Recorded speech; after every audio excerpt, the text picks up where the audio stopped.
Blessed are those who hunger and thirst for justice, for they shall be satisfied.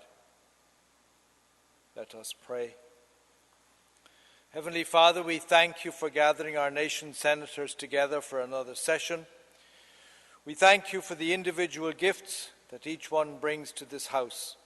We thank you that you have chosen them. We thank you, Heavenly Father, for your continued protection during this hurricane season from storms and other natural disasters. We thank you for the faith that binds us together and that brings us to this house. We ask your blessing on the day's session. We ask that each member bring wisdom and knowledge, integrity and honesty to the proceedings. Let there be a spirit of cooperation and working together for the good of this nation, so that peace, justice and prosperity may reign for all citizens and residents of this great nation. In a spirit of oneness and unity, harmony and concord, in prayer together as you taught us. Our Father, who art in heaven, hallowed be thy name. Thy kingdom come, thy will be done on earth as it is in heaven. Give us this day our daily bread, and forgive us our trespasses, as we forgive those who trespass against us. And lead us not into temptation, but deliver us from evil. For thine is the kingdom, the power, and the glory, forever and ever. Amen. So may Almighty God bless us today as Father, Son, and Holy Spirit. Amen.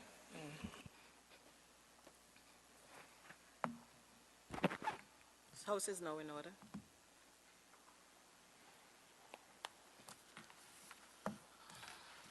Madam Clerk. Confirmation of minutes.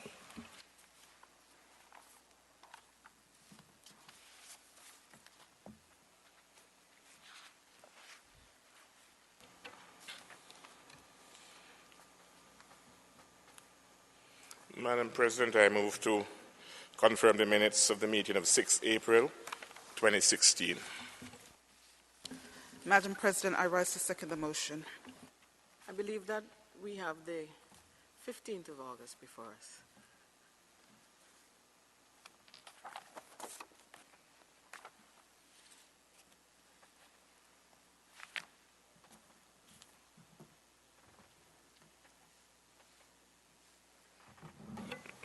Madam President, I beg to move the confirmation of the minutes of the 15th of August 2016. Madam President, I rise to second the motion.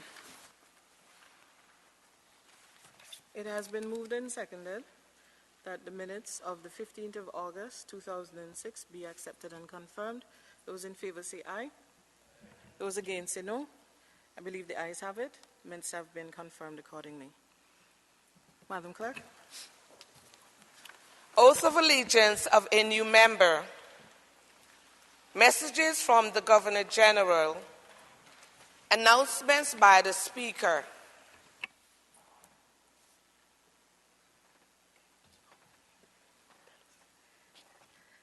Thank you, Madam Clerk. I am still the President, though, but that's understood.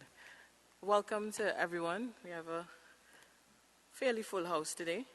A very short agenda, shortest I've seen since we have been in this session, and so I expect that we will be very diligent and efficient in our presentations. I have one apology this morning from Senator Ned, who is unavoidably absent. I believe that is it. Madam Clerk, sorry. Presentation of petitions. Presentation of papers and reports from select committees.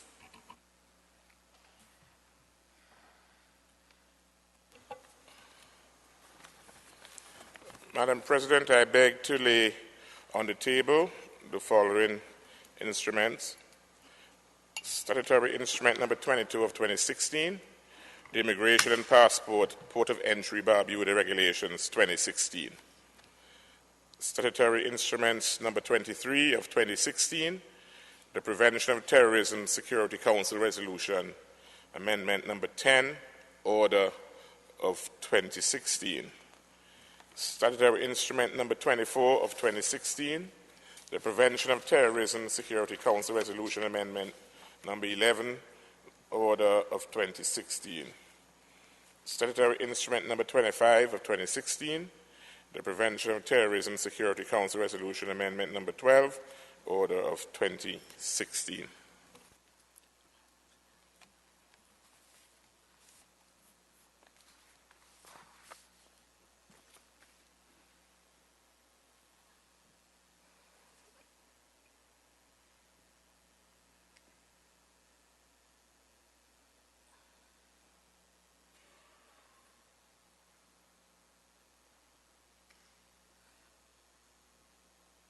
Madam Clerk.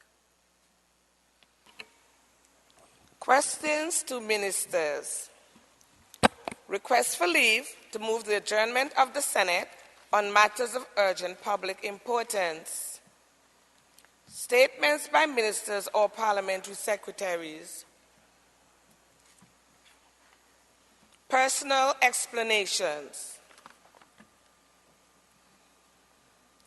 Motions relating to the business of sittings of the Senate are moved by a minister.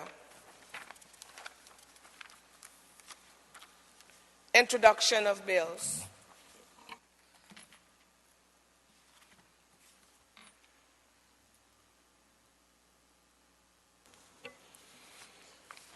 Madam President, I beg to move the suspension of Standing Order 49.5 to enable the Senate to proceed with the second and third readings of the following bill for an act shortly entitled Constitution Antigua and Barbuda. Senator Watson, I believe we haven't had the first reading. You had the first reading? Yes, so we need to step back a little. All right.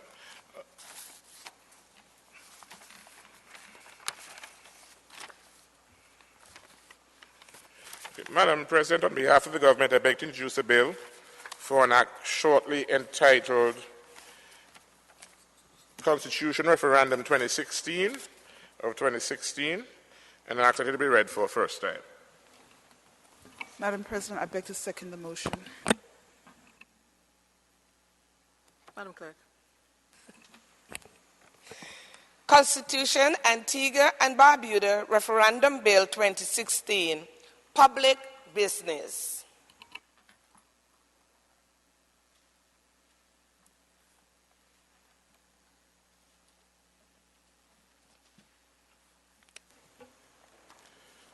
Madam President, I beg to move the suspension of Standing Order 49.5 to enable the Senate to proceed with the second and third readings of the following bill for an act shortly entitled Constitution Antigua and Barbuda Referendum Bill 2016.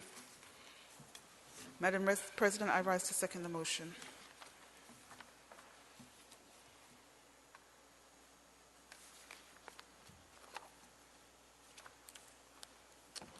I'm sorry, just 1 minute. Madam Clerk, can I see a minute?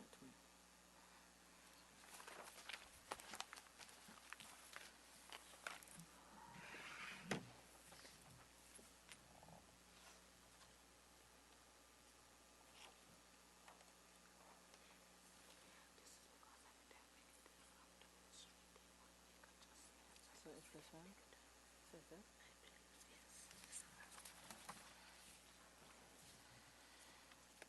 It has been moved and seconded that Standing Order 49.5 be suspended to enable the bill shortly entitled Constitution Antigua and Barbuda Referendum Bill 2016 to be read a second and third time. Those in favor say aye. Those against say no. I believe the ayes have it.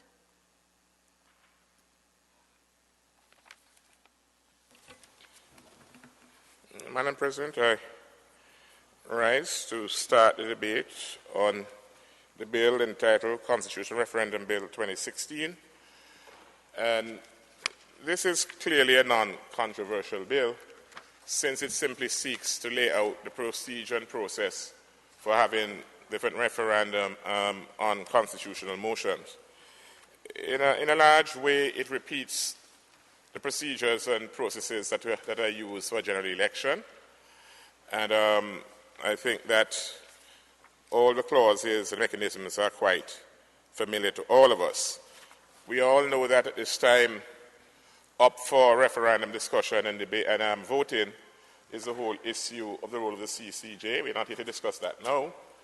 but we know from what has been happening in the public that that might be the first question that will utilize this bill for the people of Antigua and Barbuda to decide. As you know, Madam President, as a lawyer, that there are certain changes to the Constitution, referred to, I think, as entrenched clauses, must have the people say in the matter, in our democratic process and procedures. And usually these processes are not political. Some could be, but generally speaking, they usually refer to fundamental decisions which will affect all of us for a long time. And we are seeking the consensus or majority approval of the people of Antigua on certain important questions. Again, this bill is not really about the CCJ, so we, at least on this side, we won't enter into that discussion. Suffice it to say that the government has appointed individuals from across the political spectrum to provide factual information on that matter, but all referenda must be carried out within the scope of the law as happens to elections.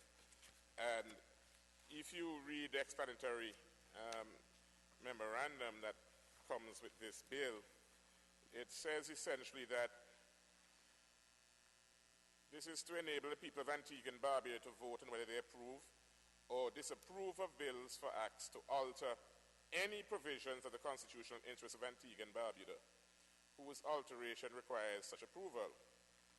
And of course, it goes on to say it's stipulated by the entrenched provisions of 47.5 of Schedule 1 to the Constitution. And it, as I said earlier, the various parts, for example, Part 1 deals with the whole issue of interpretation. Part 2, of course, goes into procedure in terms of the same procedure we use for election, but it has to be laid out here in terms of voting.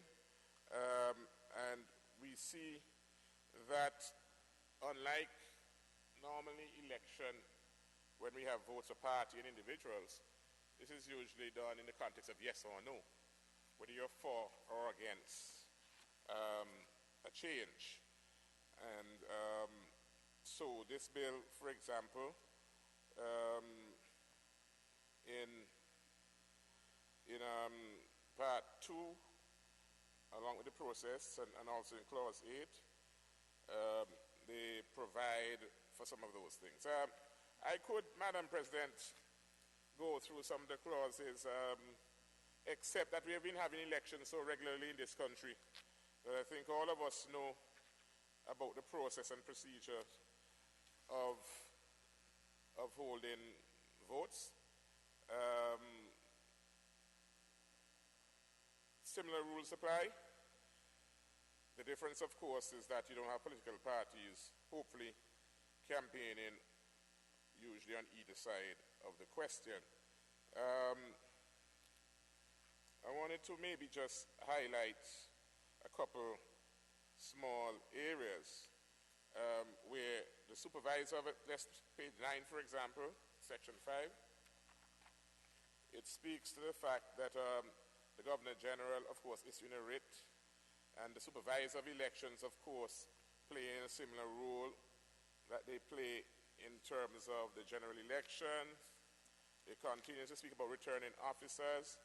The big thing I think I want to focus on is page 10, where 5A says, an explanatory paper on every constitutional amendment bill, written in clear and simple terms, purely factual, not argumentatively, for the general public to be able to understand easily, shall be prepared by the Attorney General, be printed, and be made available for examination by the general public at appropriate places across the state throughout a period of not less than 15 days before the holding of the referendum to which the bill relates.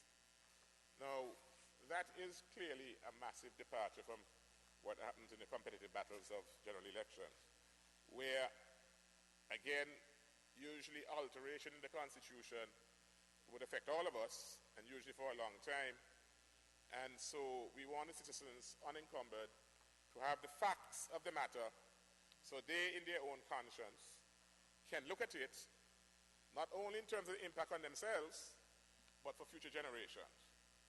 And so this explanatory paper is very fundamental to providing an understanding to the people of this country so they can make up their minds on the basis of fact, not fear, not political persuasion or political manipulation. And of course, this must be widely distributed so that everyone who's entitled to vote, and those people who are entitled to vote are those who qualify for voting during normal elections. Every person who is qualified to vote during the election is also qualified to vote in a referendum. And that I think is the heart of the matter, to get those facts simply written, easily understood, and distributed widely. The other area I want to maybe highlight briefly, forms of ballot paper, which is on page 1311. A constitutional referendum ballot paper shall be designed to ascertain whether entitled voters answer affirmatively or negatively the constitutional referendum questions printed on the ballot paper. This is in order to find out whether entitled voters approve or do not approve the constitutional amendment bill related to such questions. Simply put, it's usually a yes, I agree to the changes, no, I don't agree to the changes. And it goes on. In the general election, we normally have party symbols. There's a little change here. On page 14, it says, symbols on ballot paper in constitutional referendum. An affirmative symbol and a negative symbol referred to in section 8.1 may be used on a constitutional referendum ballot paper as a supervisor of election deems fit, if he or she decides that they may be used. Such symbols shall be allocated by him or her in accordance with this act and any regulations made under it. And of course, they should avoid any symbol which is associated with a political party or an election candidate. So again, this is usually a political vote for you to decide on your fundamental rights, not only in your context, but in the context of the next generation and the interests of your nation state. Then they go on to counting of votes, reporting and return to it. But before I do that, appointment of referendum monitors, official mark and ballot paper, all those security features to prevent fraud, to make sure the true will of the people gets reflected, all those security provisions in terms of official mark and ballot paper. As in 14, every ballot paper shall be marked with an official mark, which shall be either embossed or perforated. The official mark shall be kept secret, and an interval of not less than 7 years shall intervene between the use of the same official mark at a succeeding constitutional referendum. And then on the 15, appointment of referendum monitors. A community organization may appoint in writing to the supervisor of elections in each constituency referendum monitors who shall observe the conduct of a constitutional referendum across such constituency. So all the community organizations, all the NGO, the churches, all those bodies which have an interest in ensuring democracy is carried out, you are now called to assist in ensuring that the will of the people will be reflected in the final count by writing to the supervisor of elections and asking for your members to play a role as a referendum monitor to make sure things go according to the law. Part 3 goes on, counting of votes in constitutional referendum, and counting of votes cast with affirmative answer yes on the constitutional referendum question regarding the bill and daring the approval of the bill, and counting the votes cast with negative answer no, and calculating the respective percentage of the figure under paragraph A and the figure on the paragraph B, the total number of valid votes cast. And of course, they exclude rejected ballots. And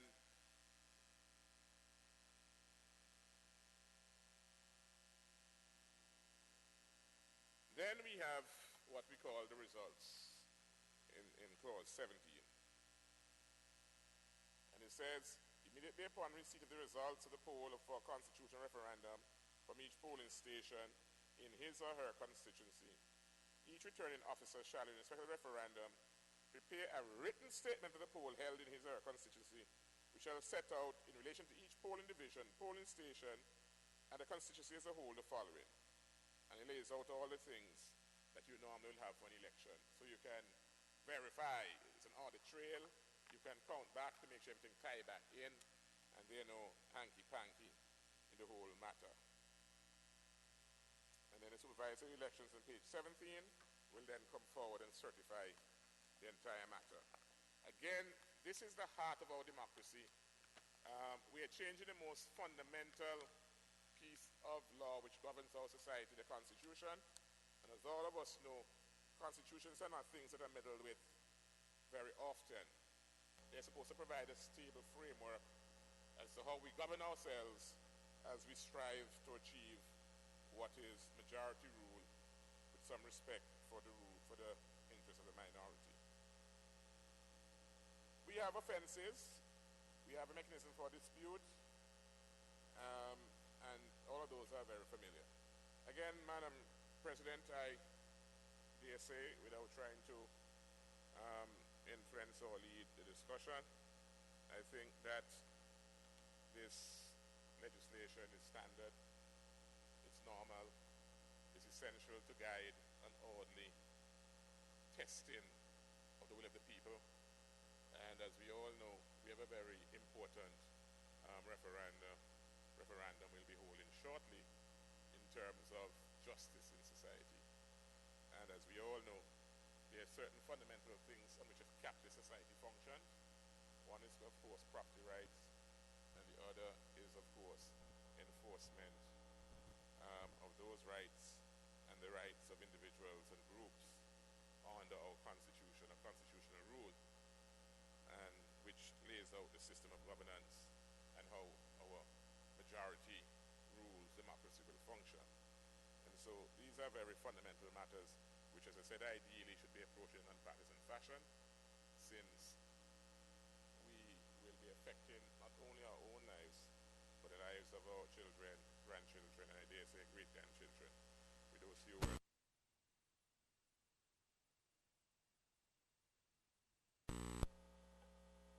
Madam President, I beg to second the motion and reserve the right to speak.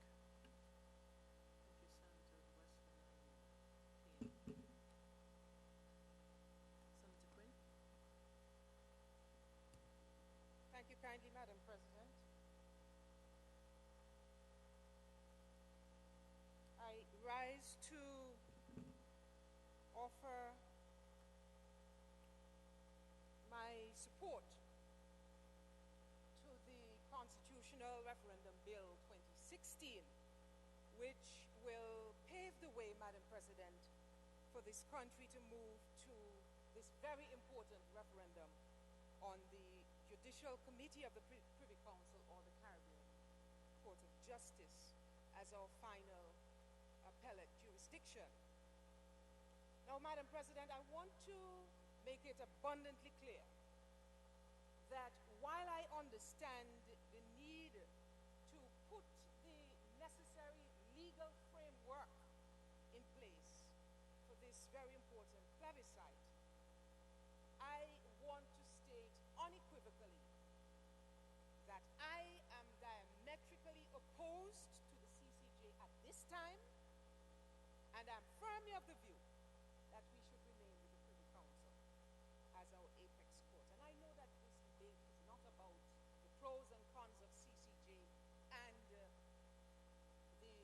JCPC, but there are some aspects of this bill, Madam President. Senator Quinn, I don't think you're going to take us down that road. No, I'm not going to take you down that road at all. Not going to take you down that road at all. Because even my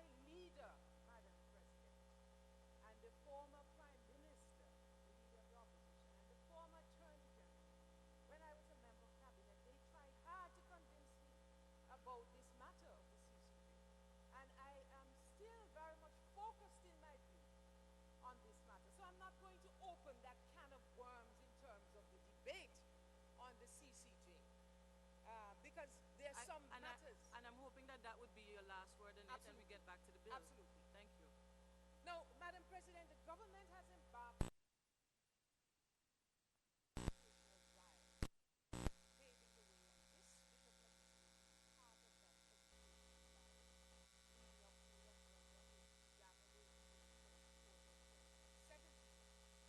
And we hear the advertisements running daily on the radio. These are advertisements on the constitutional On the referendum bill. constitutional referendum bill. The proponents of this bill,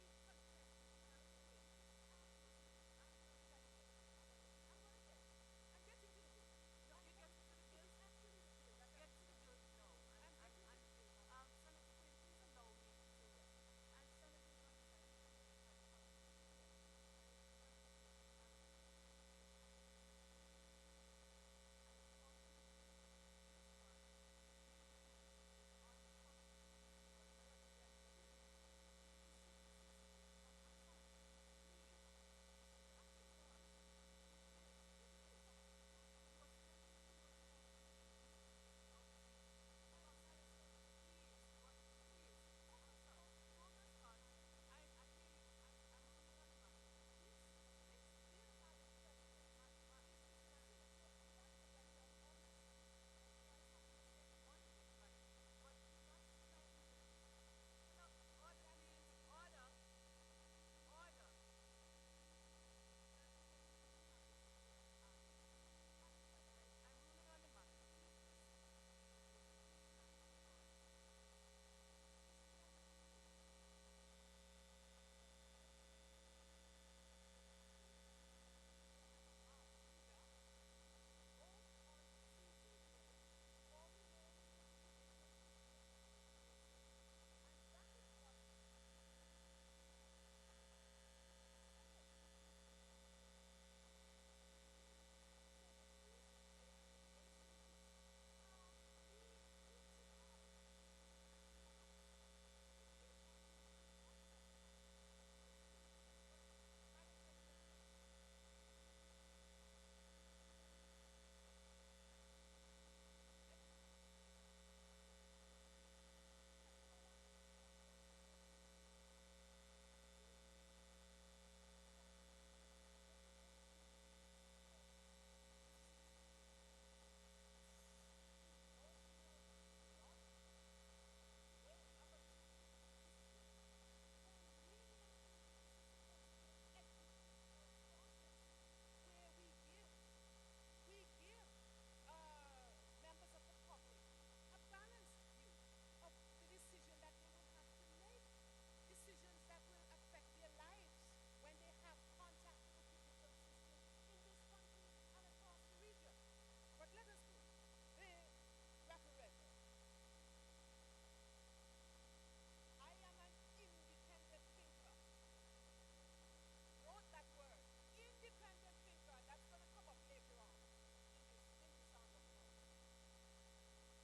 Get to the bill. No. I'm getting to the bill.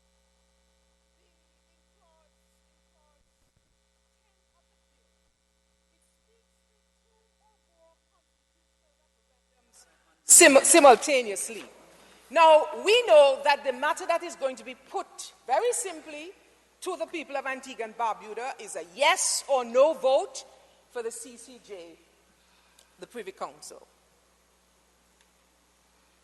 This bill is asking the approval of voters for 2 or more constitutional amendment bills may be sought on the same constitutional referendum day.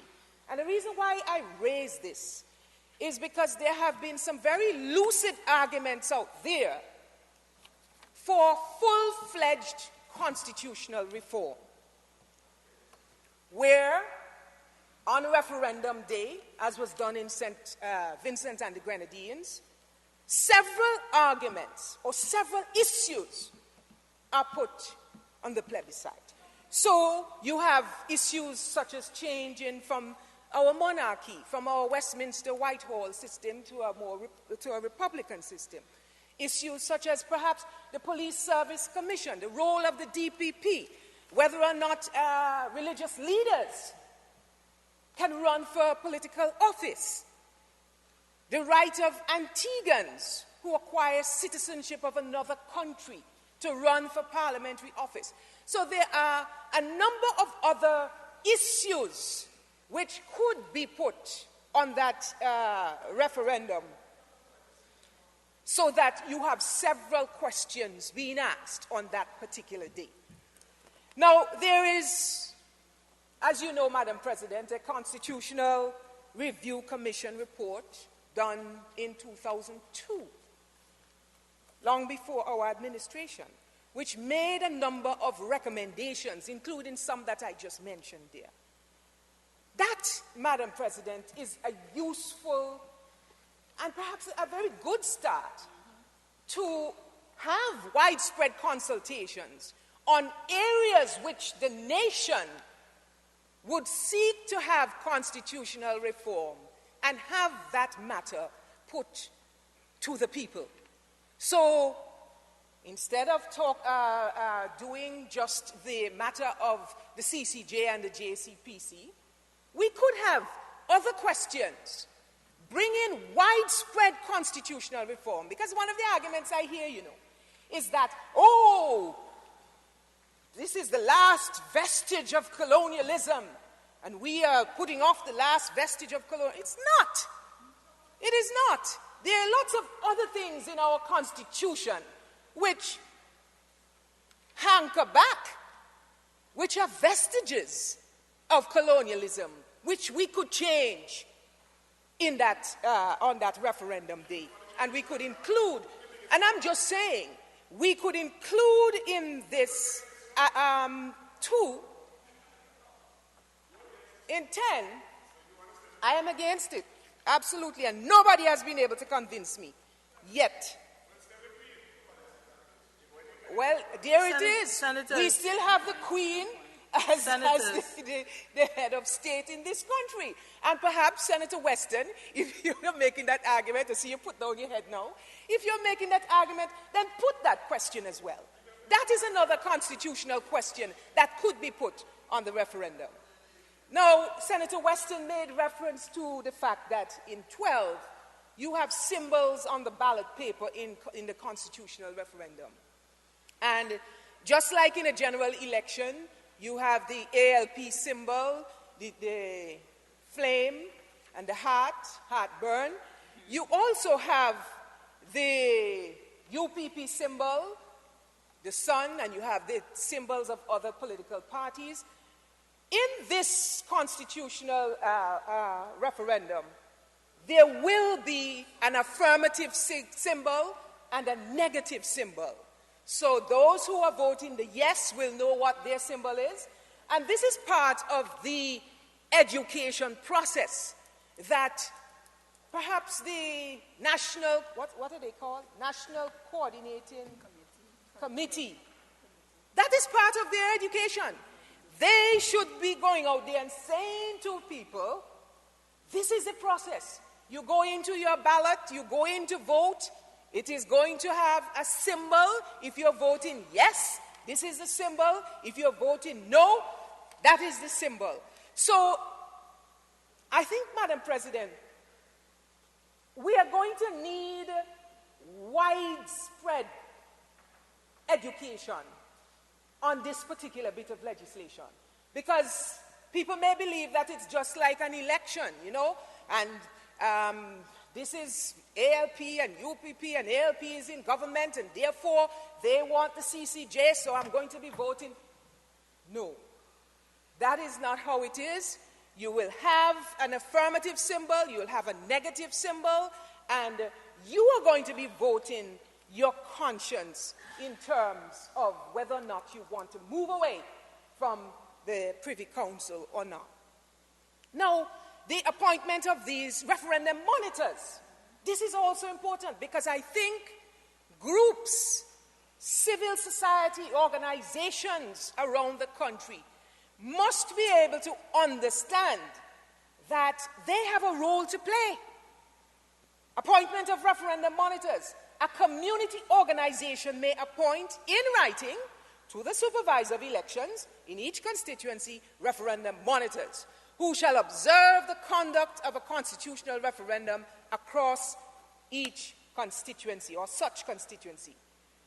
A community organization may in each constituency appoint a referendum monitor as the chief referendum monitor to oversee the observation of the conduct of a constitutional referendum across such constituency. So it is important for the National Organizing Committee or Council to inform all of these interest groups that you have a stake. You have a stake. Instead of, what are those officers that we use? Instead of the scrutineers, which the agents, the representatives use, organizations can have what is called the referendum monitors to ensure that the conduct of the election is free and fair and free from fear and so on. So rather than the current propaganda exercise that we are seeing embarked on by the National Coordinating Council, we really should be having this sort of education program across the nation. The other point I wanted to raise, Madam President, the period of the referendum. Now, in Article 6 it says, a writ may appoint a period of a day or successive days for the holding of a constitutional referendum or constitutional referendums. So if it's a multi-issue referendum, including the counting of the ballots in the referendum or the referendums fixed in accordance with Section 4(6). Now, I heard in the lower house the Prime Minister of this country suggest to us that he had been thinking of a date in October. Of course, he was disavowed of that and he changed the date and so on, and we have pushed it back to early 2017, the first quarter of 2017. But one of the things that I found very troubling, our Prime Minister was suggesting and calling on persons who become eligible and persons who are new citizens to go out and register the next day. Go out and register so that they can be a part of the referendum. And the issue that I'm going to get to the issue. The issue that I am suggesting, this is reckless and irresponsible. And there are two reasons why. The Electoral Commission of this country, the Antigua Barbuda Electoral Commission, made a decision to set up a super center on Factory Road for registration. So the law, the Electoral Registration of People Act, states that in every constituency you should have registration centers. Every constituency. We know that with the registration center at Factory Road, a single super center, you are actually disincentivizing persons, young persons, from registering. Because if you have to take a bus, Madam President, from Old Road, or from Freetown or Five Islands, to come to East Bus Station, come up or walk up or take another bus to Factory Road on one specific day for your constituency.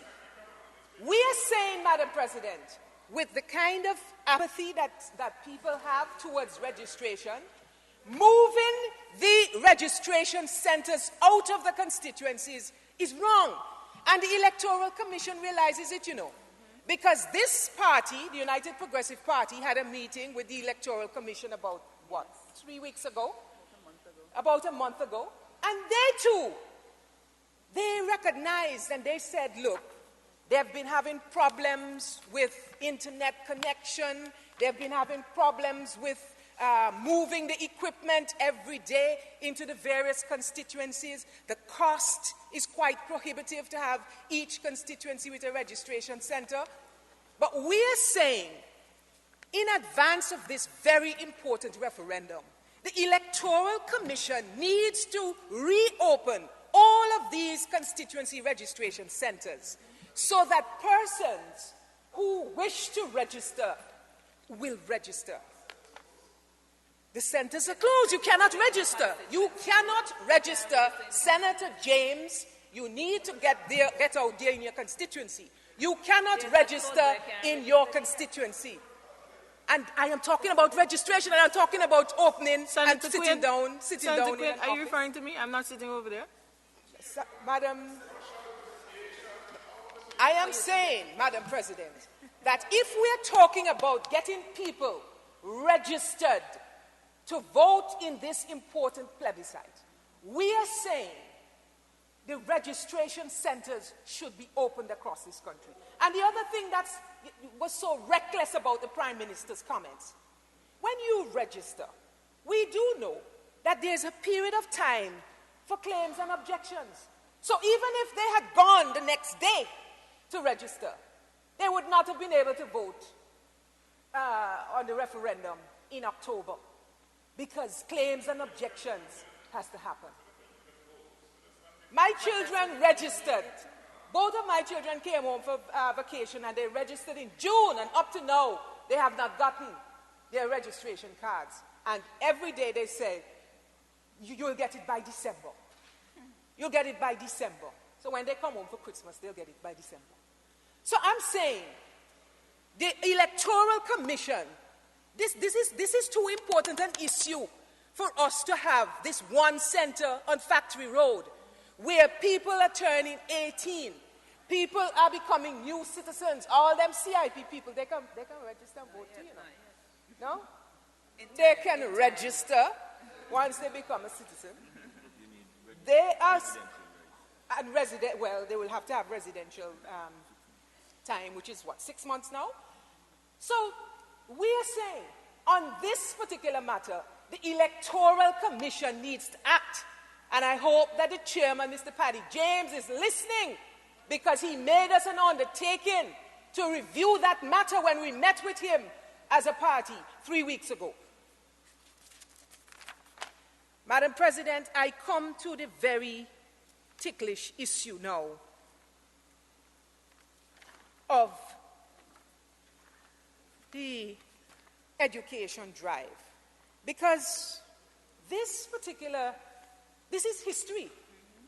This is a historic day in Antigua and Barbuda, and we support this. But referendum day is going to be the most historic day in Antigua and Barbuda, because what we are doing is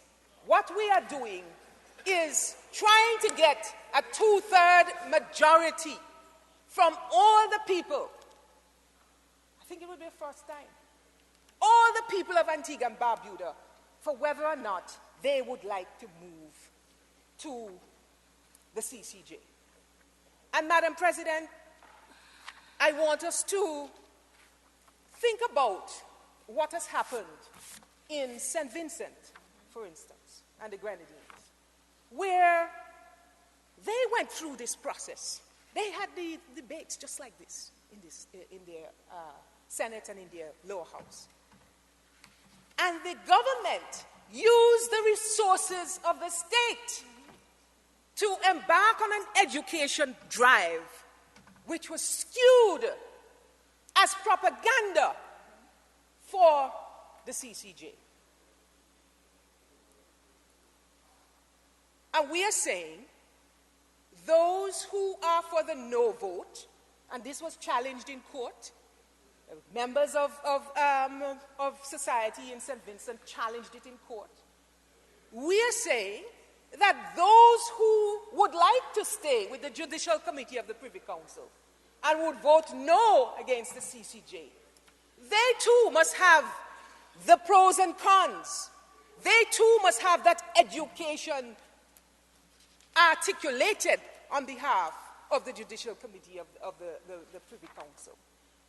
And this notion, Madam President, that somehow those persons who are supporting the JCPC are in mental slavery, this is the kind of emotive argument that I hear coming from people who should know better. I'm a nationalist. I'm a regionalist. I support CXC. I support UWI. I support SIDIMA and PAHO and all the institutions.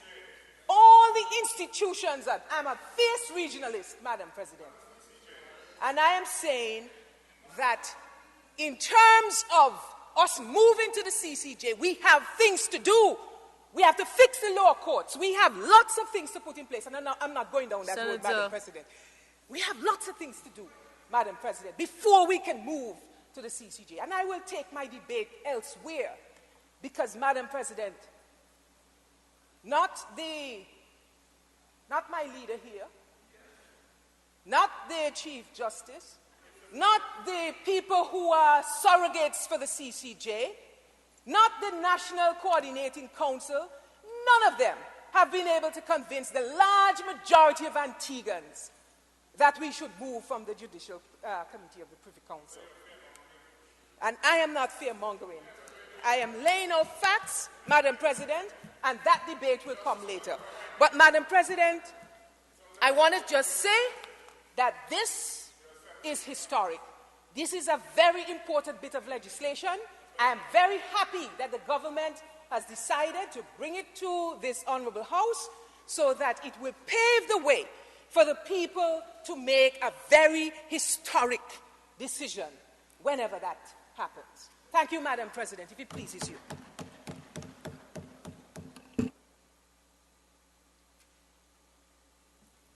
Senator Weston, it doesn't seem as though anybody wants to make a contribution.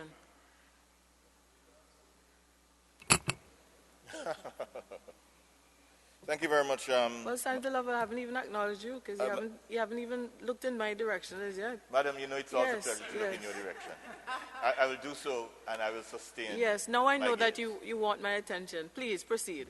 Thank you very much, Madam President.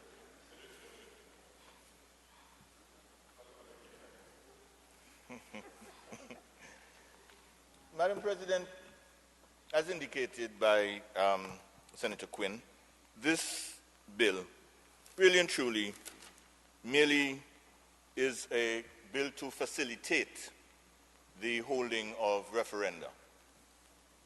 And as such, there is really very little that one could find controversial.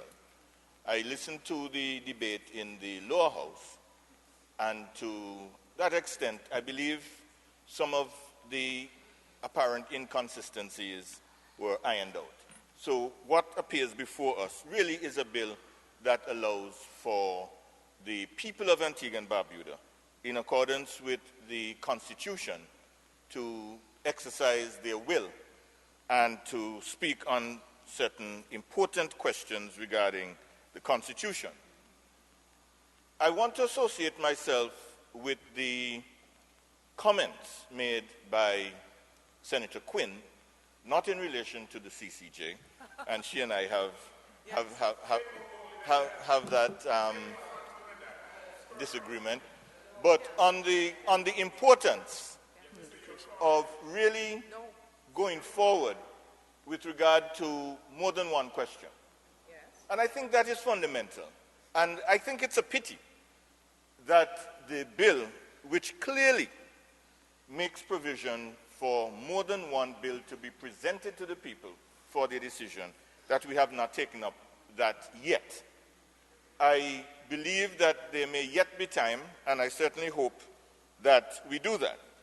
I can say, Madam President, that in March of this year, on the 18th of March, after I had a discussion with Dr. Francis Alexis, he invited me, in accordance with the memorandum that we had signed on the 27th of July of last year, to submit some proposals as to other questions that he felt could be put to the people of Antigua and Barbuda.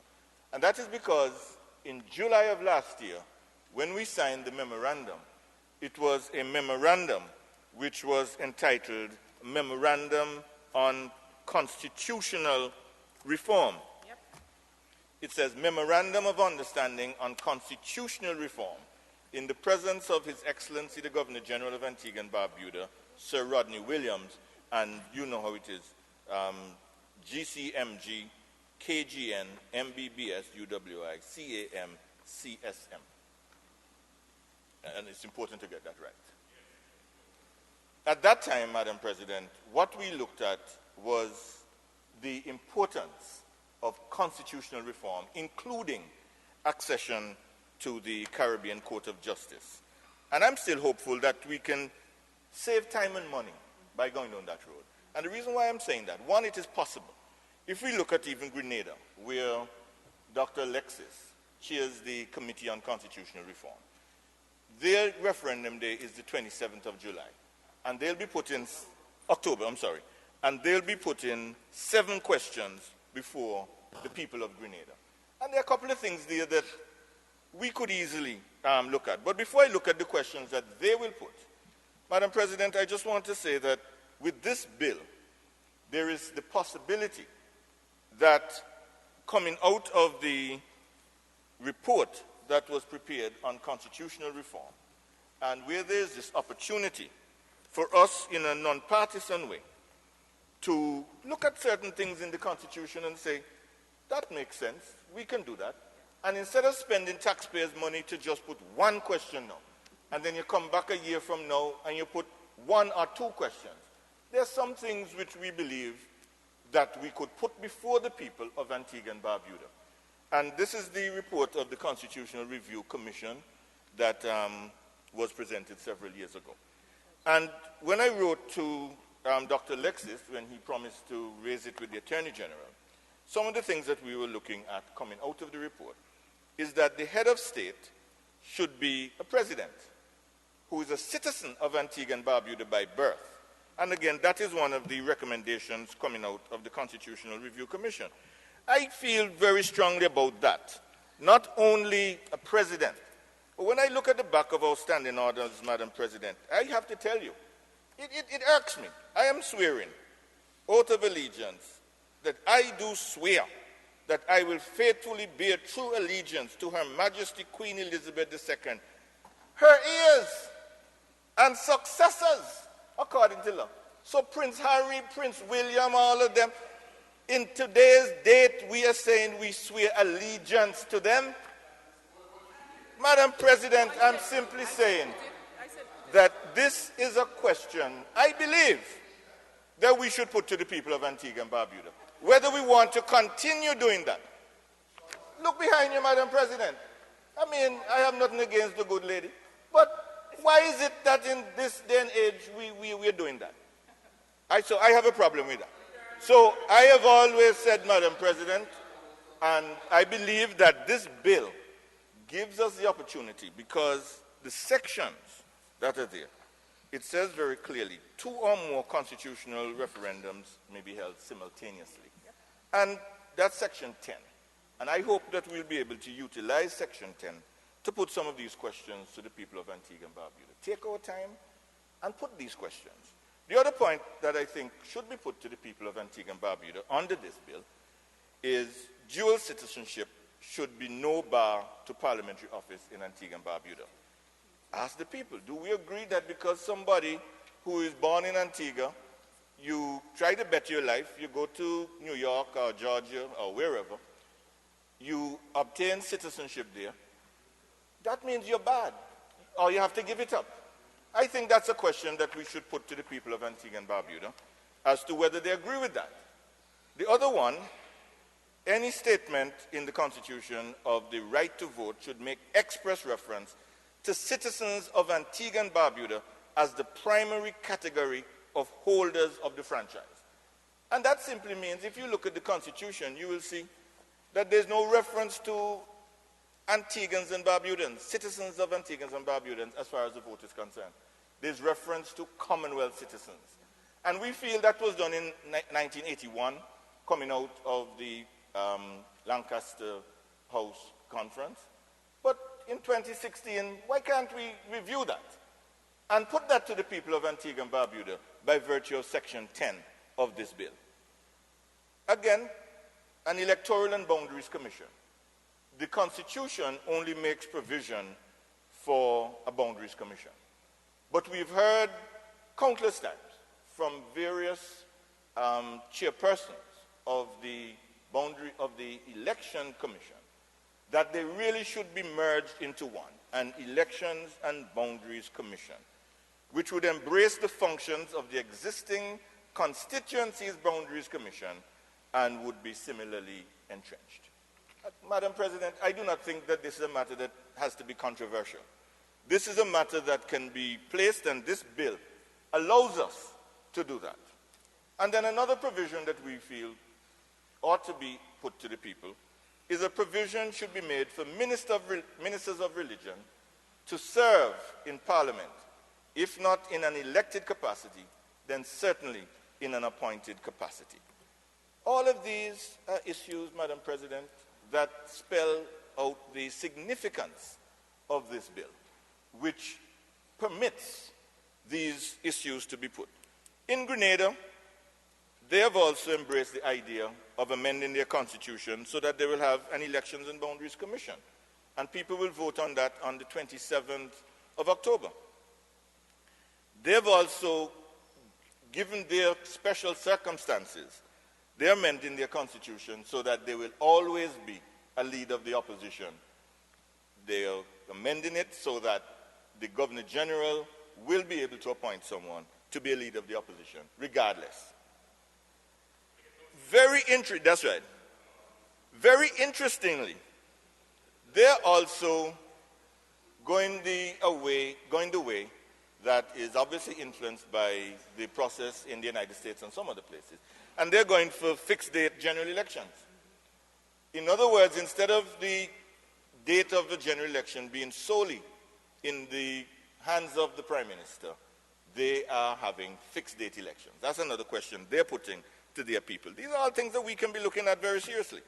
And then they're amending their Bill of Rights, again, which we could do by virtue of this particular bill, so that they enshrine the whole issue of gender equality.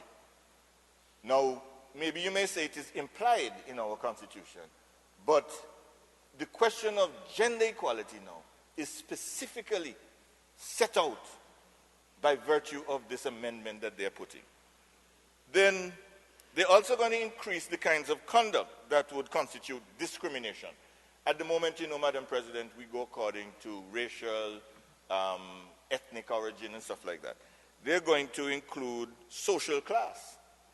Now, that's a very interesting concept that they're going to use to increase, so somebody can claim that they've been discriminated against outside of the current categories, which does not include social class, and you can use that as a basis to claim discrimination based on what they're putting before their people. They're also going to put in a specific clause to protect the physically challenged. So if you have a disability and that type of thing, they are looking at their constitution and putting it to their people so that the whole question of protecting the physically challenged will be a matter. And then, again, some people may agree with this or not, but, you know, they say, he embraces she. Well, what they're doing is they're spelling it out. Instead of just using he, as they currently do in the Constitution, they're going to spell out he and she, or he or she, as the case may be. And I suppose they have a powerful women's lobby in Grenada, and so they argued for that, and they've been able to get that. And then another thing which I find very interesting that they're going to do is they're providing for term limits of the Prime Minister. So Prime Minister, based on their referendum day, the people will be asked to vote on whether or not there should be term limits. And their proposal is 2 terms for the Prime Minister, and then that's it. These are all things that would help to enhance our understanding of the constitutional provisions of Antigua and Barbuda, and I think it would enrich our democracy. So at the moment, there's only one question, but this bill allows for more than one question, and I believe that more than one question should be put, I do not think we need to have a big controversial politicized argument about it. I think there are a number of common sense provisions. I think there are a number of provisions which in 2016 would represent an advance from 1980. And in those circumstances, I think many Antiguans and Barbudans would welcome some of these changes. So that is my position and the position of the United Progressive Party, Madam President. On the question of whether you can have more than one, I just want to also point out that in St. Vincent, when they had their referendum, and they had put several bills before the people, it was all or nothing. That's the way they had framed it. You had to vote for the whole package or you reject the package. And as we know, 60% of the population voted to reject the passage. In Grenada, perhaps learning from the St. Vincent experience, they have set it out in a way that is like a menu. So you can pick some and you can reject some. You don't have to choose all. So if we put these various questions to the people, you may be for putting he and she, but you may not be for the CCJ. You may be for the Elections and Boundaries Commission, but you may not be for the CCJ. Now, in these circumstances, it allows us to use the taxpayers' money more efficiently. It will be a saving for the people of Antigua and Barbuda, and at the same time, it would enrich and enhance the discussion that is currently taking place. As far as that issue of the CCJ is concerned, as you said, Madam President, this is not the forum for that. My views are widely known, and I hold them. No, I said my views. And I just want to say that there are three cardinal constitutional principles that I will abide by. One, political independence. That is non-negotiable. Two, republicanism, and that's republicanism with a small r, not a capital R. That is another fundamental tenet. And also the Caribbean Court of Justice, for me, is also fundamental. But these are matters, I believe, of conscience. And we must all be able to live with our own individual consciences. And on our dying bed, we must be able to say that we held those positions which, in retrospect, in hindsight, and for posterity, persons will be able to say that we were on the right side of history. That is my view. It is not the view of the United Progressive Party, but the United Progressive Party stands for having more than one question being put to the people under this bill. That is the position of the United Progressive Party. On the other questions, those are matters of conscience.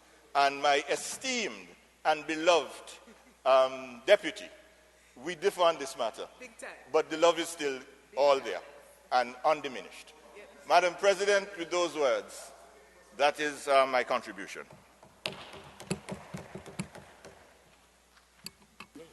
Senator Payne. Thank you, Madam President. I rise to make my contribution to this bill, the Constitution Referendum Bill. Madam President, as has been said by previous speakers, it is a bill to facilitate a referendum. It is a bill to ensure that the proper procedures and processes are carried out correctly. Madam President, politics is involved in everything we say and do because we are politicians. And a constitution is concerned with the rights of individuals, is concerned with the functions of any government, the functions of the opposition, and also the relationship between the state and its citizens. We have to have this bill if we are to have any referendum on any issue, because in our constitution we do have what's called entrenched provisions, and it's laid down that in order to change these provisions, we have to have a 2/3 majority. And I find it interesting that we were subjects, colonial subjects, and when our constitution was written, it was written that for certain provisions to change, we have to have a 2/3 majority. Now, when we look at what happened in the UK with Brexit, they didn't need a 2/3 majority. They had a simple majority. And I find it very interesting that for us to change certain provisions, we must have 2/3. For them, it was a simple majority. And the irony is, if they'd had the same provisions we'd had, they wouldn't be having Brexit. But that's for another day. Now, on the other side, they've made many comments. And I think it's very important to state that in this country, how many people have read the Constitution? How many people understand? You have to embark on a very aggressive and vigorous education campaign for everything. Now, we have a national coordinating committee. They are educating people. And if, on the CCJ, I accept that. I don't have a problem. But I'm saying, you as politicians, you have the power to educate the people if you disagree. No, you can't just come in Parliament and do it. You do it all the time. You're making it sound as if you have no opportunity to give another perspective. Only 2? But I'm surprised. You've only had 2 for all the... Sorry. I feel like I'm an outsider in this conversation. Madam President, I apologize. It's her hair dazzling me. They're dazzling you? Sorry, Madam President. It's very important that we embark on a vigorous program of education. Now, if we're going to say now that we've had a Constitutional Reform Commission report that the Minority Leader had, and we're going to put all these questions down for people, you're going to confuse people. I will be confused. So I'm going to assume everybody else will be confused. You have to educate people. And if you're going to educate people, you can't just embark on a program for 2 weeks or 2 months. You've got to make it a long-term vision.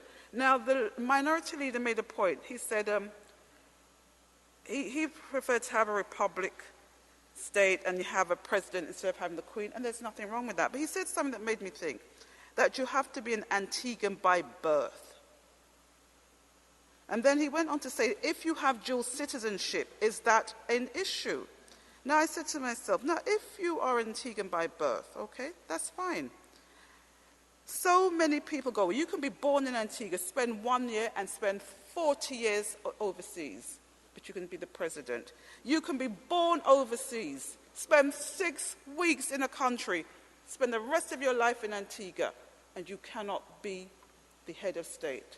Now, those are issues which would have to ventilate and explain to citizens so they really understand if they want only persons who have been born in the country but really educated and socialized outside to come back and be the head of the state. These are very important things, but you cannot just have that discussion in 2 months. You can't have that discussion in 3 months, because there may be many people in Antigua who didn't even understand that. My point is, this idea of saying what they've done in Grenada, what they've done in St. Vincent can guide you, but that cannot tell you how to deal with your own country. Every country's situation is different.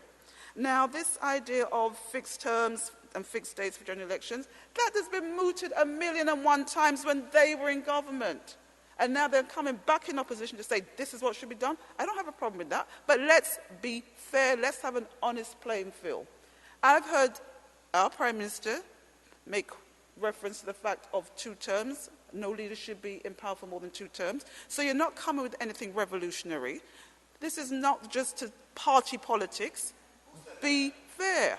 You're not coming with anything revolutionary. You stand up and you shout and you carry on. You're not saying anything revolutionary. All I want to say, Madam President, we need to have a proper educational program without other parties taking sides, because on that side they come in and make political statements and they say, oh, we're not being political. Who said that?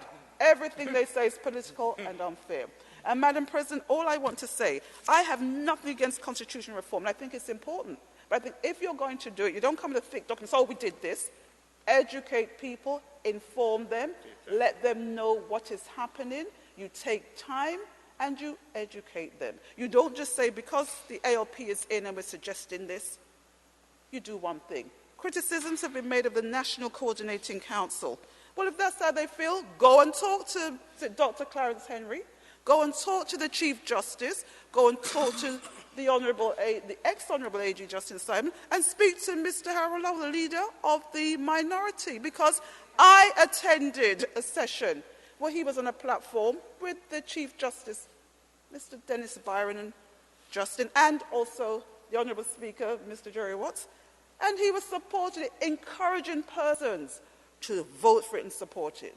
So with those few words, Madam Speaker, I want to say, well, let's support the bill. Let us get through this referendum. And if there are other issues we want to have a referendum about, then we discuss it. You have a political leader in the lower house. He can bring it forward. And then you have your campaign and you educate people. Not because one country is having 10 questions down. No, we don't want to have 10 questions. We will decide how we'll do it. If things can be grouped together appropriately, then of course. But at the moment, what we have on the plate, what we have as our issue is whether or not we are going to vote to have the CCJ as our final court of justice, and that's all we're going to deal with. Thank you, Madam President.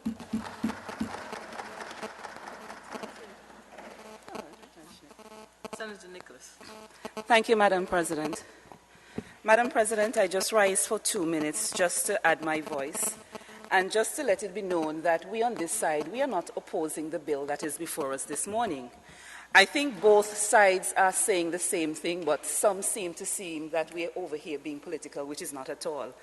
Madam President, what we have been saying on this side is that the Constitution referendum bill is a bill that is to facilitate an upcoming referendum, which the only question that we're being told right now is whether or not we'll be voting for or against the CCJ. We are suggesting, Madam President, as much as this bill is not about the CCJ, we are asking why the rush. Reference was made to the Constitution Review report of 2002. Madam President, I can speak to that report with some authority, because I remember in 1999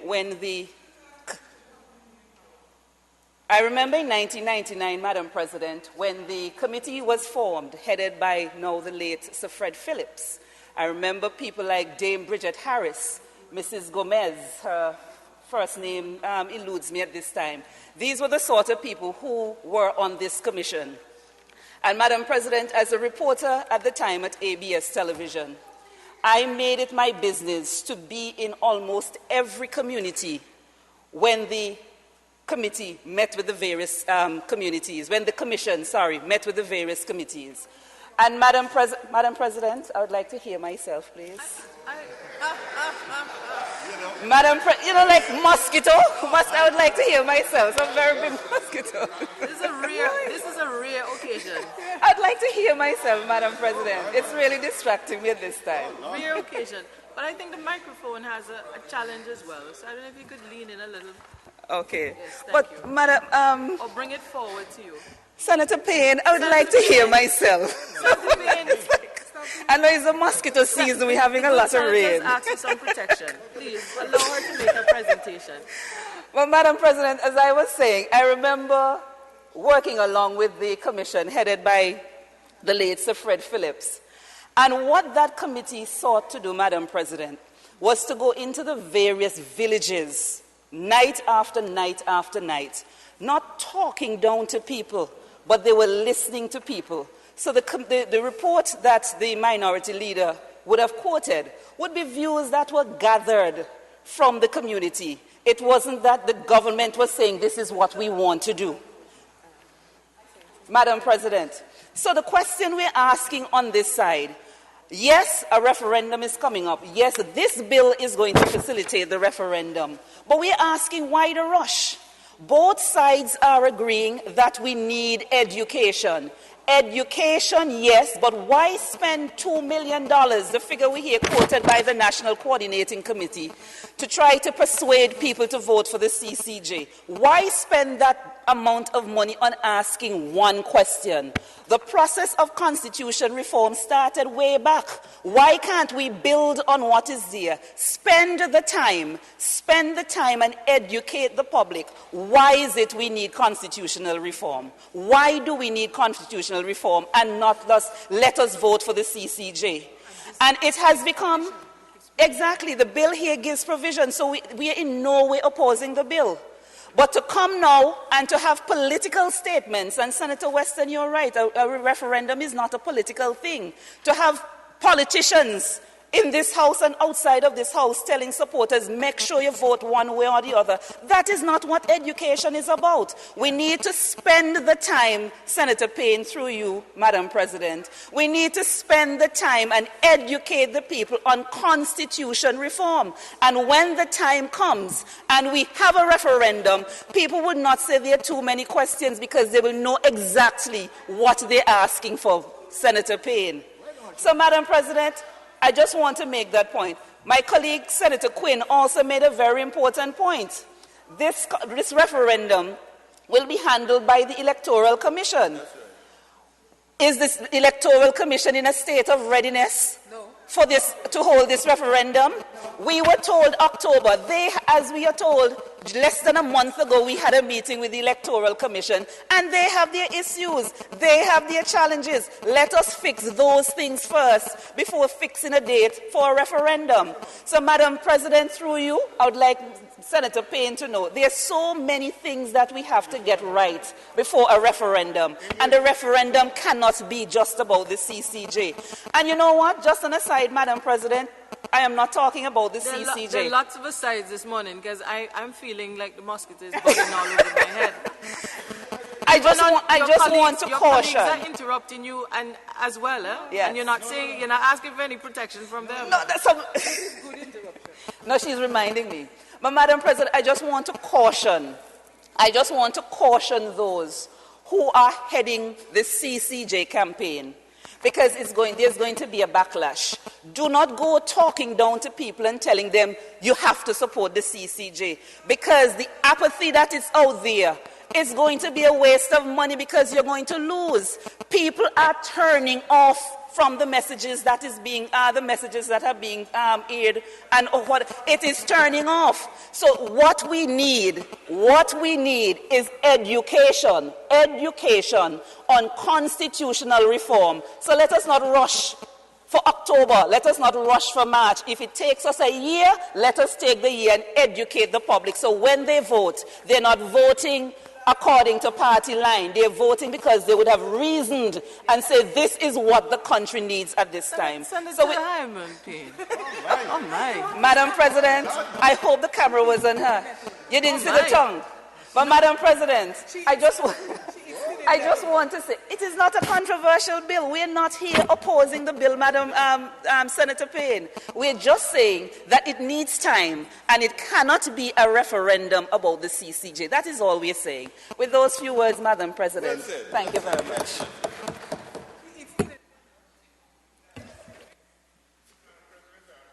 Yes, Senator Weston. Sorry, I'm rising to wrap up what proved to be an exercise for individuals who don't have enough work to exercise their lungs on matters which are not central to the bill. And I know what it feels like when you are a little bored in opposition with no hope for re-election. So every discussion becomes a platform to remember your days of flourish. But I think it's very clear that all of us agree we have a simple bill that simply outlines the procedure and process for holding referendum. And it will be utilized for many matters, including changes to the Constitution. And we know that there are various views on how the Constitution should be changed, could be changed, might be changed, or how some people desire for it to be changed. And that is a contentious issue. And that will be debated until God comes. And even when we make changes, people will be against it. So that, and as I said, since way back in 2002, when it was almost fashionable, when we had these legal luminaries who felt that it was time to detach from the biblical cord of Britain, and they led a movement and a motion to have CARICOM society and so on. They were pushing all these changes to the Constitution. All I can say is justice is fundamental to every society. And if it is one thing we need to get right, as I said at the very start, in terms of a capitalist society, property rights must be established, enshrined, and protected. And we must have justice being meted out in a fashion which the vast majority of the people believe to be fair, accessible, efficient, and affordable, so that they can have faith in the governance structure we have put in place to enforce property rights.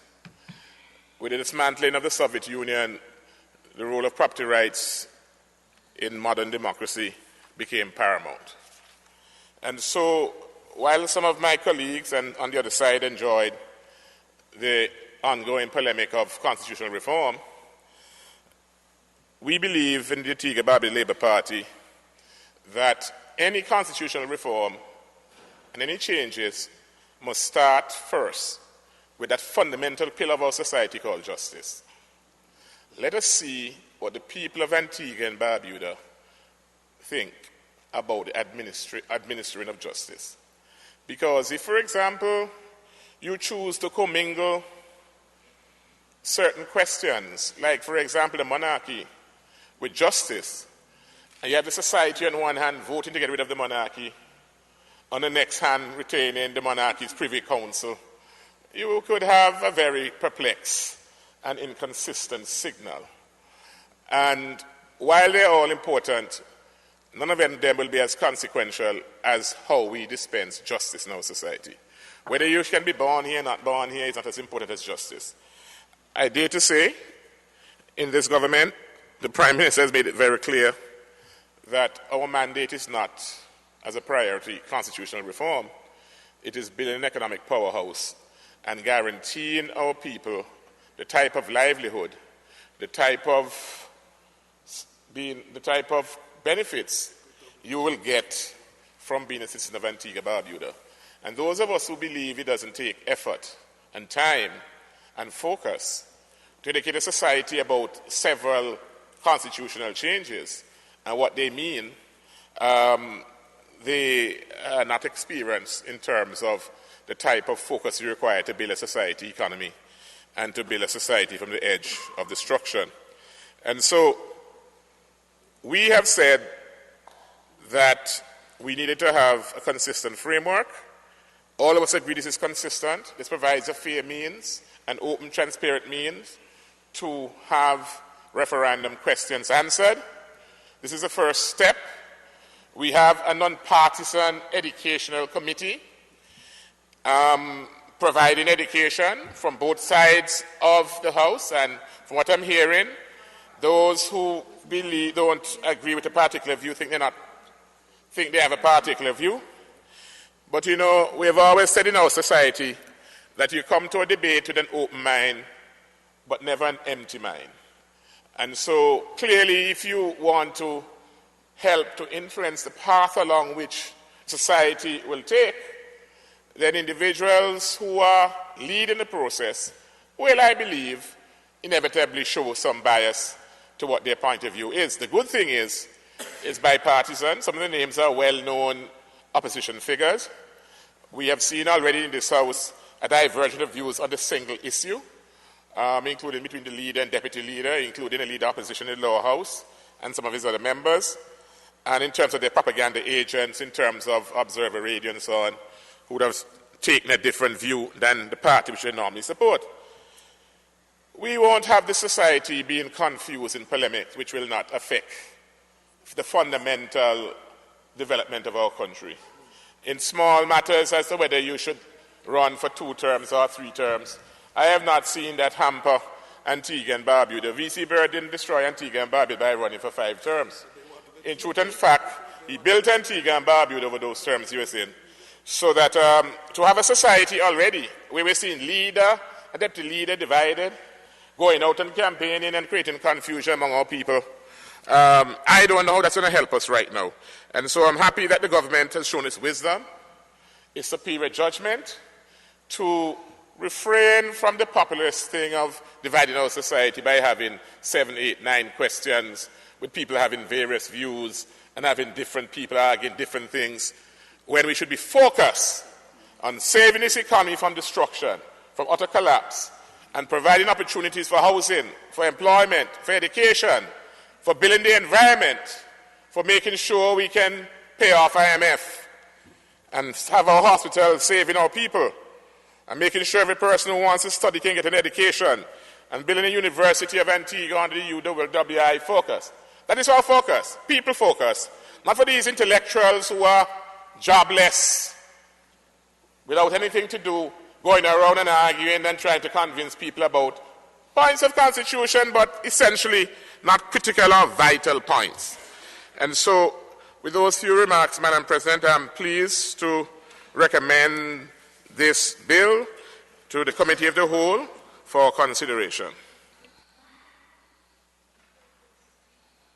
It has been moved and seconded that a bill shortly entitled the Constitutional Referendum Bill 2016 be read a second time. Those in favor say aye. Those against say no. I believe the ayes have it. The bill will now be read a second time. Madam Clerk. An act to make provision for bills which need to be approved by voters on a referendum and to prescribe procedures for the purposes of holding a referendum on such bills, being bills for the altering of relevant provisions of the Constitution of Antigua and Barbuda and certain other constitutional instruments. The bill now stands referred to a committee of the whole House to be considered clause by clause.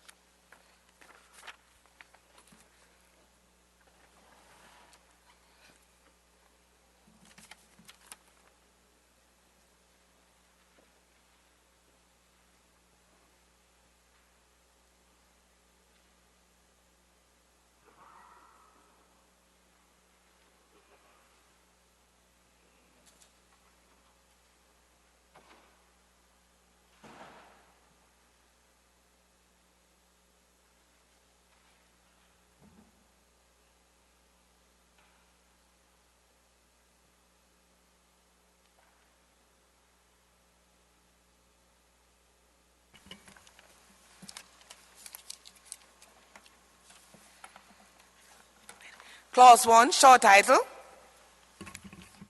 The question is that Clause 1 stands part of the bill. Those in favor say aye. Those against say no. The ayes have it. Clause 2, interpretation. The question is that Clause 2 stands part of the bill. Those in favor say aye. Those against say no. The ayes have it.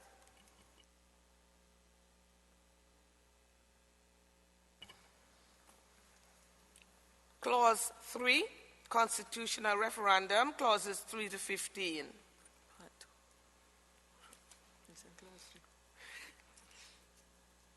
Clause 3, Part 2, constitutional referendum, clauses 3 to 15.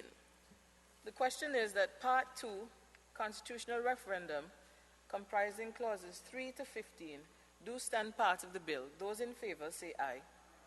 Those against say no. The ayes have it. Part 3, counting of votes, reporting and returning to it, clauses 16 to 19. The question is that Part 3, counting of votes, reporting and return to writ, comprising clauses 16 to 19, do stand part of the bill. Those in favor say aye. Those against say no.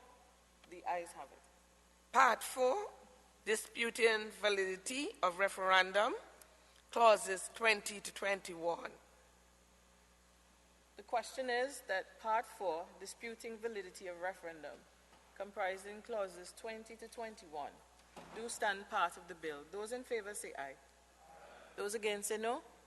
The ayes have it. Part 5, offenses, clauses 22 to 25. The question is that Part 5, offenses, comprising clauses 22 to 25, do stand part of the bill. Those in favor say aye. Those against say no. The ayes have it. Part 6, miscellaneous, clauses 26 to 31. The question is that Part 6, miscellaneous, comprising clauses 26 to 31, do stand part of the bill. Those in favor say aye. Those against say no. The ayes have it. Part 7, regulations, clause 32. The question is Part 7 regulations comprising Clause 32 do stand part of the bill. Those in favor say aye. Those against say no. The ayes have it. The schedule. The question is that the schedule stands part of the bill. Those in favor say aye. Those against say no. The ayes have it. The enacting clause. The question is that the enacting clause do stand part of the bill. Those in favor say aye. Those against say no. The ayes have it. The title. The question is that the title stands part of the bill. Those in favor say aye. Those against say no. The ayes have it.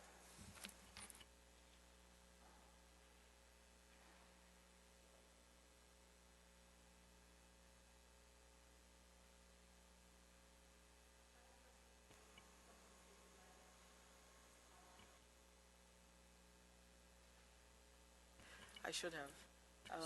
A decision was taken that the committee stages will be televised publicly as part of the thrust to make it Parliament more open and transparent. I should have announced that previously. Yes. Yes, in committee stage, you're well behaved.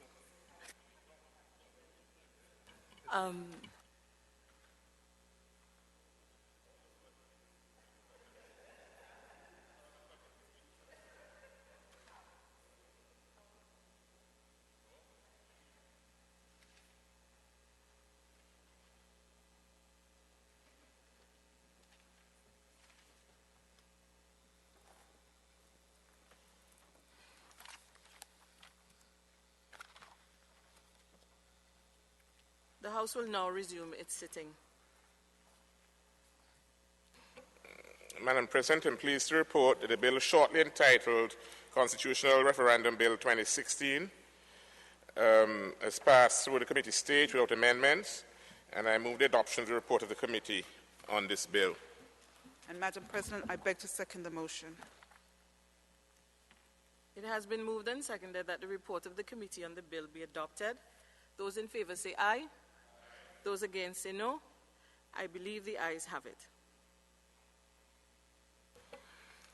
Madam President, I beg to move the bill shortly entitled Constitutional Reform Bill 2016 be read a third time and passed. Madam President, I beg to second the motion. It has been moved and seconded that the bill shortly entitled Constitutional Referendum Bill 2016 be read a third time and passed. Those in favor say aye. Those against say no. I think the ayes have it. The bill will now be read a third time. Madam Clerk. An act to make provision for bills which need to be approved by voters on a referendum and to prescribe procedures for the purposes of holding a referendum on such bills, being bills for the altering of relevant provisions of the Constitution of Antigua and Barbuda and certain other constitutional instruments. The bill has now been read a third time and passed accordingly.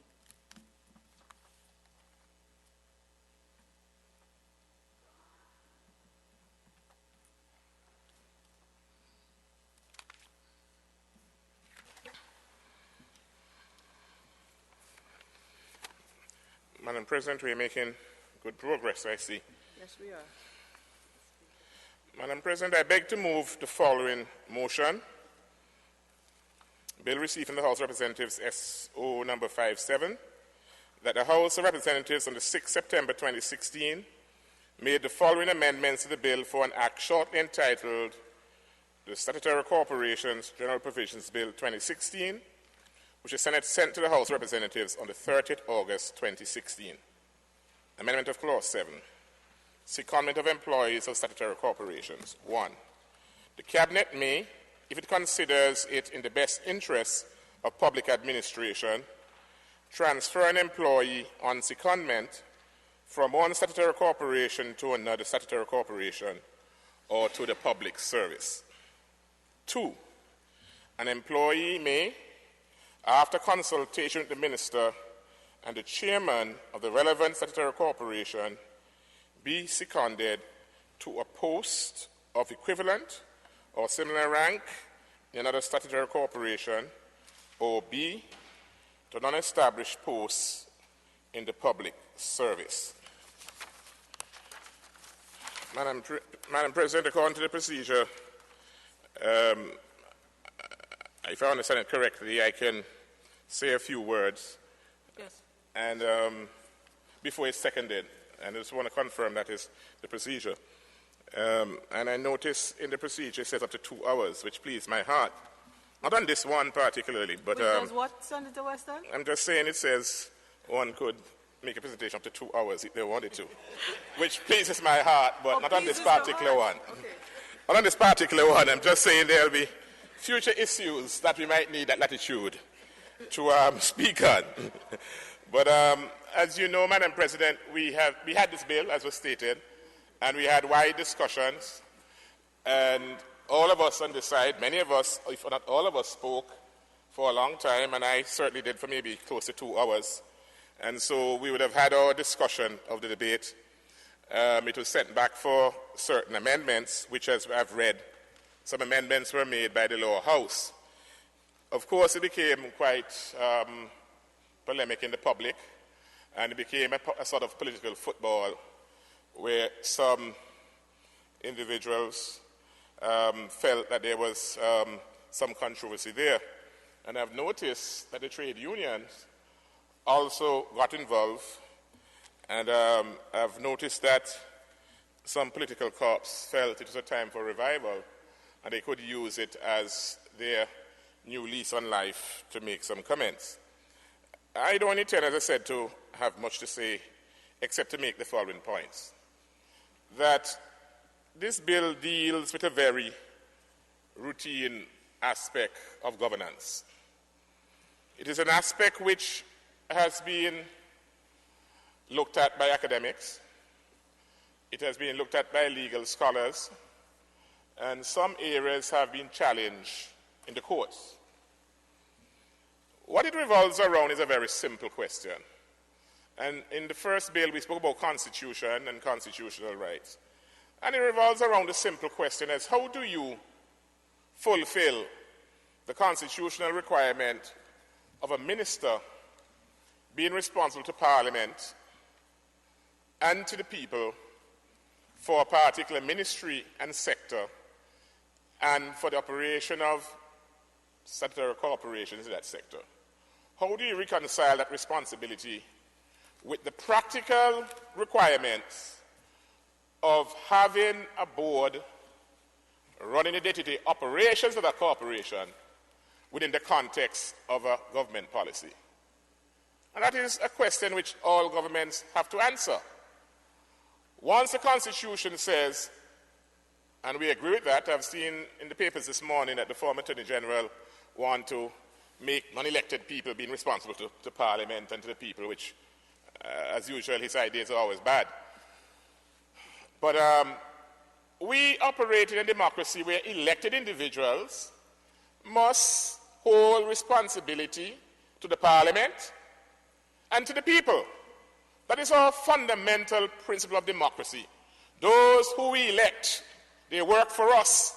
They must answer to us, and we will fire them if they don't work in our interests and provide the answers we want.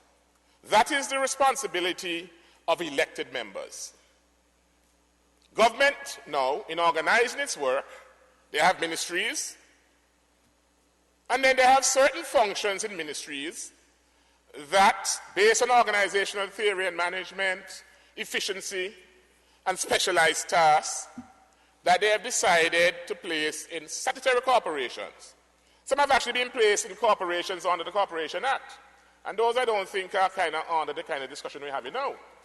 We're really referring to statutory corporations where the government decided, for example, that matters that deals with the port or with hospital or with medical benefits or with FSRC, they are so specialized and require detailed day-to-day management of the operations oversight that they felt it requires a board of directors and the normal management structures you find in private corporations.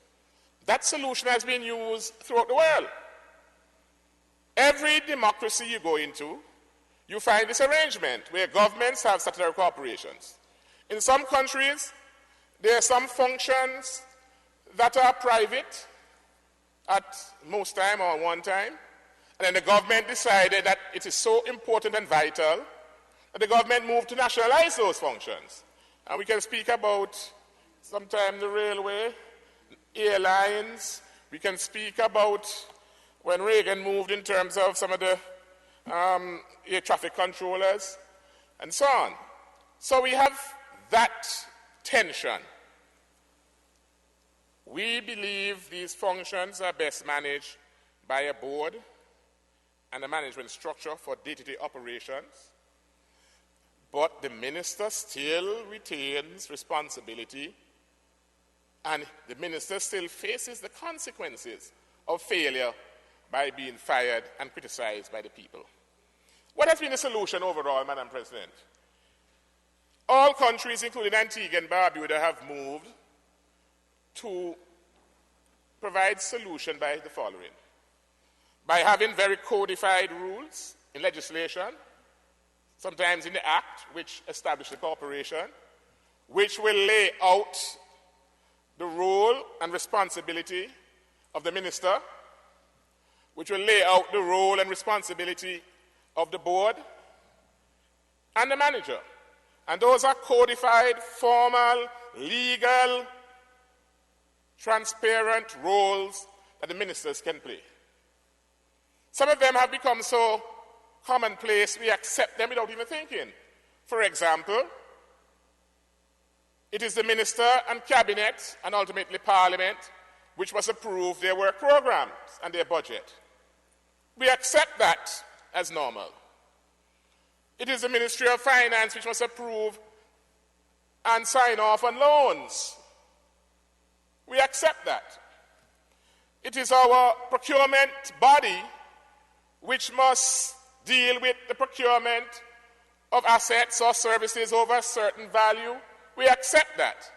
And we could go on for more examples, where there are codified areas of operation which we have codified in law and regulations that must follow a particular course. And some of them are non-controversial. All of us agree that they are good for good governance, for giving the minister some authority and discretion so he can truly or she can truly come to Parliament and give account and can fairly take the responsibility of poor performance, because we know responsibility and authority must be matched in terms of natural justice. You cannot have someone being responsible without the authority of making decisions. If I'm responsible, but somebody else is deciding, that is not fair by any scheme of the imagination. Now, the area, strangely, which has caused contention in international fora, in academia, and legal battles, is not this area of codified rules, because these codified rules must come to Parliament and be approved. The area that normally comes up for legal challenge is what is called informal influence, where ministers will informally speak to board of directors and chairmen and managers and try to get them to pursue a particular course in terms of lobbying. Strangely, this bill is not going towards the area of contention that we see in international area. This bill is going towards the transparent arm of governance, where it is saying that when we look at what is codified in the operation of statutory corporations, there is a view by the cabinet and in the law house that these rules need to be strengthened. They are making a determination, a value judgment, that along with the rule that says you must have tendering process, the budget must come, there are specific areas that they would like to strengthen and give the minister and cabinet greater codified and legal powers to govern the day-to-day operation. Now, as we said in the first piece of legislation, we all can differ as to whether or not we agree with these new codified and legally transparent rules. That's normal. We can say, well, according to organizational theory, we think to have a minister doing X, Y, or Z is good organizational practice. It's going to enhance efficiency. It's going to make sure we get better outcome. Or it's going to make the minister equate responsibility and accountability greater. We can argue that, and people will differ, basically. And that is good. And I think people have differed on some of these mechanisms on that context. But we cannot elevate our differences in value judgment as to whether it's a good call to add some of these rules, to whether or not these are fundamentally legal or constitutional, or whether they go outside the normal practice of how we govern statutory corporation. These changes are merely adding to the codified rules that we have, and they are no different, except that in this instant, some individuals, and I have heard, of course, the union have said that one or two of those clauses they are uncomfortable with.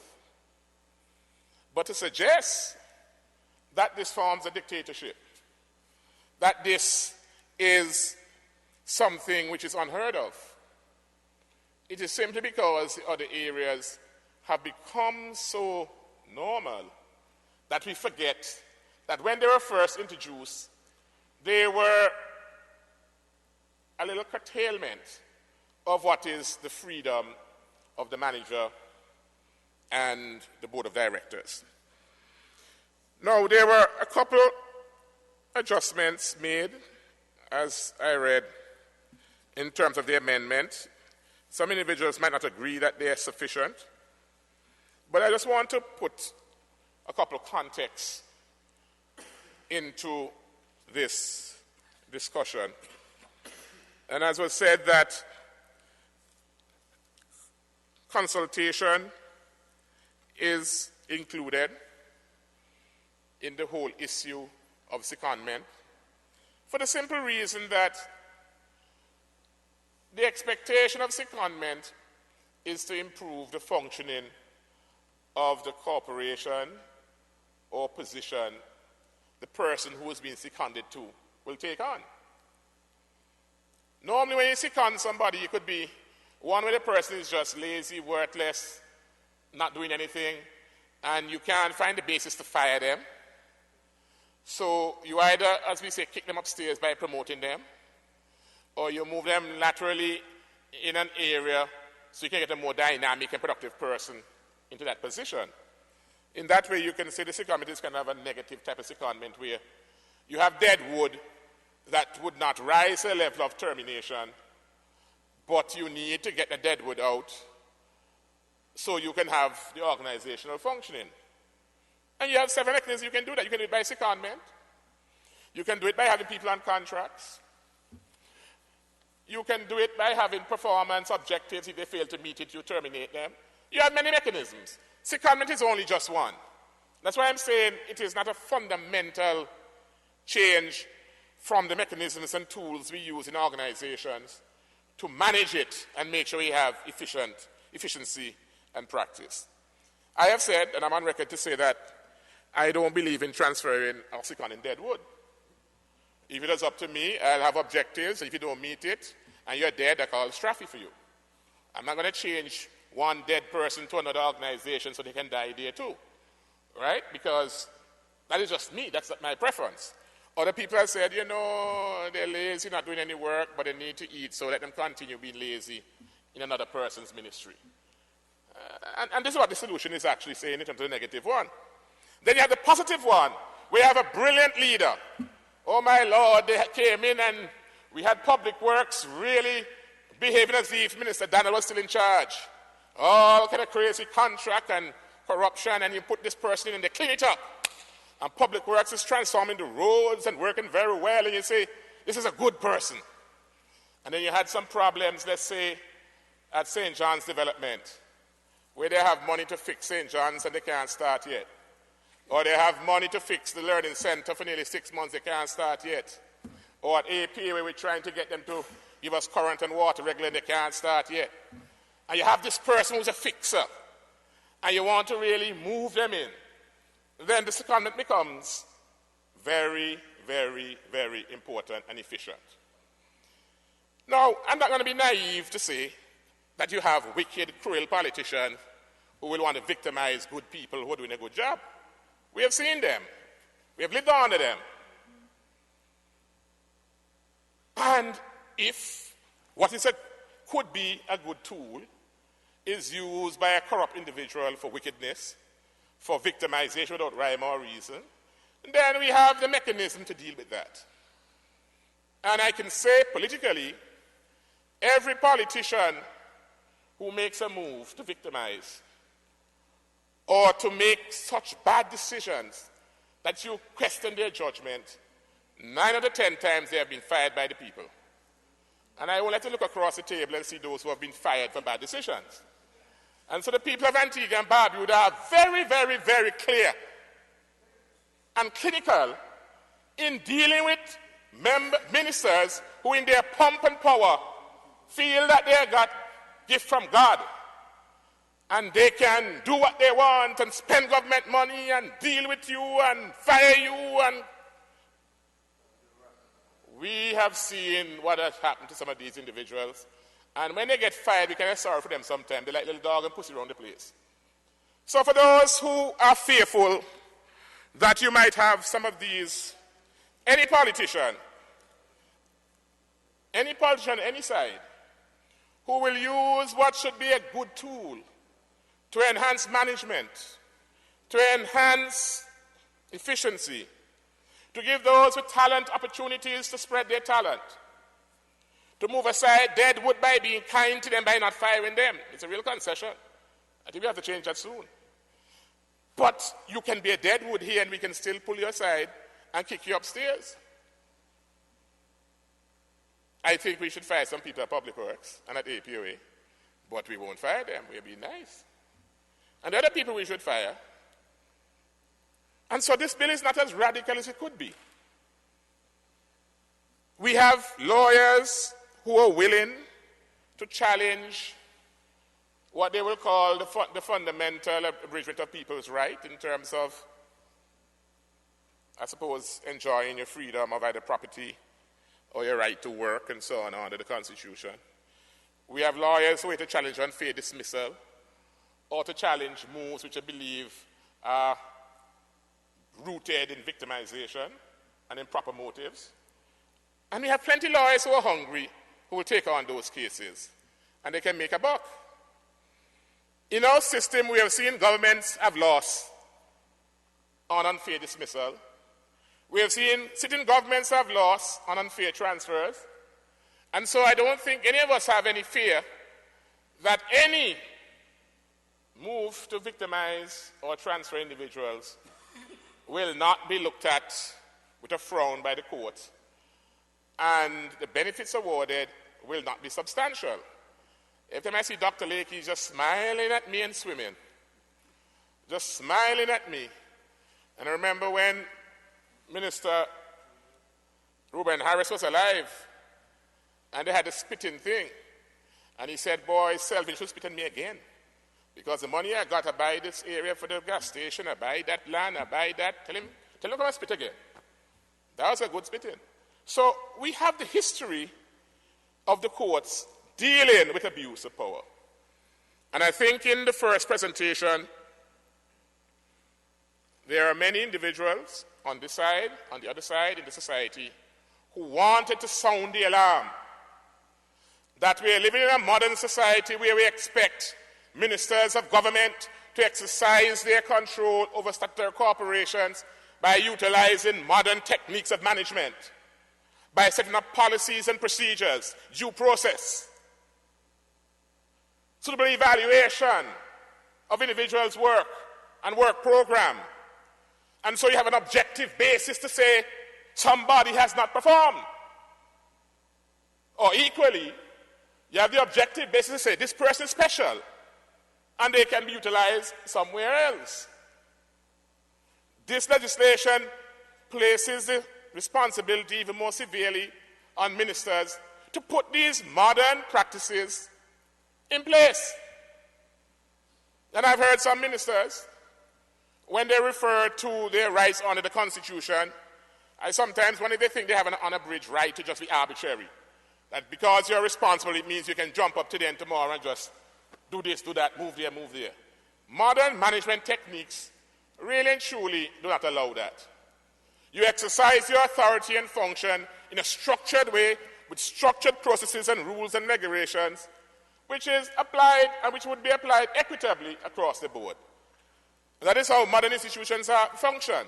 And that is how we can reconcile this dichotomy between being responsible to the Parliament and the people, but having the operational details carried out by a board and by directors.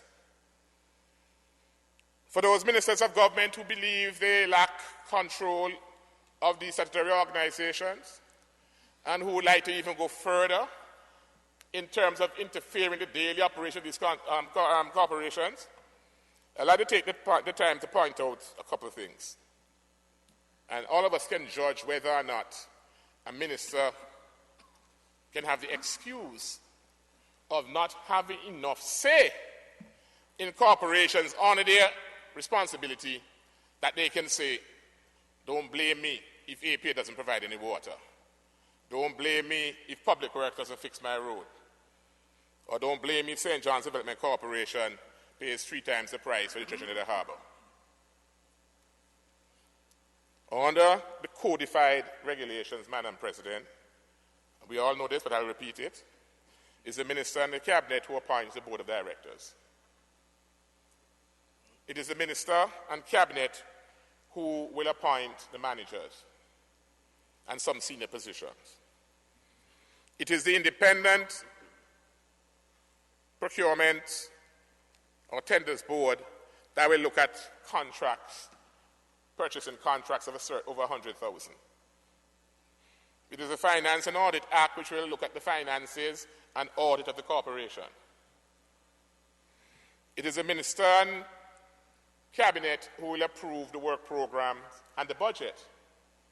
It is the Ministry of Finance and the Cabinet that will approve loans. And under this, we have added contracts for over 6 months. We have added a couple more things. I think all of us will agree that most ministers will agree they have sufficient power. They have sufficient power to ensure that statutory corporations under their responsibility that they can direct and ensure they fulfill the objectives set by themselves, the Cabinet, and they can ensure that they meet the expectations of Antigua and Barbuda. And I've just been reminded that we even allow for external audit by independent audit firms as another layer of ensuring the public will get value for money.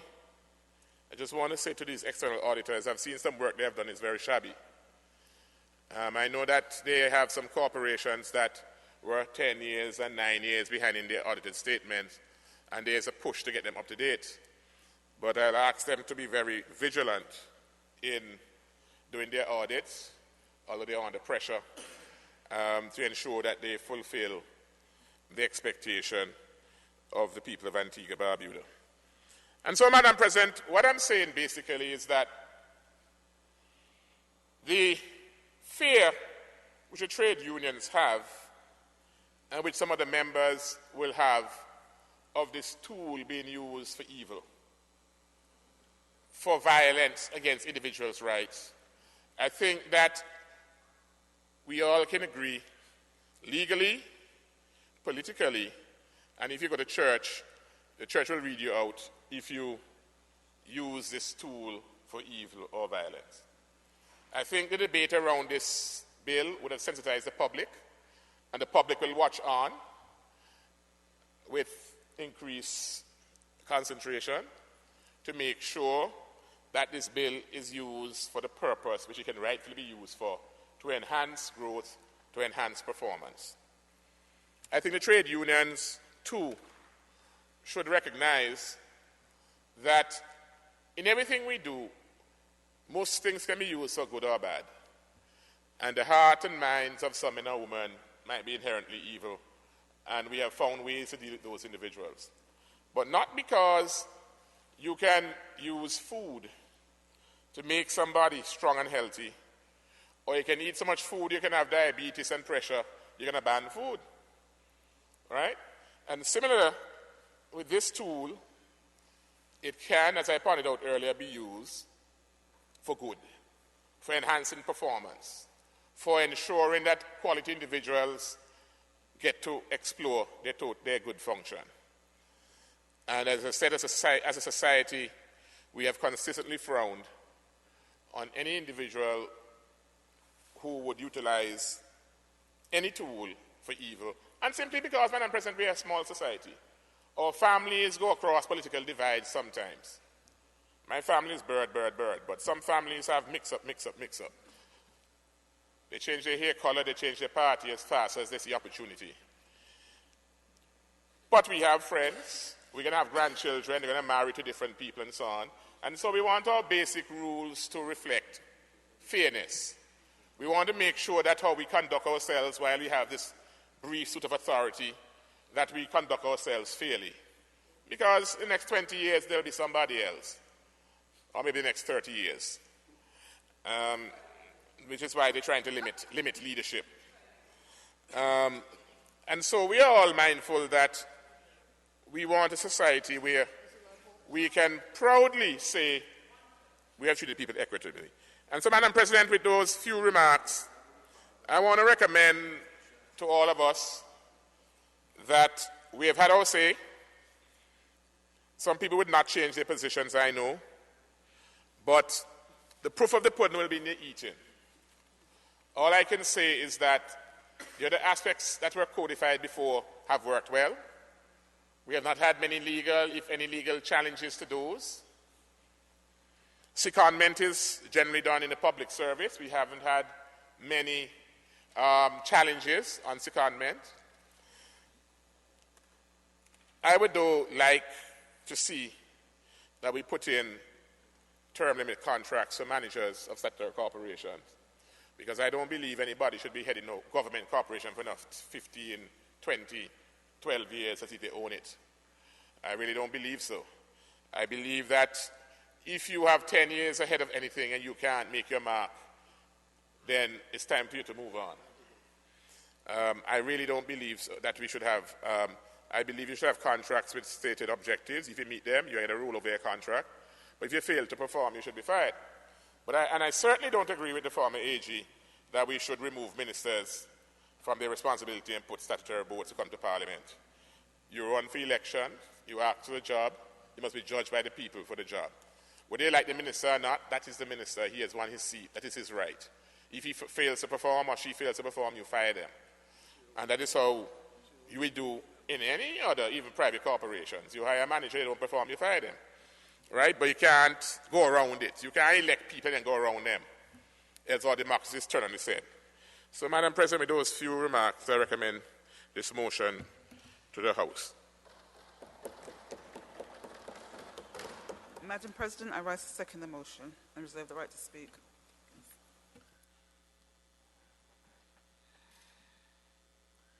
Now, therefore, be it resolved that the House of Representatives on the 6th September 2016 made the following amendments to the bill for an act shortly entitled the Statutory Corporations General Provisions Bill 2016, which the Senate sent to the House of Representatives on the 30th of August 2016.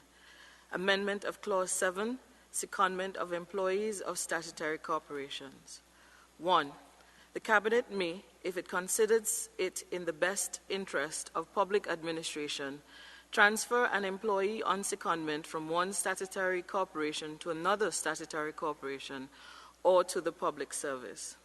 2. An employee may, after consultation with the minister and the chairman of the relevant statutory corporation be seconded to A, a post of equivalent or similar rank in another statutory corporation, or B, to a non-established post in the public service. Will there be any debate on the motion? First, yes, Senator Lovell. Thank you very much, Madam President, for putting the question. I am bemused and amused. Senator Lovell, may I stop for you a minute? I'm going to ask the Vice President to take the chair for a minute. So I don't want to get you started and break your stride. No, it's okay. I don't want the proceedings to stop on my account. Please, Senator Frederick. Thank you.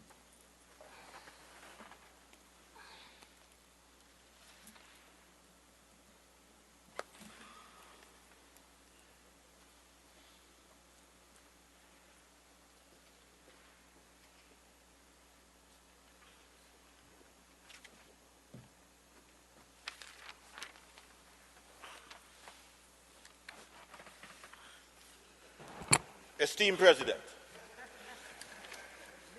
Mr. President, it's interesting that we have come back here with this bill, and I had really wanted to hear what some of the senators on the other side may have wanted to say on this matter, because I think in the history of parliamentary proceedings, I don't think we have seen so many pivots, so many turnarounds as we have seen on this matter. In fact, I recorded on the last occasion where there were some senators who very bravely, very boldly, and I would say very correctly, made certain remarks. I heard one senator say, this bill was sent here to test our intelligence. Well, Madam President, Mr. President, esteemed President, it is interesting, and I would love to hear whether our intelligence has been tested, and having been tested, what is the outcome of the test. I heard another senator say that even if persons were thinking what is in this bill, that she could not believe that they would be so brazen to put it in print. Well, it's still in print. There's been no change. I heard another senator say that this is a bill which will lead to countless actions of litigation, and people will be claiming unfair dismissal and constructive dismissal. Well, Madam President, Mr. President, it is still here. It is still here. But what I want to say is that the position on this side remains unchanged. And I remember, in particular, Senator Parker, on the last occasion, who very cogently stated that with this bill, no one with any self-respect would wish to serve on any board. In fact, he said it was so troubling that with this bill, if one were to be asked to serve on a board with this bill in place, speaking for himself, he would politely refuse the offer of appointment. And all of those words, Madam President, were true then as they are true now. And it is simply because when you really look at this bill, at best, it is unnecessary. At worst, it is intended to be punitive, vindictive, and to create a sense of fear in the minds not only of board members, but of employees. Now, first of all, I say unnecessary at best, because when we look at the appointment provisions, we see Section 3, Section 4, and again, we went through this, so I won't be too long on these points. But in every act setting up a statutory corporation, there is already a provision whereby board members are appointed by ministers acting on the advice of the cabinet. So if that is the case, we can say strike out 4 because it is redundant. It is already there. So you have to ask yourself, why? If it is already there, why put it back in another form, in a broader form? Why? Then the minister responsible for statutory corporation with the approval of cabinet may terminate if it is in the best interest of public administration. Now, that is troubling because in the current acts before us, or the acts of parliament, you can be removed or terminated if you are infirm, infirmity of mind, if you're guilty of some form of misconduct, or you did something. But under this is just a value judgment by the minister. That cannot be right. And you ask yourself, why again? And then it comes to persons in any managerial position that the board of any statutory corporation shall not appoint or remove any person from managerial position without the approval of cabinet. Again, this is just a very wide provision. And on the last occasion, we spoke about the arbitrary nature of this. HR manager, operations manager, we went through that. And that is why good Senator Londell Benjamin said this really is here to test our intelligence, because he has some experience in management. And you'd ask, why is this provision put in there? And then as we go down with decisions of the board and that type of thing, which my colleagues will deal with, you come to one inescapable conclusion, especially when you go down to the issue of transfer on secondment, Section 7. And that was the one I know that created some difficulty in the minds of just about every single senator who debated this bill on the last occasion. And that's because you have to call that the clause that is intended to punish. The clause that is intended to punish. When we talk about directions to be given, it is never intended that ministers are going to give directions which concern the day-to-day management of any board. But under this act, that is what is clearly intended, given the very broad nature of the power that has been given to the minister. Esteemed President, when you look at the Tourism Authority Act, directions by minister, the authority shall comply with directions given by the minister in respect of the policy to be followed by the authority in the performance of its functions under the Act. The Investment Authority Act. The cabinet may give the authority directions of a general nature in respect of the policies to be followed by it in the exercise of its powers and the performance of its functions. The St. John's Development Corporation Act. The minister may, after consultation with the chairman, give to the corporations directions of a general character as to the policy to be followed in the performance of its functions. The Transport Board Act. The minister may, from time to time and after consultation with the chairman, give to the board directions of a general nature as to the policy to be followed in the performance of its functions. The Board of Education. The minister shall, at the beginning of each financial year, forward to the board government policies relating to the matters provided under this act. The Airport Authority. The minister shall, after consultation with the chairman, give to the authority directions of a general nature as to the policy to be followed. Central Marketing Corporation. The minister may give to the corporation directions of a general character as to the policy to be followed in the performance of its duties. National parks, I'm coming to that. But let me do medical benefits. In the performance of its functions and the exercise of its powers and duties under this or any other written law, The board shall act in accordance with any written policy directive of the cabinet communicated to the minister. National parks. The minister may, after consultation with the chairman of the authority, give to the authority such directions as to policy to be followed by the authority in the performance of his functions, etc. The point, I think, should be absolutely clear, esteemed President, that is governance 101, not just in Antigua, anywhere in the world you go. The role of the minister and the cabinet is to set policy.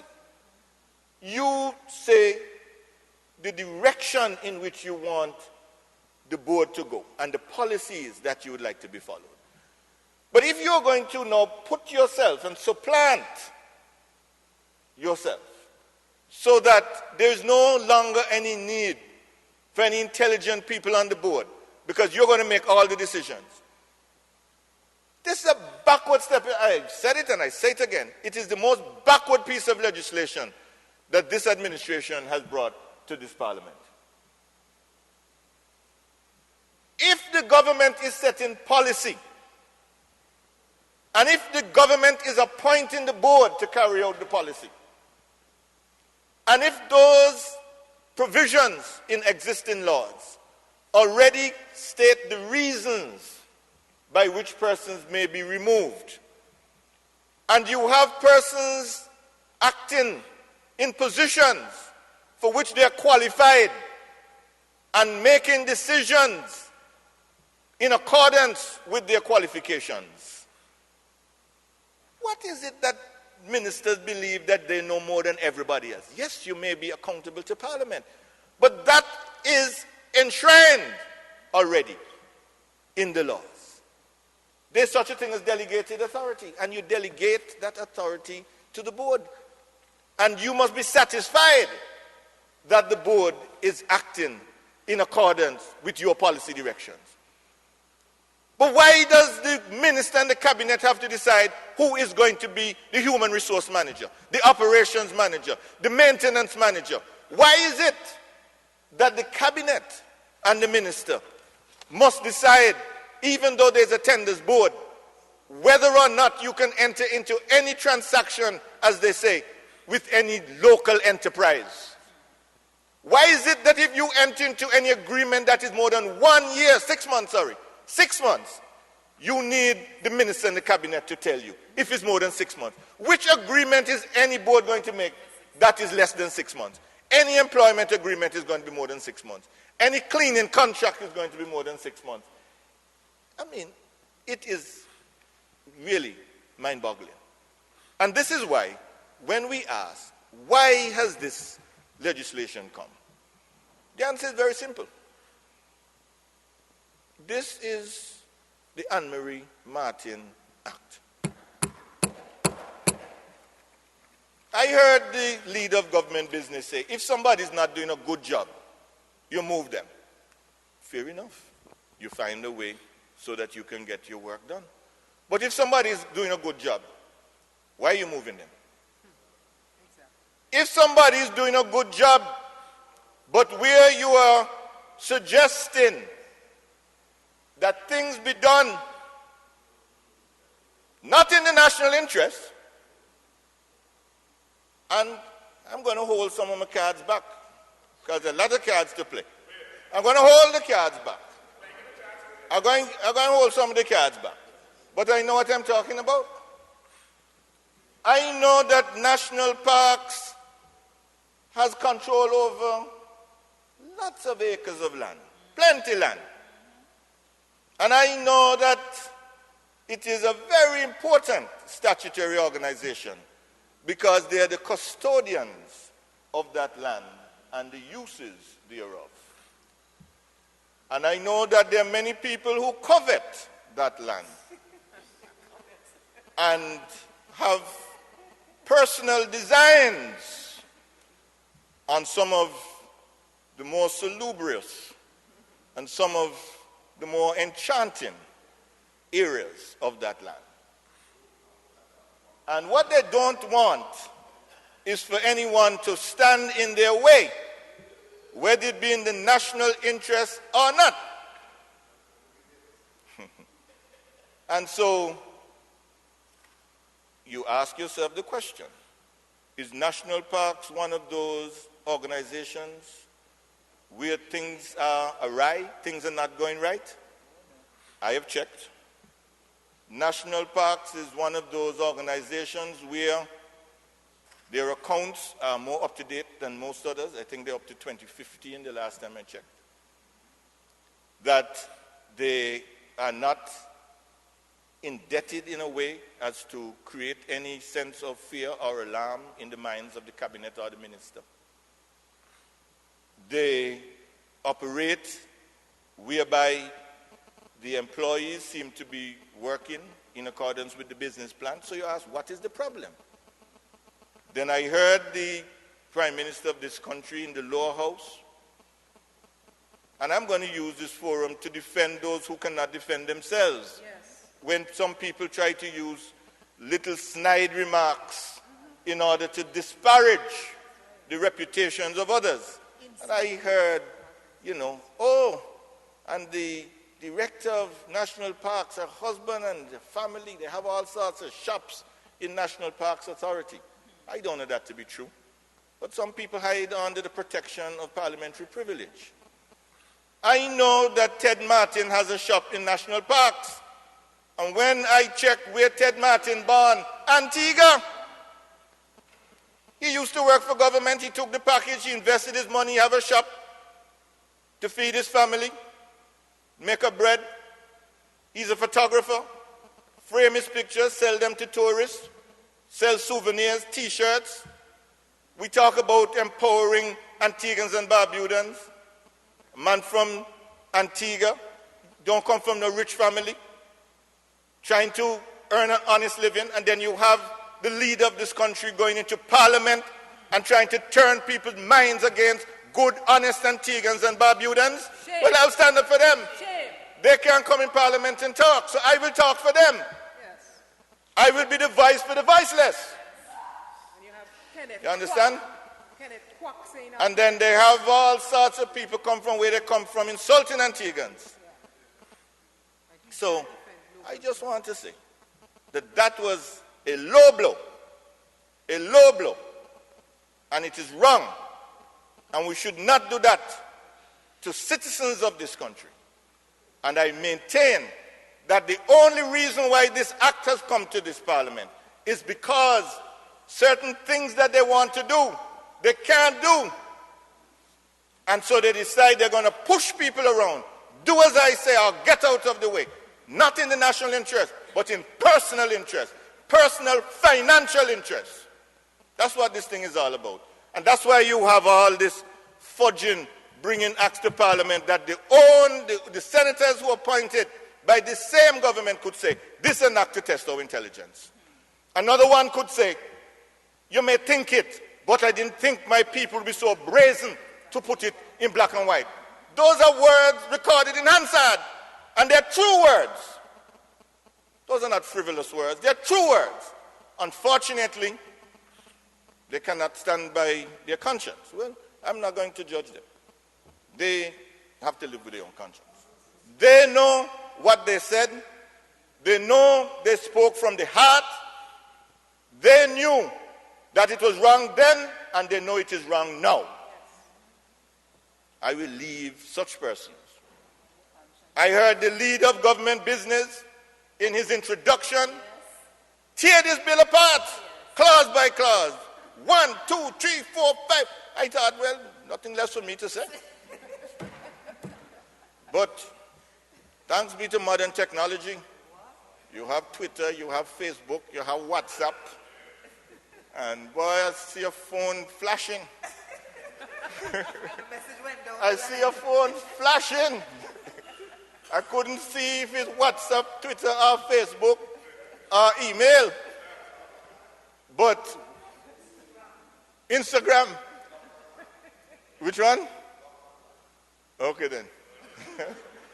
But from the time the message came, I don't know who was the messenger, but I know, what do you call it, the messenger? Oh my. I'm telling you, those who see him washed in the blood and sanctified with a WhatsApp message. It's amazing how they did an about turn and somehow they saw things from a totally different perspective. I heard the leader of government business again today, and man, I tell you, words. What was good yesterday is wrong today. What was wrong yesterday is good today. And the use of the language, oh, yes. Oh, modern management technology. Using words to camouflage what everybody knows to be an act which is intended blatantly to victimize an Antiguan citizen and others who choose to be independent and to act in the national interest and to exercise their expertise in the interest of the people of this country. For those reasons, esteemed President, this is a bad piece of legislation. We opposed it then, as you did, with due respect, esteemed President, in your debate, as you did, and we oppose it now. Whether you will oppose it now, only time will tell. However, esteemed President, we trust that in the case of all those who follow their conscience in the way they spoke on the last occasion will again follow their consciences in the way they vote on this matter when the time comes. And so the time will come, we'll be asking for a division. We will be asking for a division. And we will want to hear what each person has to say on this matter. So let the record reflect. We will be asking for a division on this matter because I have the satisfaction of knowing that each of you who spoke on the last occasion, that you spoke against this bill. And you didn't do so because you thought it was just your right to criticize for the sake of criticizing. You knew that this was the thin edge of the wedge and that this is not about good governance. This is about victimization, and this is about totalitarian exercise of power. And that's what we're seeing in this country. This power madness that people believe because they're named minister, they puff up their chest, they want to order people about, tell people anything they like. I've seen it. I've seen one minister and heard of one minister who went to a permanent secretary, reduced her to tears. Sure many of you have heard about it. Total abuse of power because the permanent secretary was trying to do her job. Went up to the permanent secretary without any respect for that permanent secretary. Had her thoroughly abused till the lady was reduced to tears. And they call that good governance. Yes. That's what they call good governance. And then coming here and pounding their chest, justifying the unjustifiable, spinning around, doing about turns, tiptoeing like a ballet dancer, trying to make what is wrong right. Shameful. And with those words, esteemed President. With those words, esteemed President, I trust that those who have ears to hear will hear, and those who have voices will speak truth to power. Thank you.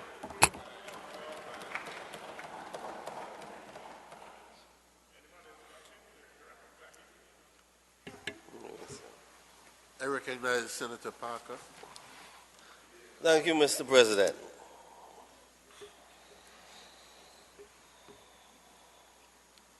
This has been a contentious issue for the last month, I would say. We have a piece of legislation before us that changes things.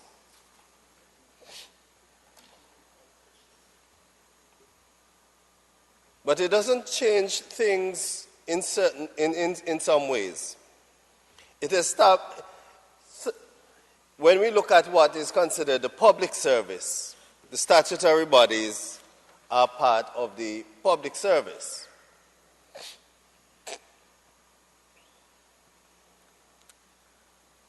And as Antiguans, we all experienced the underperformance of the public service, both in from the civil service as well as from many of the statutory bodies. Things take exceedingly long time to process, poor service delivery, ineffective action in many cases, and we, the public, suffer as a consequence of that. And so we can understand the frustration that some may experience sitting on top, trying to get certain things done, and the process and the activities you expect are not happening the way you expected.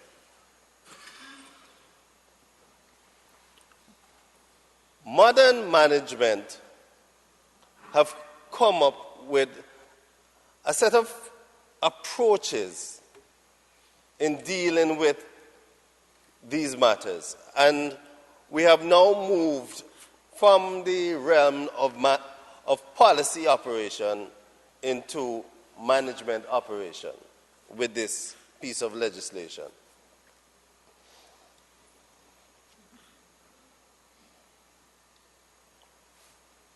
We're now in the realm where there is expectation of immediate action.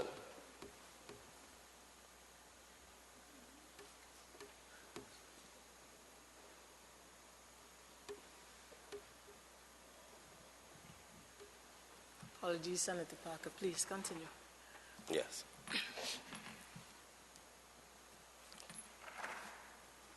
So we see a remedy being applied to solve a situation. Now, Madam President, I am not going to go down the road of assuming that there is malintent. And I would not want to prejudge anybody before they've done anything. What I'd like to point to, Madam President, is the possibilities that exist. And I think the discussions that have been taking place in the public is a good thing. That the public has become very aware of many of the possible pitfalls. Because, Madam President, the arguments that we've been considering is still in the realm of possibilities. What may become possible based on the change in legislation.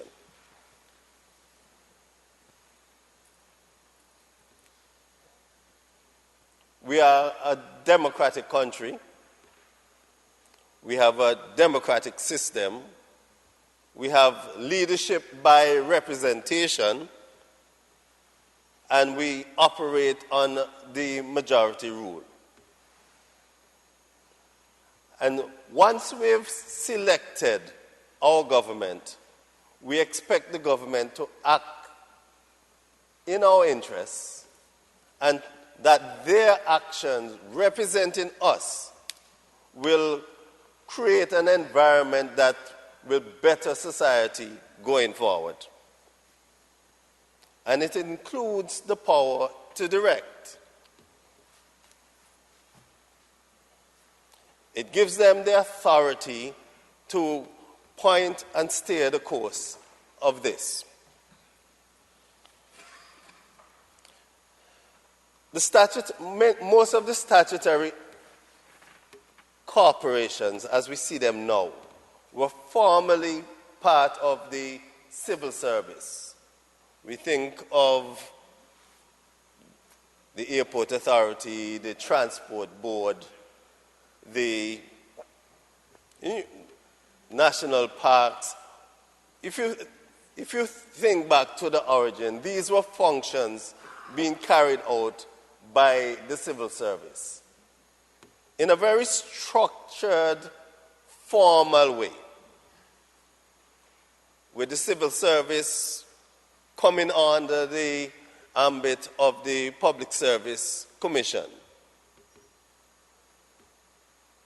Certain activities have been taken out and have been put in the hands of these public corporations.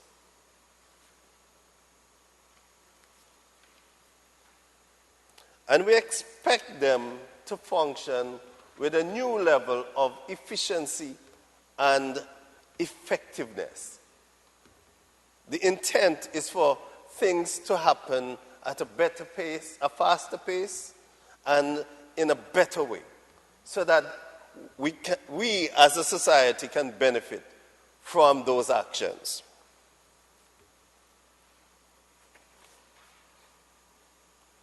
In this new structure, we have created the statutory boards which oversee the operation of the managers. And we have become accustomed to holding people responsible for the actions and the outcome, which is the way modern management theory operates, linking decision-making power to the outcome.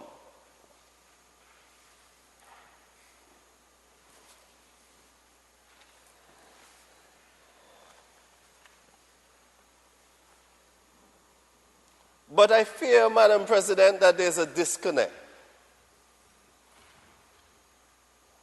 When we look at what happens in the public service and in the civil service, somehow there's some disconnect between action and outcome. The public is not receiving the service that they expect. But somehow the organization is not adjusting and not being effective. Madam President, I have had occasion where I've waited 6 months to get one letter of 8 lines from one ministry. And I am not alone. And if it was an isolated incident, it would not be so bad, because on another occasion, I've worked for over 6 months without being compensated and without a formal contract. And you operate in good faith. But these things should not be happening. Service ought to be delivered in an effective way. They ought to be concerned with the outcome, a link between the action and what happens as a result. But many times you go and appeal and it's completely ignored. Top management and top civil servants, in many cases, simply act as if they don't care when the public complains about the ineffective and poor service that they're receiving. So you have a government that comes in, Madam President, a government that comes in with a 5-year mandate. They have articulated a vision, and they have created high expectation. And people are watching and waiting for things to happen. And you hear it in the public that nothing is happening, nothing has changed. And you can imagine what it feels like knowing the clock is ticking and you have not delivered. And you can see the temptation to get up and do it yourself because you are trying to work through the system, but the system is not working with you. And like I say, Madam President, I am not going down the road of saying that people have malintent. I am giving people the benefit of the doubt. I am saying that we are working for the better of this country. Things are not happening. And there's growing frustration, and the clock keeps ticking.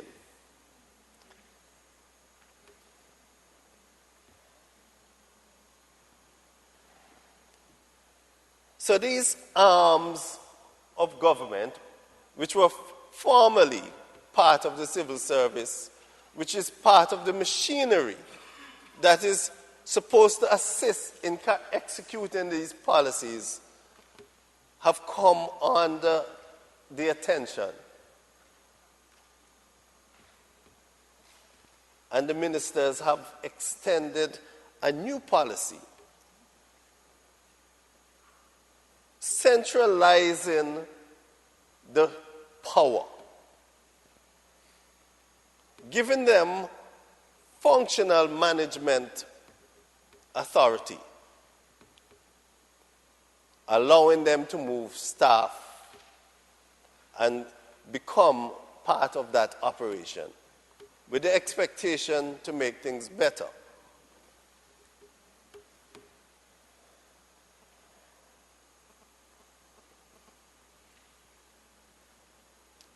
For me, the question is this the best way?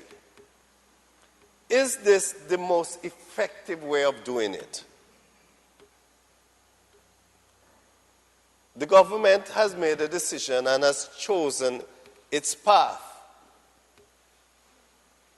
But it doesn't mean that we cannot speak about it.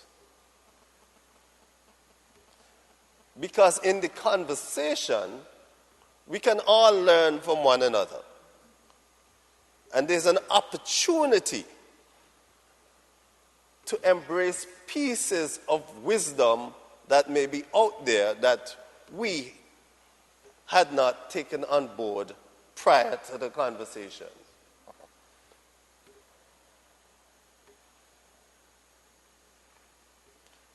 For me, Madam President, communication is an essential part of that management. Bottom up, top down, shared. Embracing what is available to make the best possible choice.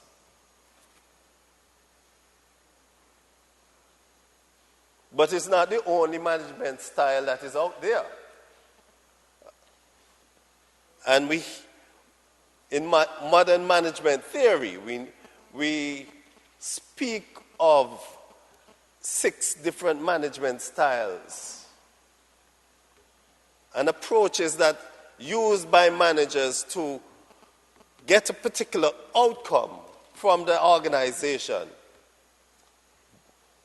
blending them, focusing on one area in one form or another at different times as the occasion requires.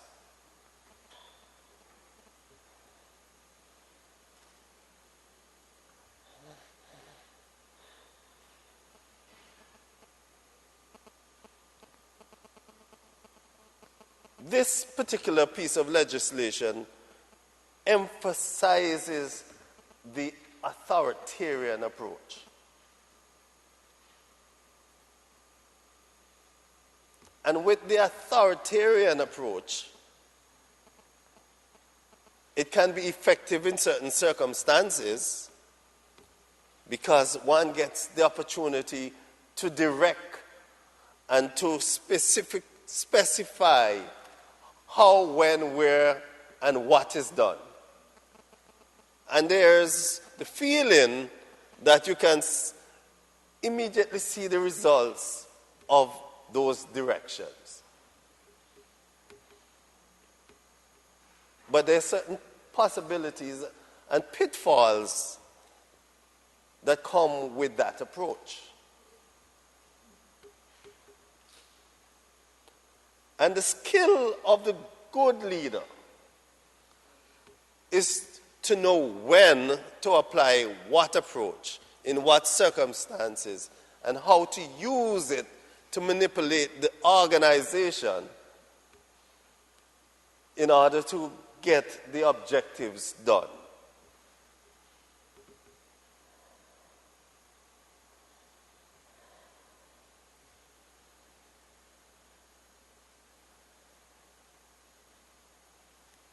They must be used appropriately, Madam President, and carefully, considering the risks and pitfalls that are associated with them. Because each of the 6 have their own drawbacks. None is perfect, none can be applied at all times, none is appropriate for all occasions.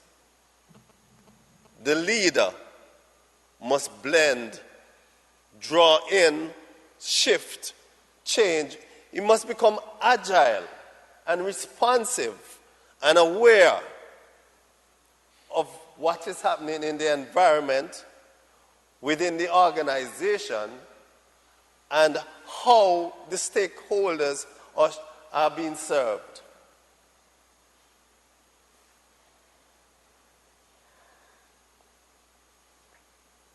It's all about managing people.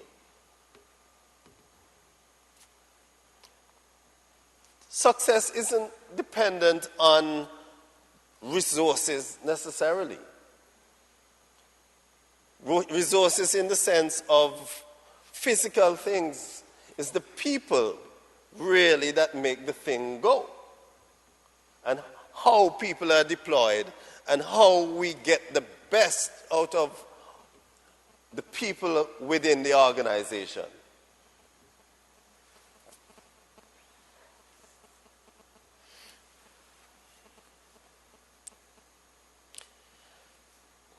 In order to get the best out of the people in the organization, management theory focuses on them as a stakeholder. A stakeholder in the entire operation. That they have a stake in the outcome as well as the process.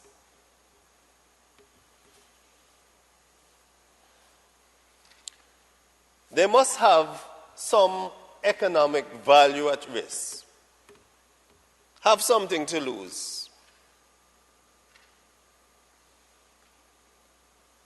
In the case of the line worker, you consider losing your job, your source of income, and your lifestyle, which depends on that income. And the boards similarly. Your performance is being judged, and that judgment affects what you have at stake. But that judgment is seen through the prism of the level of control of the outcome that worker has in the process. You can't expect that worker to be more responsible for more than he actually is able to control.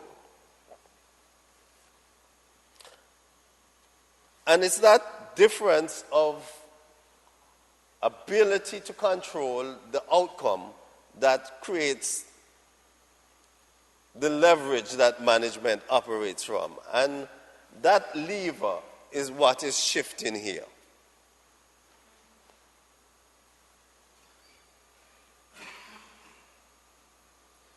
as we shift this lever, Madam President, I'm suggesting that we, and I say we because we are all stakeholders here.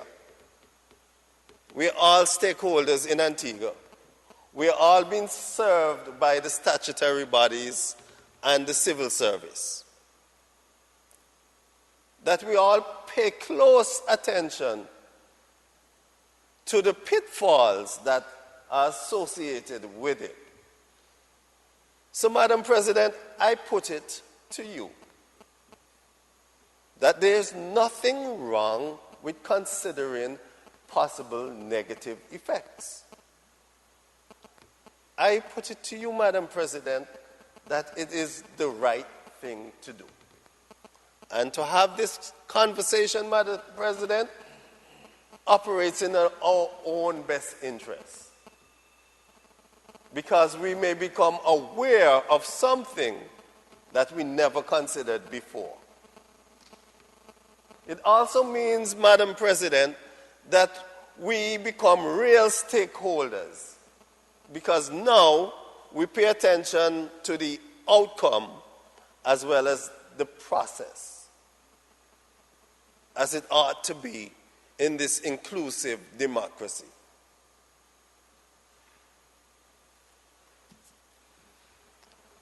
So there's no need for us to get overexcited and prejudge action and determine outcome at this point. That is to come. Our role going forward is to focus on things as they occur and look at the possibilities and to help chart the best path forward. As stakeholders, we want Antigua to succeed. We want Antigua to be the powerhouse of the Caribbean, because we all benefit from it. Our very motto says, each endeavoring, all achieving. Each of us making an effort, working diligently, our combined effort giving us that achievement referred to. Each of us being a stakeholder, each of us having a stake in the outcome. We are looking for the success. So, Madam President, I am not fearful by this process. I embrace it. Because it's a wonderful thing. Because suddenly, when we were quietly grumbling in corners, it comes out in the general circulation. And we can shoot down the bad ideas, and we can elevate the good ones. And the little hint that could give us the edge that was being whispered in some corner, somehow now we can hear it and incorporate it going forward. So there's great opportunity as far as I'm concerned, Madam President. Great opportunity to grab the good things out of the discourse.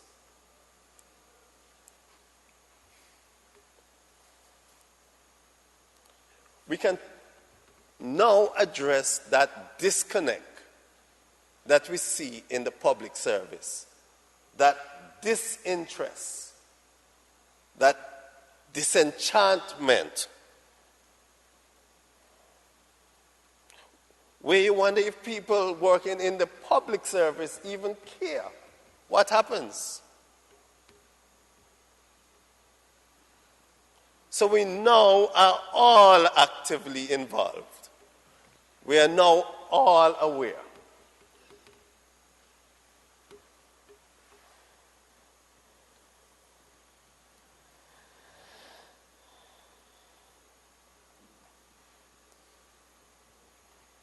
So, Madam President, we have elected a government. The government has laid a piece of legislation on the table. they have chosen a path that is controversial, and ultimately, this government will be the ones who will be judged by it. But it's not just the judgment, Madam President, that is at stake here. The outcome as a society. And so we all must get involved in it. Come on board. Pay attention to what is happening. Not to prejudge, not to say it's a done and dead horse, but to be active in our society, trying to make it better. And in support of that, Madam President, I would suggest that the government go a step further and look at the statutory organizations, corporations, and do a review of the operation and function of these statutory bodies. We need to ask some fundamental questions here with these statutory bodies. Are the objectives that they were created still the same that what we need now?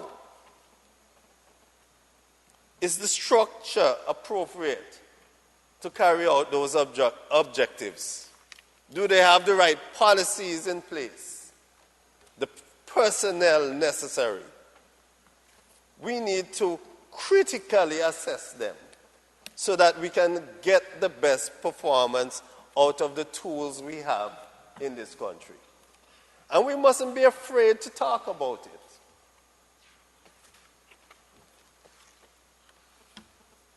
We must each contribute that little thing that makes us special, that we have, that society needs, and put it on the table. And we must be open-minded to embrace it. If it is a good idea, it's a good idea. It matters not who proposes it. Let's use it. Let's use it for our society.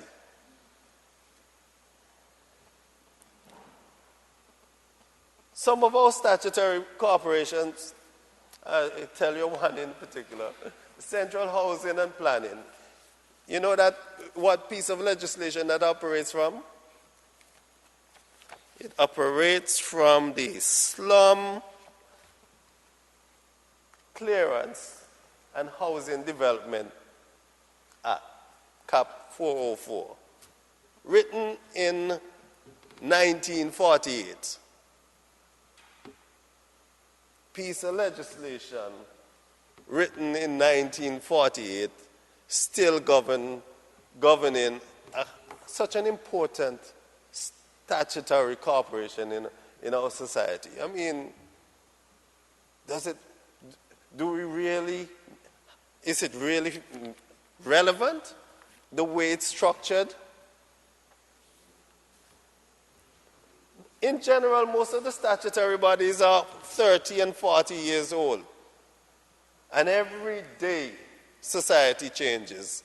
New challenges come on, and we're trying to respond. So would this change what happens at Chapel? This piece of legislation is not directed at Chapel. Madam President, what I'm saying here is this a next step necessary. That functional and operational review. That now brings together the pieces, where we look at so much of the activities that used to be carried out by Central Board of Health is now being carried out by Solid Waste Management Authority. And there's confusion. There's an element of confusion, and there's some updates that is necessary, some clarity that needs to come to it. There's a question of funding that comes into play here, Madam President. Many of the statutory bodies and the central government itself, they're failing because there's simply no funds, not enough funds available to carry out the vast functions that are being assigned to them. And so there's some rationalization that is necessary and some prioritization that must take place. What are the critical issues, the central issues, and make sure that those functions are being properly manned and funded. And then what are the things that we need to take us forward and apply the funds accordingly. We will never have the money to do everything, but we need to do the essential things, and we need to do the progressive things. So we need to rationalize and review and update, Madam President. So my contribution here, Madam President, is to say, let's embrace the conversation. Let's use it to our benefit. Let's take on board the good ideas. Let's make better choices based on what we have in front of us. Thank you, Madam President. Thank you, Senator Parker. Senator George. Thank you, Madam President. I just rise to make brief remarks, the bill having returned to us in this honorable House. Let me start by saying that this morning when I got here and the preacher began, I think he sets the mood by saying, "Blessed are they who thirst for justice, for they shall be satisfied." Those were the words he used. And, Madam President, I think it was so profound that I consider myself in this honorable House, yes, appointed by the Prime Minister, but will play a pivotal role when it comes to industrial and labor relations, anything affecting workers in this country. This bill, to me, is worker-centered. Whether those who are appointed on boards, those who are appointed at the top of the statutory corporations, the CEOs, whether the managers or the professionals and the technicians, they are all workers. And that is how I consider them. And the bill still has the potential for industrial and labor relations redress. It poses that. There's a cloud out there over the workers of this country and persons who are concerned that this particular piece of legislation still have the potential in the long run. Even though the debate was so colored, the words were so colored, that some of us would believe, well, okay, our fears can be allured, we can relax, because nothing will happen. There's still that perception that it can be used negatively. It is still there. Now, the bill, in one of the sections, looked at the interpretation of an employee. And, Madam President, it says clearly, managerial, administrative, professional, or technical rank of persons. As a union, especially the Antigua Trades and Labor Union, we represent at least 99% of all statutory corporations, except the Airport Authority, and I think a few others. All of the others, we represent them. And we also represent persons who are technicians, IT people. We also represent professional people, accounting firms, accounting clerks, and so on. Managers like the operations manager, maintenance manager, represent those people. But it's been bandied about that only a few people who we do not represent. We are not concerned about those at the top of those corporations because they are appointed by the cabinet upon recommendation of the boards. And the bill which was passed in our last session for the medical benefits would have given the minister now the authority to hire and fire. He who appoints disappoints.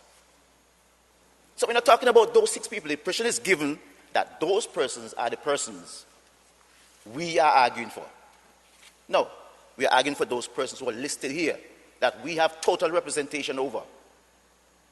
They're under our charge as well as a union. So the impression must not be given it's just a couple of people. It is listed here, those persons. We don't have a problem, and as I said before, of persons moving from one corporation to another.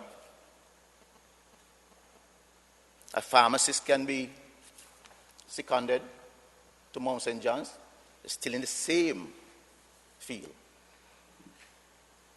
The nutritionist can be sent to Mount St. John's, assist with how the food ought to be prepared for certain people who are there. That is not a problem for us. You can take somebody from FSRC, especially in the insurance part of it, and you can probably second them to state insurance. That's not a problem. But the problem we had at the time, and still have, is the fact that you can take someone from the corporation to a non-established position. The lower house made a certain move, partial, by adding the word consultation. And it is consultation without consent. And that is all the union wanted. I was prepared to come to this honorable house this morning and listen to everybody and said, look, and I'll speak to it later, as a result of a forum, ask for a recess, or not a recess, but a postponement, and have the cabinet of Antigua and Barbuda meet all of the stakeholders, all of the unions, together. ABPSA, ATNLU, Workers' Union, Antigua and Barbuda Free Trade Union, all of the other unions, nurses, teachers, and let us look at this particular clause. And from it could probably come the solution. But as long as it stays like this, Madam President, the fear is going to still be there. And at the same time, you would not have any consensus, especially coming out of the workers' organization. No. 2 months have since gone since the last session of the Senate. 1 month? Yeah, 1 month. 1 month, yes. Okay? And since that time, Madam President, I take pride in knowing that I represent a great number of workers in this country. And especially heading the oldest organization, the oldest trade union, the Antigua Trades and Labor Union. And that workers have always been the focus of myself and the officers of the union. If for any reason the workers would have called on me and I'm nowhere to be found, that constitutes abandonment of my people. It would be. I work with the Honorable, the late Sir V. Cornwall Bird. I'm perhaps the last of those who have worked with him in the trade union movement. When I got there were the Buntins, Carrot, the Hearst brothers, Willie Isaac. Those are names I can call. I met them there. And in 1981, on the 16th of October, the union struck against the government under VC. Some of you probably wouldn't have remembered.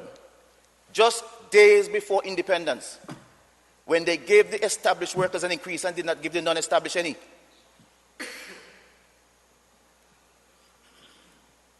And as a young lad, just returned, not even as high as a truck wheel, I was hoisted on a truck by a gentleman called Rufus Lewis from Sweets and Alston Joseph from Willikes to address the workers and advise them at that time that it would appear that the established workers were given green grass and they were left in dry grass. And that caused a strike in Antigua and Barbuda where Public Works and CBH marched the streets of St. John's up to the greenhouse, where the cricket place is now. Still have it. It's right there in the hall. And at that point in time, the police had gathered with their guns and everything. And when VC realized what was happening, he looked downstairs and asked them to open the gate, let them come in, and asked what was the matter. Well, those who were older than I am thought this young upstart wanted to do something stupid and said, "You don't know what you do." And VC said, "Well, all right, what is the matter?" Spoke to VC and told him of that situation. And he called Ambrose, at the time was financial secretary or budget director, I don't know which one, my leader can confirm the position, and said, "Look, you go and sit down with the union right now." And so we pulled a team together and sat down with Ambrose. That caused at least the biggest increase for non-established workers to take place in Antigua and Barbuda. That VC did not chastise me for standing up for workers.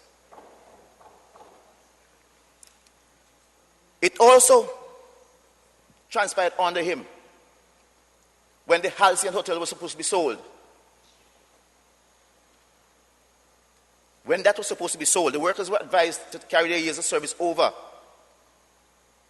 And I intervened and told the workers not to do so. Get their money first and start over again. And another time, VC called me and asked what was the problem. I told him. And he said to me, "Go and do your work. Go and do your work." Also under the Honorable Lester Bird as Prime Minister, we had a strike, big cricket taking place down there in St. John's. And we marched right around recreation grounds up to his office. Workers were being short paid at the time. And we were haunting him for some money for the workers. Yes, we got the check.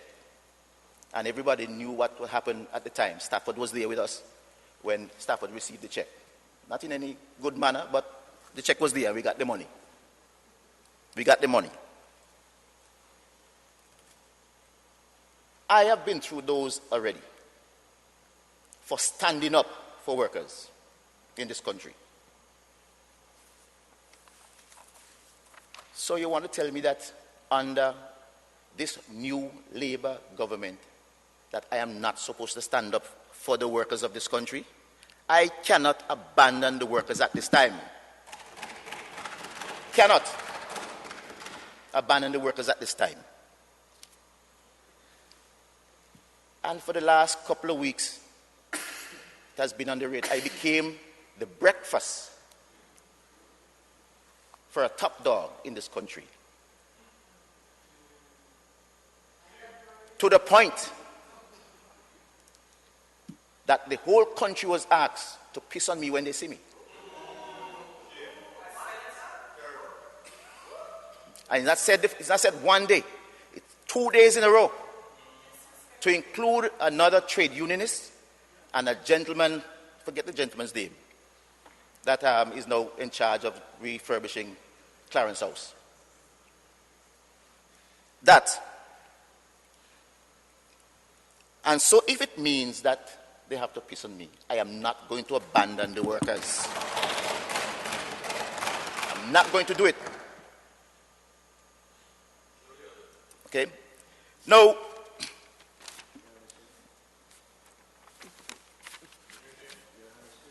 Madam President, we tried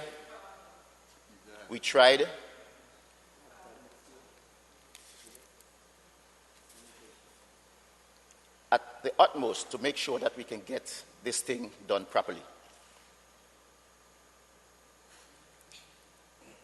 But it would appear that the bill is going to go through. But I just want to register as a trade unionist who was appointed by the Prime Minister to serve in this honorable House,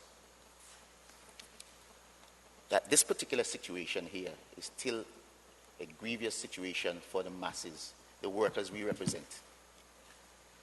The workers we represent.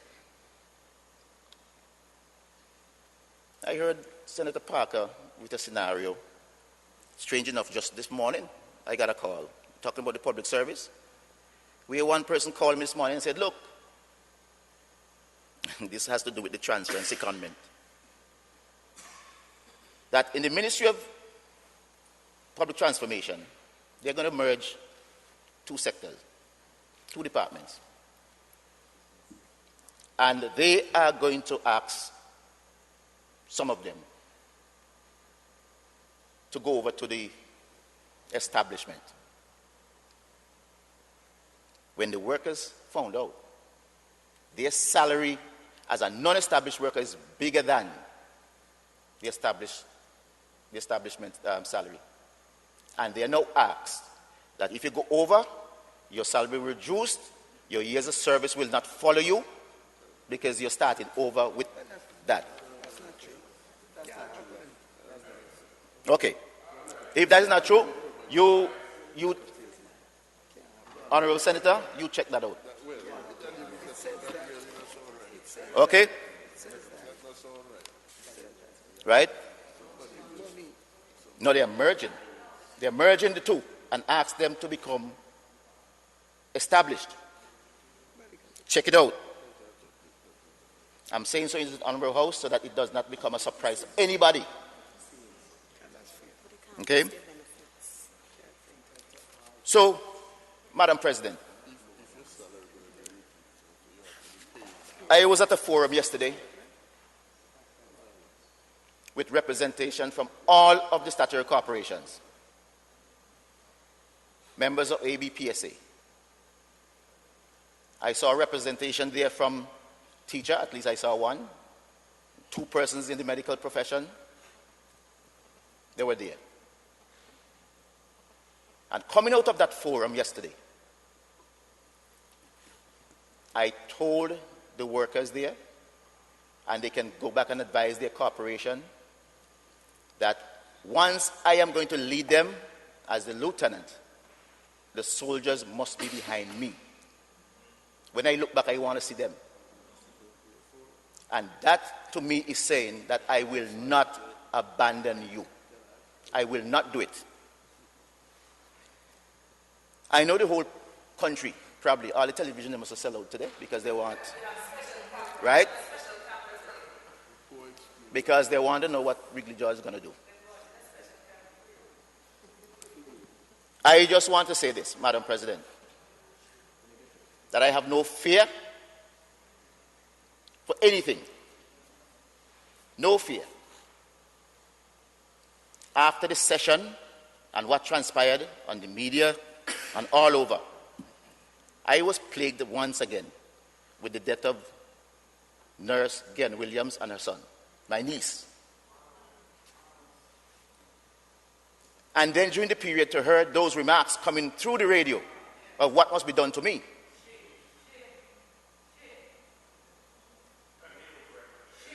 Okay? I said to myself, and this is a biblical quote that I chose, and it's taken from Jeremiah 18, so read it, any one of you who wants to know. I have been to the potter's house and saw the potter at the wheel doing his work. And I received a word which states clearly that I could be transformed just like the clay. And I made those words manifested. So I have no doubt at all that anything at all that I go through, I've now been at the bottom, it must be somewhere up. You can't keep me in the gutter unless you're down there with me. Cannot. So I would have stated my position. And I'm prepared to pay the price for leadership and suffer the consequences for my actions. I am prepared for that. I'm standing with my union. I'm standing with the workers. And my position is the same yesterday. It will be today. And it will not change. Thank you, Madam President.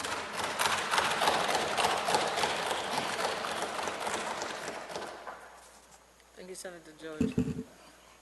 Is there a microphone lit that way? Oh, okay, Senator Quinn. Madam President, I am buoyed by the fact that we still have in this country men of principle.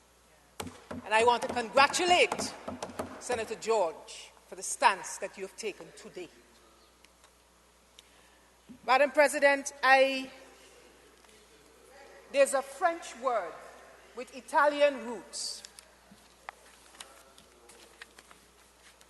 a term called volte-face. And what it means is that there's a complete reversal of one's opinions, policy, or position taken. And what we saw from the leader of government business is a volte-face. Maybe we should call it a farce.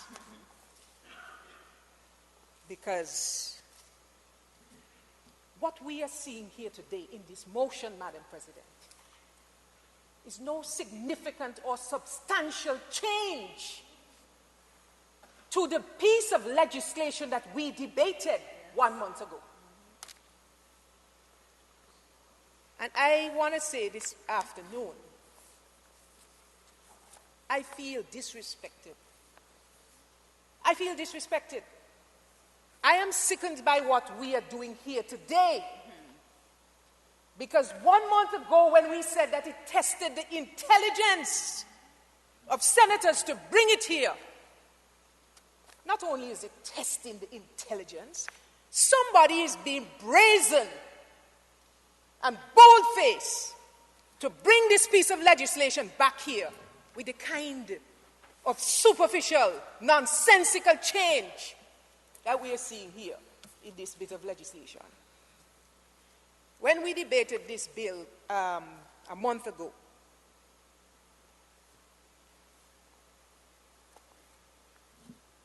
the legislation said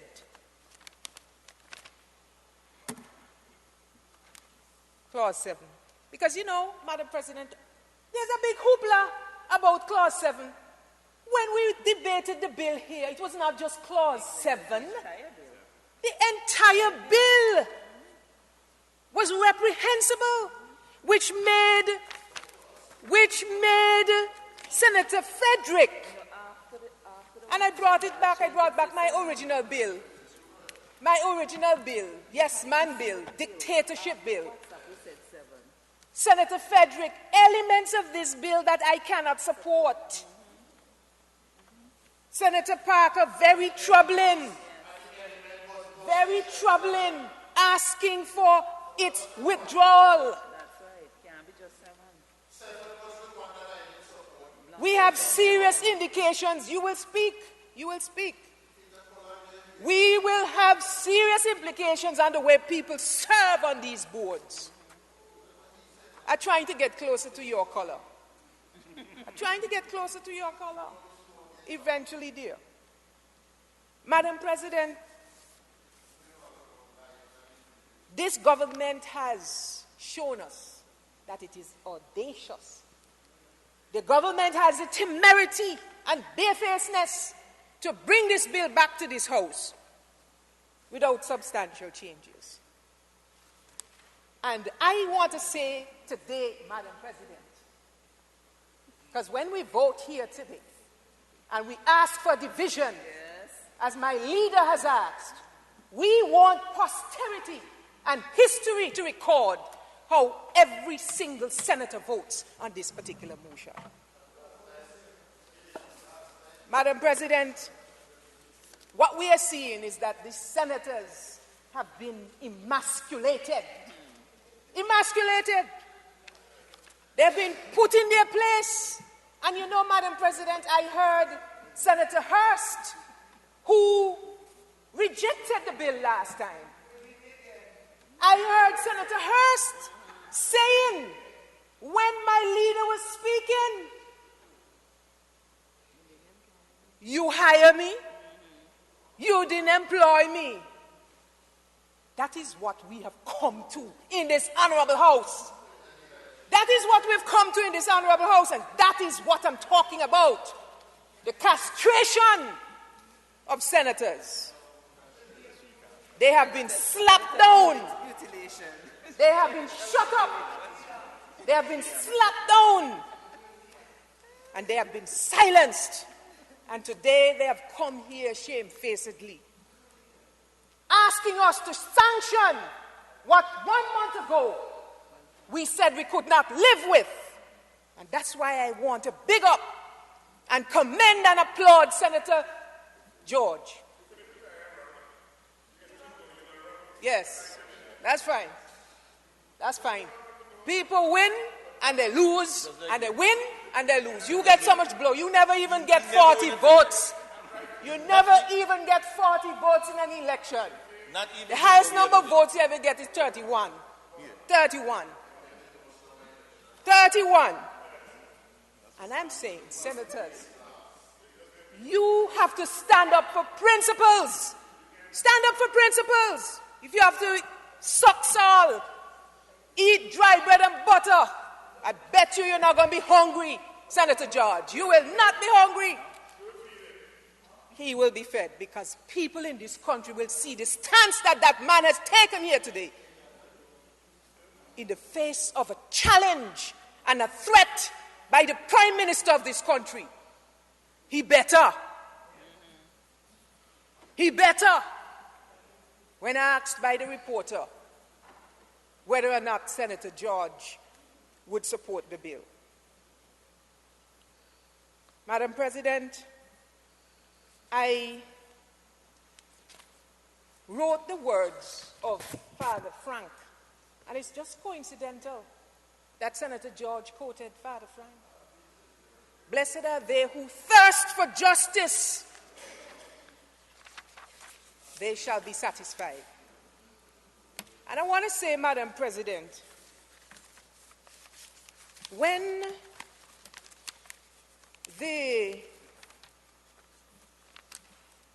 because a lot of debate has been back and forth about UPP senators when they voted against the CIP bill. And when those senators broke rank and voted against the bill, or deliberately absented themselves from the House, I felt that they were wrong to oppose the bill in such a public manner. In fact, I was abroad at the time, and the Prime Minister called me, and he explained what his intentions were. And I said, sir, you appoint and you disappoint. But the crux of the matter The crux of the matter, those senators exercised their right and their independence of thought. They stood on their principles. And based on what we are seeing now, the bastardization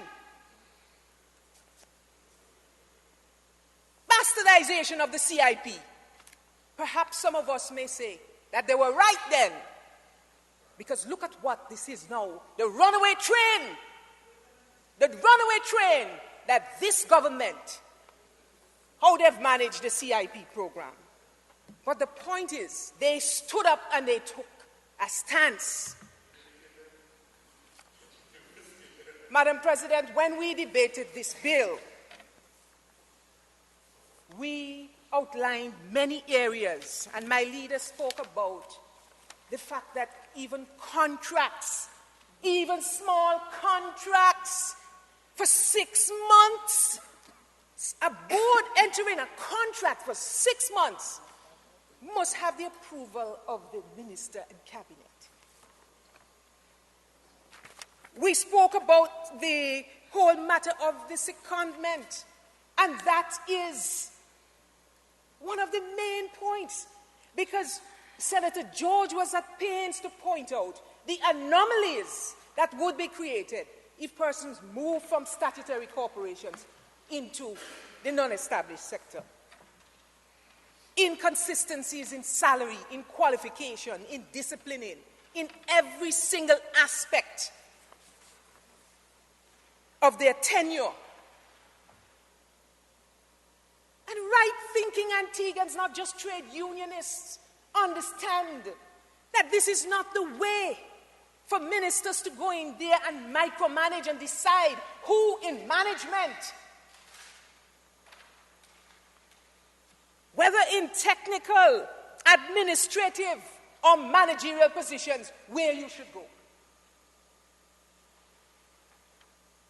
I am suggesting, Madam President, that just as 1 month ago, this bill was a sinister and unprecedented move to arrogate power, more power to cabinet. The government won the elections in 2014, right? They lift and drop and throw us away. Yeah. We took our blows.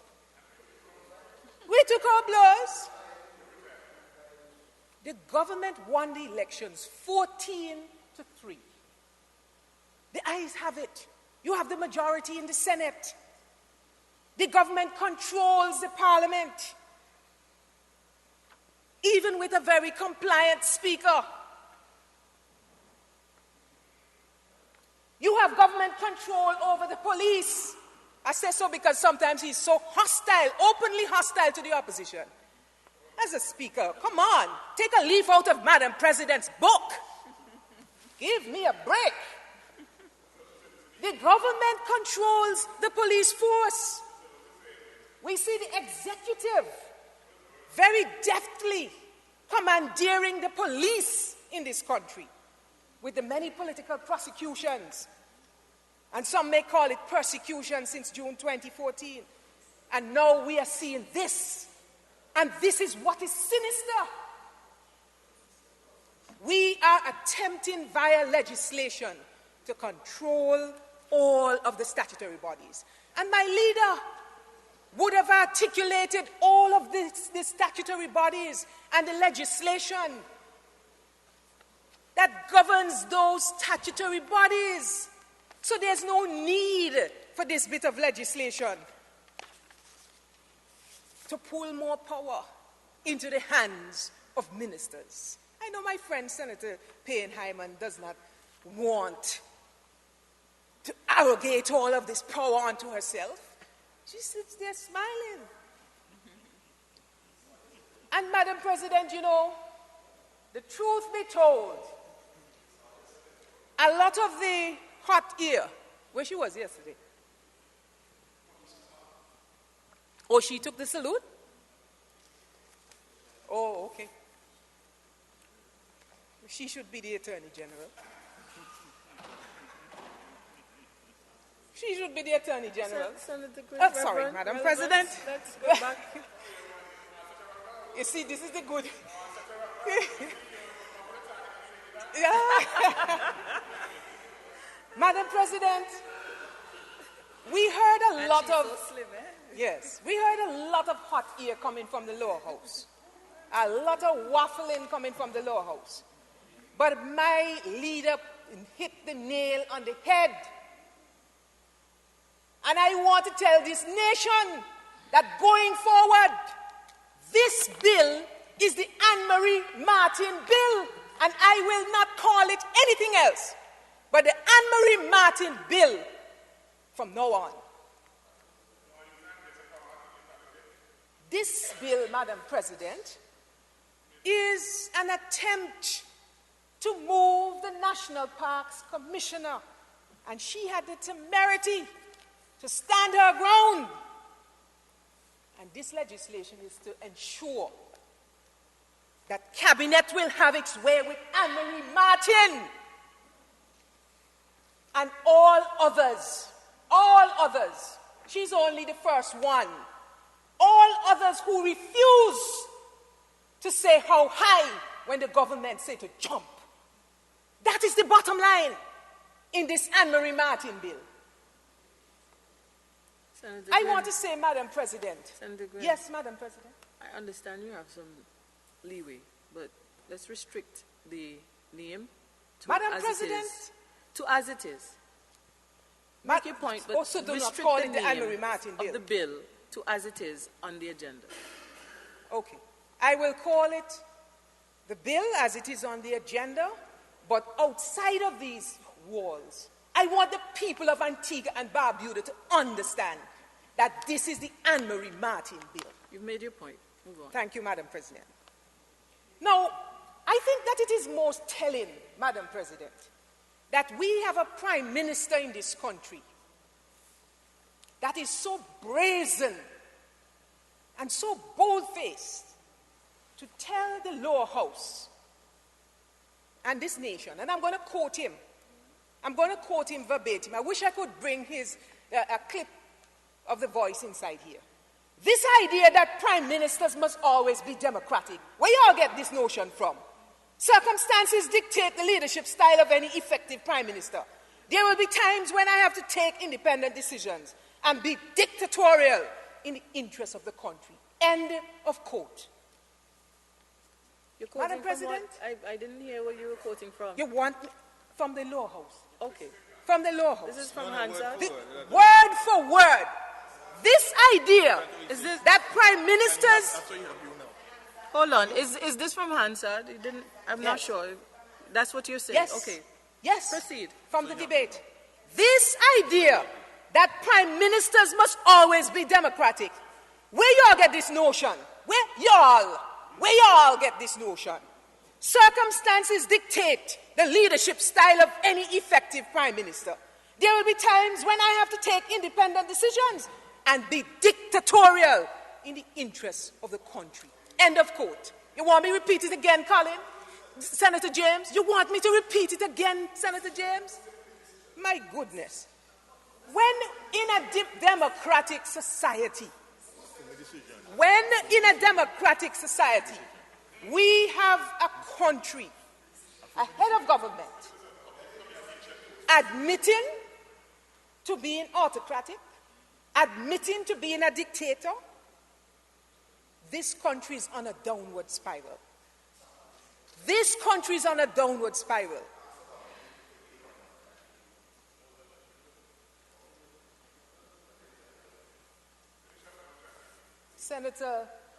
Senator Freeland's father, my cousin, and he's my cousin too, would turn in his grave, to hear your support of this kind of dictatorial leadership. Senator Freeland, I hope you're going to speak this afternoon. No, I'm ashamed, Father. Oh. Okay. Now, the Minister of Tourism, because we calling this the dictatorship bill. Dictatorship bill. The Minister of Tourism was at pains, without calling the name, and that young lady's name was bandied about in here. Bandied about. Minister Joseph mentioned her. The Prime Minister mentioned her. The Minister of Tourism. Oh, the Minister of Tourism, she's going to be moved into a lateral position. She will not have any loss of pay. She would even have, are you saying something? She would even have more power. She would even have more power in this position that she's supposed to be transferred to. Than the minister. He said, than the minister. But what he failed to say to us is that the attempt to move Anne-Marie Martin as Parks Commissioner is because you have already identified someone for the position. So once this bill gets the rubber stamp from the Senate this afternoon, in a few days we will hear that we have a new National Parks Commissioner in the person of Saeed Green. What? Someone who will ask, how high? Someone who will not stand on principle. Especially when it comes to Christmas, too. I'm not going down that road. Senator, I am not going down that road, I was just going to Senator Lovell. remind you. Thank you. Madam President, we need strong people like Anne-Marie Martin to stand up. Stand up. Because as the leader has pointed out, you have done well as a manager, as a parks commissioner. Books intact. You've maintained your integrity. You've been a good civil servant, a good servant, public servant, sorry. And now, because this government is on a power grab, a land grab, and Anne-Marie Martin decides she's going to stand up, you bring a bill like a sledgehammer, bring it down on her, and all the others who decide that they're not moving or they're not doing anything that's out of line. Now, the minor change that we saw in this bit of legislation, let me use the motion. The change says, the cabinet may, clause 7, if it considers in the best interest of public administration, to transfer an employee on secondment from one statutory corporation to another statutory corporation or to the public service. 2, an employee may, after consultation with the minister and the chairman of the relevant statutory corporation, be seconded to a post of equivalent or similar rank in another statutory corporation or to a non-established post in the public service. And in my estimation, Madam President, clause 7(1) and 2 are an oxymoron. Because if it states that cabinet may transfer an employee on secondment from one statutory corporation or to the public service, this clause gives cabinet the right to transfer. So when you come in now and to appease Senator George and to appease persons who might be feeble-minded and not thinking, and say, oh, after consultation with the minister, an employee can be seconded. You can be seconded. Without 2, you can be seconded. Because what 2 does, in fact, what 1 does, one nullifies two, because right away the minister can second a person without consultation. So putting it in the second bit, saying an employee with consultation with the minister, is nonsensical. And I just want to say, Madam President, this is actually more sinister. They've actually dug in their heels here. Because now the employee is going to be made a laughing stock. What consultation? You call them into the office and you say, we have a position over at solid waste or over at Chapel. And so that's the consultation. That's the consultation. Senator George, you have to come back to vote. Senator... You don't get your letter? You don't get your call? Sorry. All right. Continue. Senator George has just told us that he was fired. That's breaking news. So he has just taken his papers and walked out of the Senate. You're a real reporter. Senator Quinn, This is, proceed Senator, Madam President, you have to understand that my first love was communication. I'm a journalist at heart. That's why So you I should am understand reporting the need to follow the breaking rules. news to the Yes. nation. I am actually That's why reporting. you should understand the importance of That's following right, the rules. Madam The President. rules. As a Let's result go. of his contribution to the bill. We Senator don't know that George yet. That's has here. just Thank made you, his Senator presentation, Quinn. and even Yes. before the Senate, finishes sitting, Senator George is out, on his way out of this honorable house. Madam President, we cannot support this bill. We speak on behalf of all the managers, middle managers, technical people, administrative staff at the National Parks Commission, and all the other boards and statutory corporations around this country. We speak on behalf of board members.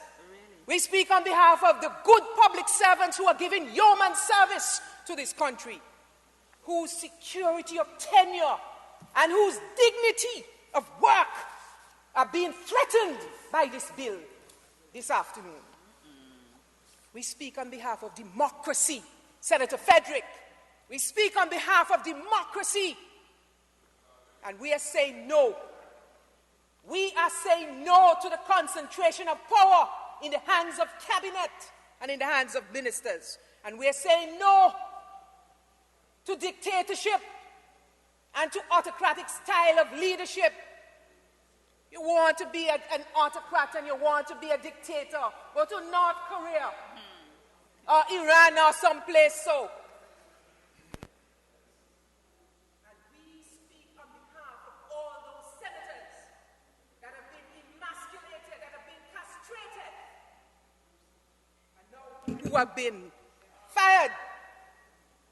I hope the breaking news went through. I don't know, somebody cut off the mic.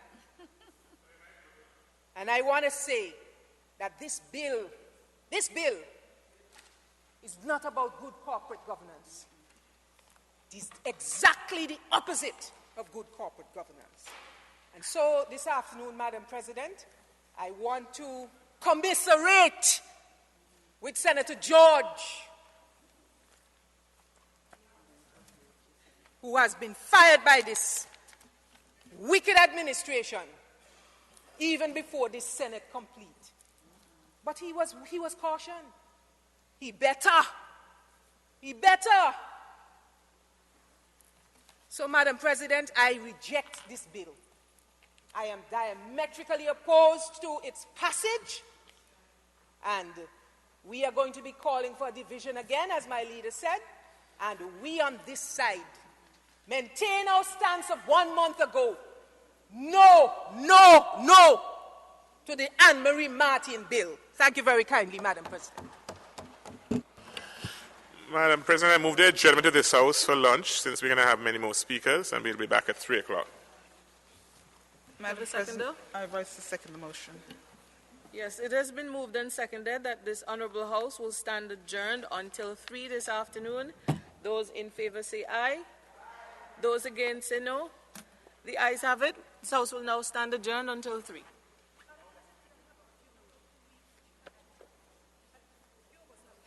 Push backward. There's a motion.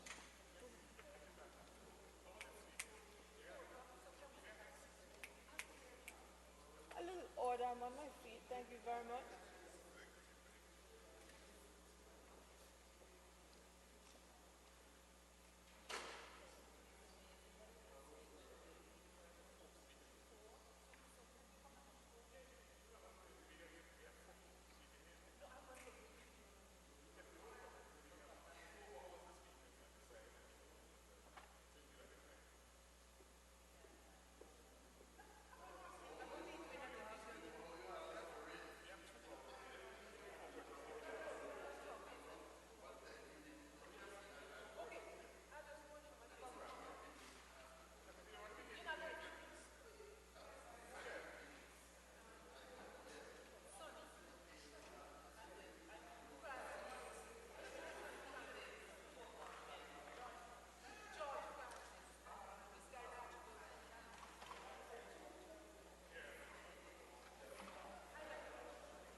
you see him earlier.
The House will now resume its sitting. Just to remind us that until the mace leaves the chamber, I think we still have an obligation to act in good conduct, good parliamentary conduct. You know, we're a little bit excited just before the break, so I'll excuse today's display of being otherwise than good parliamentary behavior. Just before we left, Senator Quinn had wrapped up. Are there any other?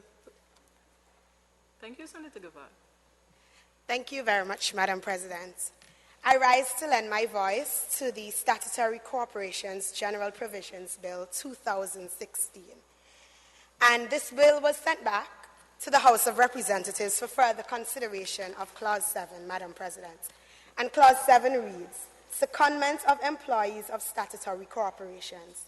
The Cabinet may, if it considers in its best interest of public administration, transform an employee on secondment from one statutory corporation to another statutory corporation or to the public service.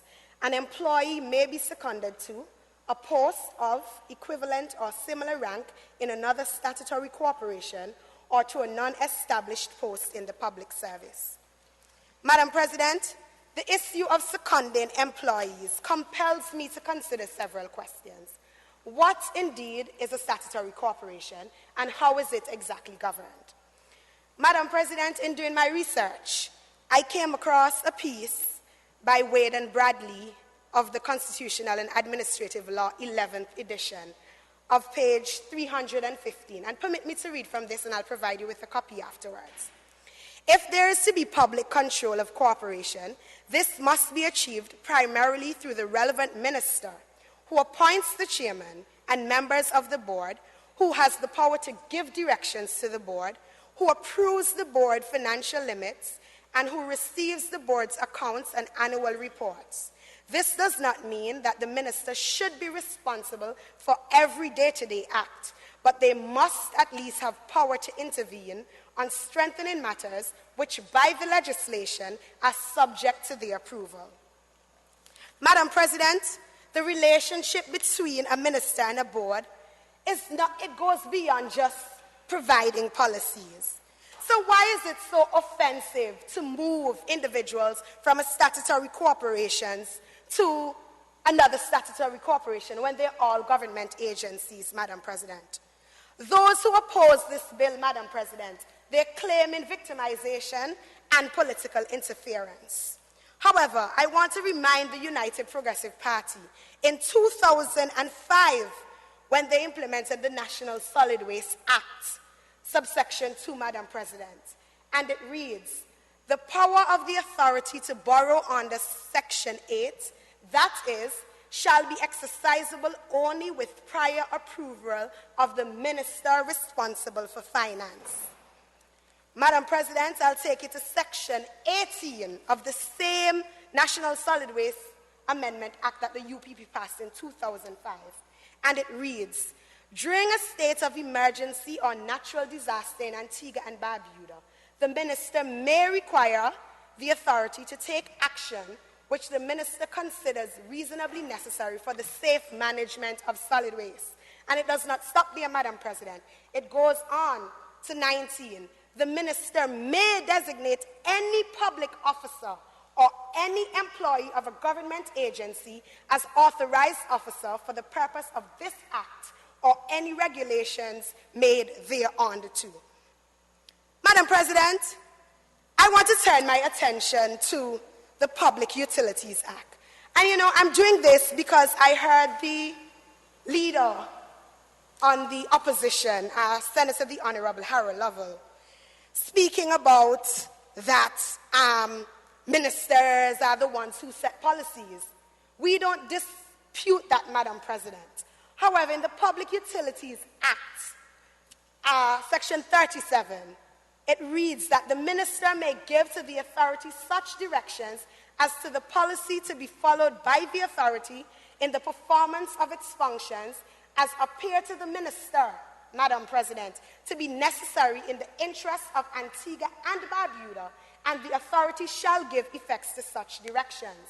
It goes on, section 38, Madam President.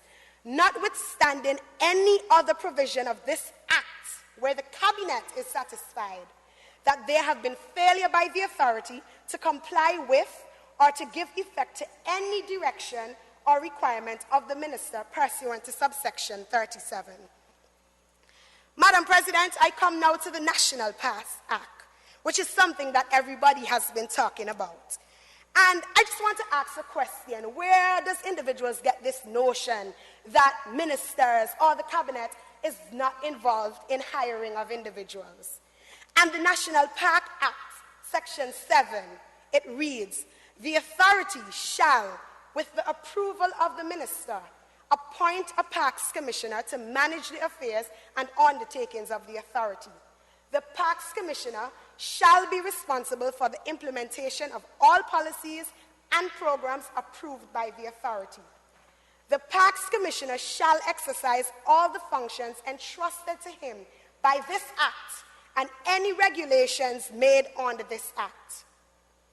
The parks commissioner shall be present at all meetings of the authority unless he is instructed by the chairman to withdraw from any meeting or he has obtained leave of absence from the chairman or is incapacitated by illness or other cause from attending any meeting.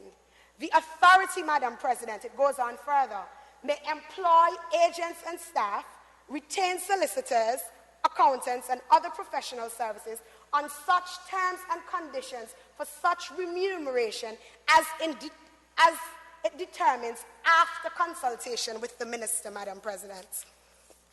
Madam President, this provision is a common feature in all acts across statutory cooperation. It is certainly a feature in the Medical Benefit Act that was passed by the United Progressive Party in 2010. And when doing my research, Madam President, I asked for the Hansard. And I will take you back to the Medical Benefit Acts of 2010. So when the United Progressive Party opposition is coming here talking about people victimizing, I just want to remind them of the Medical Benefit Act in 2010. And I will read from the Honourable Member for St. Philip's South, Mr. Wilmot Daniel. And this could be found on page 51 of the Hansard, Madam President. And he said, provision would also be made for the transfer of officers to the board from the public service and for the transfer of officers serving the board to the public service. And I'm sorry that Senator the Honourable Jackie Quinn is not here because in 2010, when she was in government, she went on to say, and you know she often waxed so eloquently, and this is what she said. What I found interesting is that it also allows for the transfer and secondment of the officers in the public service to the service of the board. So there's going to be a very smooth transition, as it were, of the workers from the public service to the service of the board. So they can go backwards and forwards from the public service if perhaps they are not required in the board. And these are words of a former government. And it's most unfortunate that now they sit on the opposition, that the stories are being turned. I remember Sherilyn James, who holds a master's in public communication. She was sent to public works to supervise street lights and timekeepers. I remember there was a lady by the name of Earlene Baptist who was transferred from the Ministry of Health to High Court. And then you want to come in here and talk about victimization, Madam President? I mean, when you're in government and you want to pass bills, and now another government is in power, and we're doing the same thing, Madam President. And I just want to stand here today and say, Madam President, that I support this bill in its entirety. And when members like Senator Jackie Quinn and Wilmot Daniel is going to come into this honourable house, they must remember that there's a Hansard, and you must often read it so you can remember the things that you stand up in this honourable house and say. Thank you very much, Madam President. Thank you, Senator Gavaya. Senator Frederick. Madam President, I rise to make my contribution to this Senator bill Nicholas, you will have your shortly opportunity. entitled, well, the motion, Statutory Corporation, General Provision. Madam President, I listened to Senator Parker in his deliberation, and I agree to what he says. I agree that the conversation need to be had, okay? I agree with that. But the conversation must be truthful. The conversation must be honest. Since we debated this bill, Madam President, I have been listening to the conversation. And the conversation has been anything but truthful and honest. Let me give you just a few examples. On the day after we debated this bill and the motion, the bill was returned to the lower house because of one clause. I read an article in the Observer newspaper the following day. We a poor excuse for a journalist stated that when the bill was rejected, there was thunderous applause in this house. No, I don't know what I understand or don't understand by thunderous. In this house, Madam President, other than the folks down here, there was the journalist and maybe one other person in the gallery. And so the thunderous applause must have come from the four senators who were sitting there. It was so, the silence was deafening. Senator Parker, who opposed that clause in the bill, sat at that point just like he's sitting now. Senator George, who had opposed a clause in the bill, had his hands in his lap. So did Senator Ned. But this is the thing that they want to put to the public, that there were so many persons opposed to this bill. It's even said that I voted against the bill. Yes, Madam President, I make no apologies for the fact that when I stood up to speak, that I did make it clear that I had problems with one section of the bill. I did say that. And it was Section 7 based on secondment. And my problem was that I did not want secondment without consultation and agreement, because I was looking further down the road to the lawsuits, etc. I spoke on that. But when I was informed and educated, when it came time for the vote, I voted for the section. But it is said here, and to show you the lies and the half-truths, which are usually lies.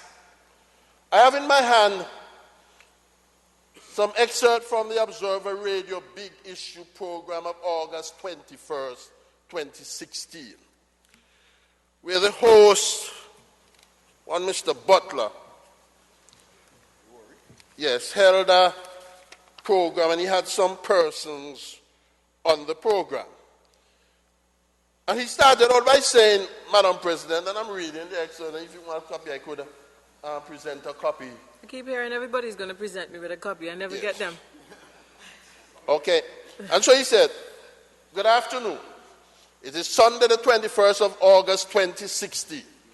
I am your presenter, Rory Butler, and we start with our first issue of the day. Dubbed the dictatorship bill by some, the Statutory Corporation Provisions Bill was rejected by government senators this week. What a lie. The only senator on this side who voted against a clause in the bill was the Honorable Senator Wrigley George. But this is what has been said And this is what continues to be said by the opposition as they again try to fool the people of this country, majoring in minors, Madam President. They brought a gentleman here on that same program, a Dr. Hamid Ghani from the Department of Political Science of the University of the West Indies, St. Augustine, Trinidad. And they brought him here, Madam President, so that he could tear this bill to pieces. But I'm sure now that they regretted they even contacted the gentleman. Because on that program, the gentleman was in total agreement with this bill. He praised the framers of the bill. And even though they tried to ask all kinds of questions, the answers were the same. There is nothing wrong with the bill. And so in my estimation, when I am clear on that section that I have problems, that I had problems with, then I no longer have a problem. Many other things were said in this program that the cabinet called the dissenting senators, and they had an about face after they were called down by the cabinet. Madam President, I was at that meeting. And they decided that they were going to vote for the bill the next time around. All of the senators who were present that day, except for Senator George, had voted on the bill. So how could you have an about face for something that you had already faced? And I'm hearing terms in here like senators were castrated and all sorts of things like that. Senator Govaya so eloquently a while ago spoke about some of the persons who are now having an about face.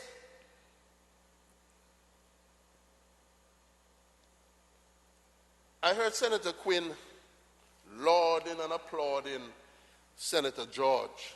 And that's all right. That's all right. Senator George, you don't let people use you to try to further their own political agenda. Where was Senator Quinn when the Honorable Prime Minister, she spoke about it this morning, she was away, when the Honorable Prime Minister Baldwin Spencer fired Stuart et al. When they voted or refused to vote against the CIP bill? She was a leading member of the government of the day, a senior cabinet minister. She had acted as deputy prime minister a multiplicity of times. But not a word was heard from her. And today she's coming in here, trying to be holier than thou. Mother Teresa said now that she believed they were right. Well, why didn't she say so at that point? And this is the hypocrisy, Madam President, that irks me. My understanding of the Senate is that we are a reviewing body. Am I correct, Madam President? We are a reviewing body. We're not elected, we're appointed. And in this reviewing, Madam President, if something that was unclear becomes clear, don't I have a right to review my mind too? And so, on that day of the debate, I don't know where this thing about somebody got WhatsApp message and all sorts of things, and message was passed down because it must have passed over me. I did not get any message. When Senator, the leader, of Government Business, Senator Weston, in his wrapping up of the bill, it became clearer to me what was the objective, or what were the objectives of the bill. When I went to that cabinet meeting, I did not go there to be chastised. I wasn't. It became clearer to me. And I heard people there, even at that point, speak in their minds. But it became clearer to me when I listened to the legal personnel, the people who were the framers of this bill, speak. Again, it became clearer to me the intention of the bill. I want to make it clear. I have one parent who died. And on April 4, 2013, when my father died, he died intestate. There was no will. So he did not leave in the will any provision that his son must be in the Senate forever. No provision was there, right? And so anytime a bill comes to this house, and I am not clear as to its intent, I will speak as to such until I am made clear. And one of the things we're told, or we ask for, is that sometimes before even the debate, that we be given an opportunity to more clearly understand the bills in question. I remember when we sat in the opposition as senators, myself, Senator Hyman, Senator Nibbs, and Senator Gail Christian, we used to meet and discuss the bills. We had the two legal personnel, and then we had myself and Senator Nibbs. But I don't see where this thing about that you can't change your mind. Senator Lovell was saying he hoped when I vote that I vote my conscience. Well, I did the last time. And I'm going to vote the same way today because I'm much clearer now. And the clause that I had a problem with has been amended. Might not be to the satisfaction of others, but I'm okay with it. And should the people who created this bill use it for any unlawful or immoral act, we have been saying it over and over again, time will tell. Time will tell. We in Antigua say time longer than rope. My Jamaican friends have a little rhyme with it. They say time longer than twine. Same inference. And so when people come in here, you know, and using all sort of inferences to basically support their own political agenda. And for, just to be political. It is sad, Madam President. People have been seconded from established positions to non-established positions in the past, and vice versa.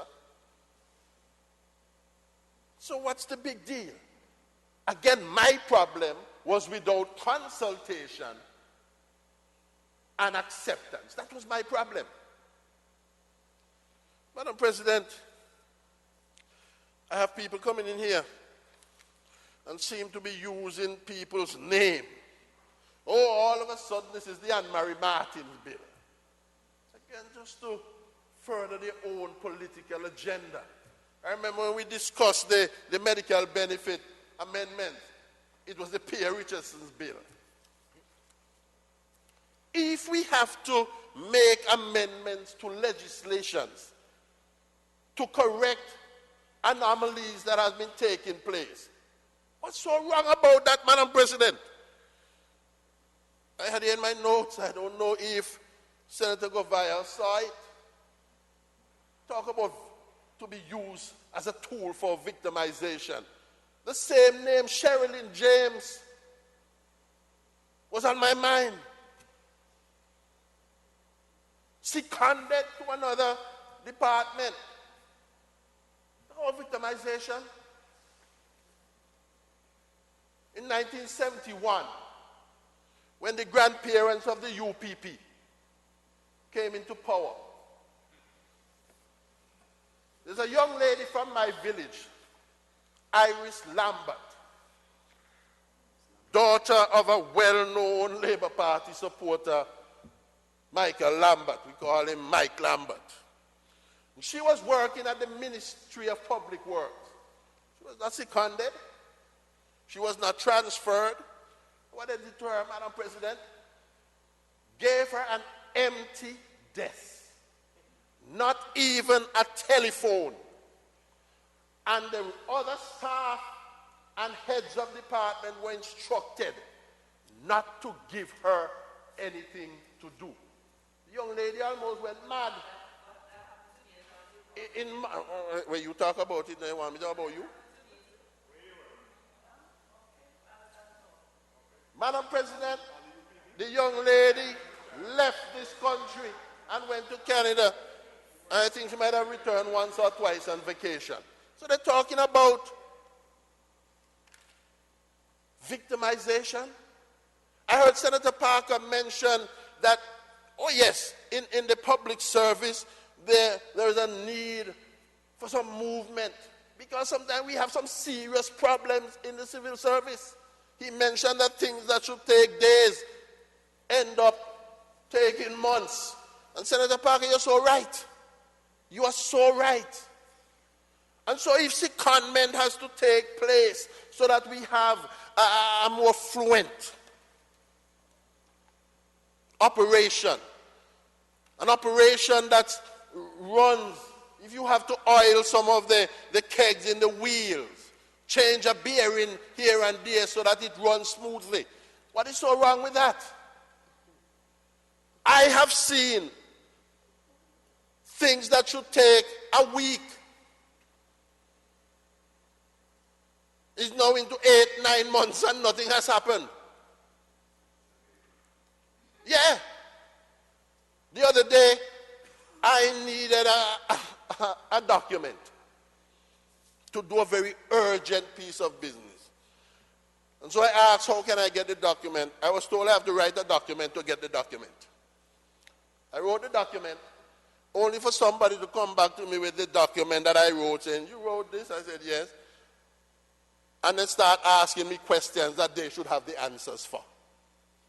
3 weeks ago, last Friday, I got so fed up of waiting.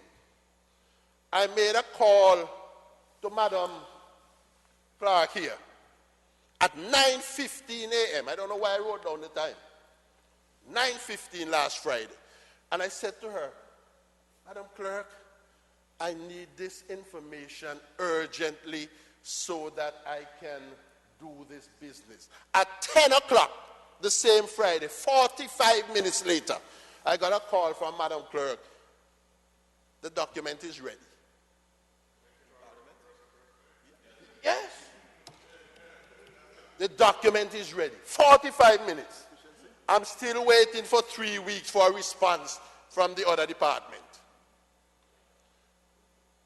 And so sometimes things have to happen so that the function of government is not only seen to be, but it is.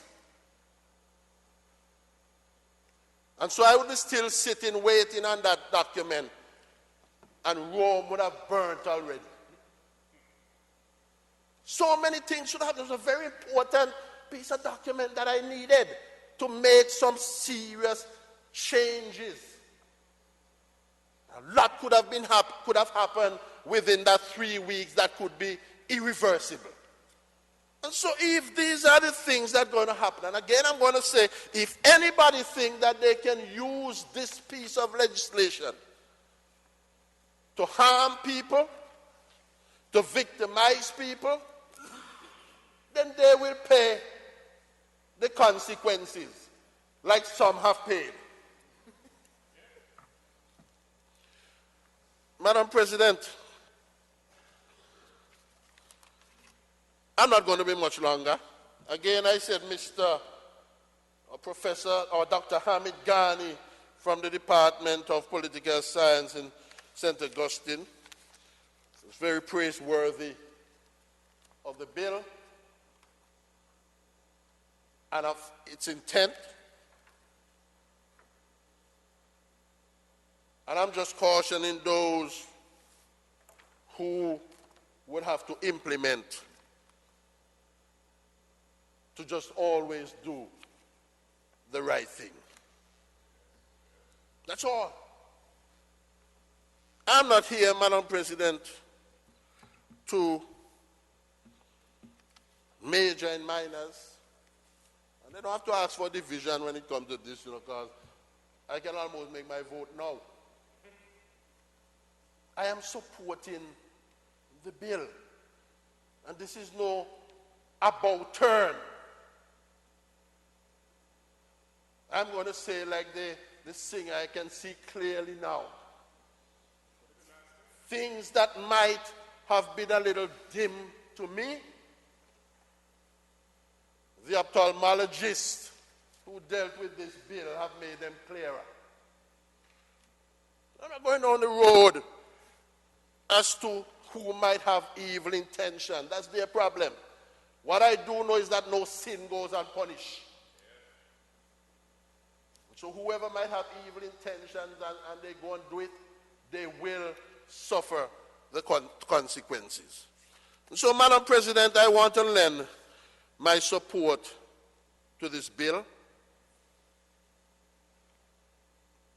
And so, Senator Lovell, I'm going down the same road I went down the last time. I am going to support the bill. You said you hope that I voted the way I voted the last time. I don't think you hope that at all, because that's exactly what I'm going to do. And I'm going to vote now with a clearer understanding as to what I believe the intent of this bill is, and I just pray that that is what it is going to be. And so with these few words, Madam President, I lend my support to the motion amending the section of that bill, if it pleases you, Madam President.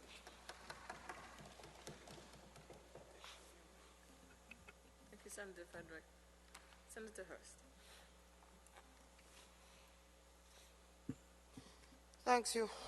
Thank you, Madam President. I rise to support the motion that's before the House on the Statutory Corporation General Provision Bill. And I'm going to start the same way I started the last time. Senator Hurst, perhaps if you could pull the microphone a little closer to you. It might be a little clearer. Good. It's better now? Yes, thank you. I'll start the same way I started. In that, the fact that ministers play a major role in statutory corporation is nothing new. That has always been the case. But we are brave enough to put it on the paper. But this is what happens. And I sit as chairperson of the Antigua Port Authority Board. And I have absolutely no problem whatsoever with the minister who is in charge of the Antigua and Barbuda Port Authority. None whatsoever. My issue was with Clause 7, where it says that an employee may be seconded to a post of equivalent or similar rank in another statutory corporation, just like that, or to a non-established post in the public service. And sitting as chairperson of the Antigua Port Authority, I said, my management team, They are highly paid. And we did not give them their contract. They came in, I came and met them there. And I said, if you transfer them into another government establishment, another statutory board with that salary, because we tend not to look at ability. We often look at how much money a person is making and then make your decision whether or not you're going to perform based on that. We tend to do it. Everybody, there is something that's called a SWOT analysis. We all have our weaknesses. And that seemed to be the prevalent weakness in us, in that we tend to look at a salary to see exactly how much a person may be making. And I'm saying the same corporate governance structure that we are attempting to achieve, and that is done on a willy-nilly basis, it would create a problem. But, Madam President, I saw the issue. But when I listened to the debate, and I heard terms like a madness bill, a dictator bill, I then realized that that is not issue. That is pure politics. And I'm not in here for that. I know who appointed me. I know who can disappoint me. I also know that the same person who appoint me and disappoint me, they too have to answer to a higher power. And if you utilize this bill, as it has been said in here, to victimize people, then the higher power, when the time comes, will let you know what you did wrong. Because you will then have the ability to go in and make your X here and there. I'm not in here to grandstand. We're in here to do the people's business. So I had no difficulty when a division was asked to vote with my government. Because that decision is a decision that I will make every time, because I will not stand publicly and disagree with my organization because somebody else pulled me out. I disagree with my prime minister all the time. Up to yesterday, when he sent somebody who I know is a UPP from the crown of the head to the sole of their feet. And I called the Prime Minister and I said, Prime Minister, we're going to get lashed for this, because that should have been their job, to employ them. That should have been their job, and they had her there walking around for 10 years and didn't give her a job. And now we have got to clean that up, mess up. And the Prime Minister said to me, I understand how you feel, but what I see down there is abject poverty, very clear. And we can't do that. And I'm prepared to deal with the people who voted for me. And he said, I understand your position, because I know they're going to argue with you and me. I said to Prime Minister, I disagree with you, you know. And the Prime Minister said to me, it's your decision. Talk to me on it. And I said to him, listen, I understand where you're coming from, PM.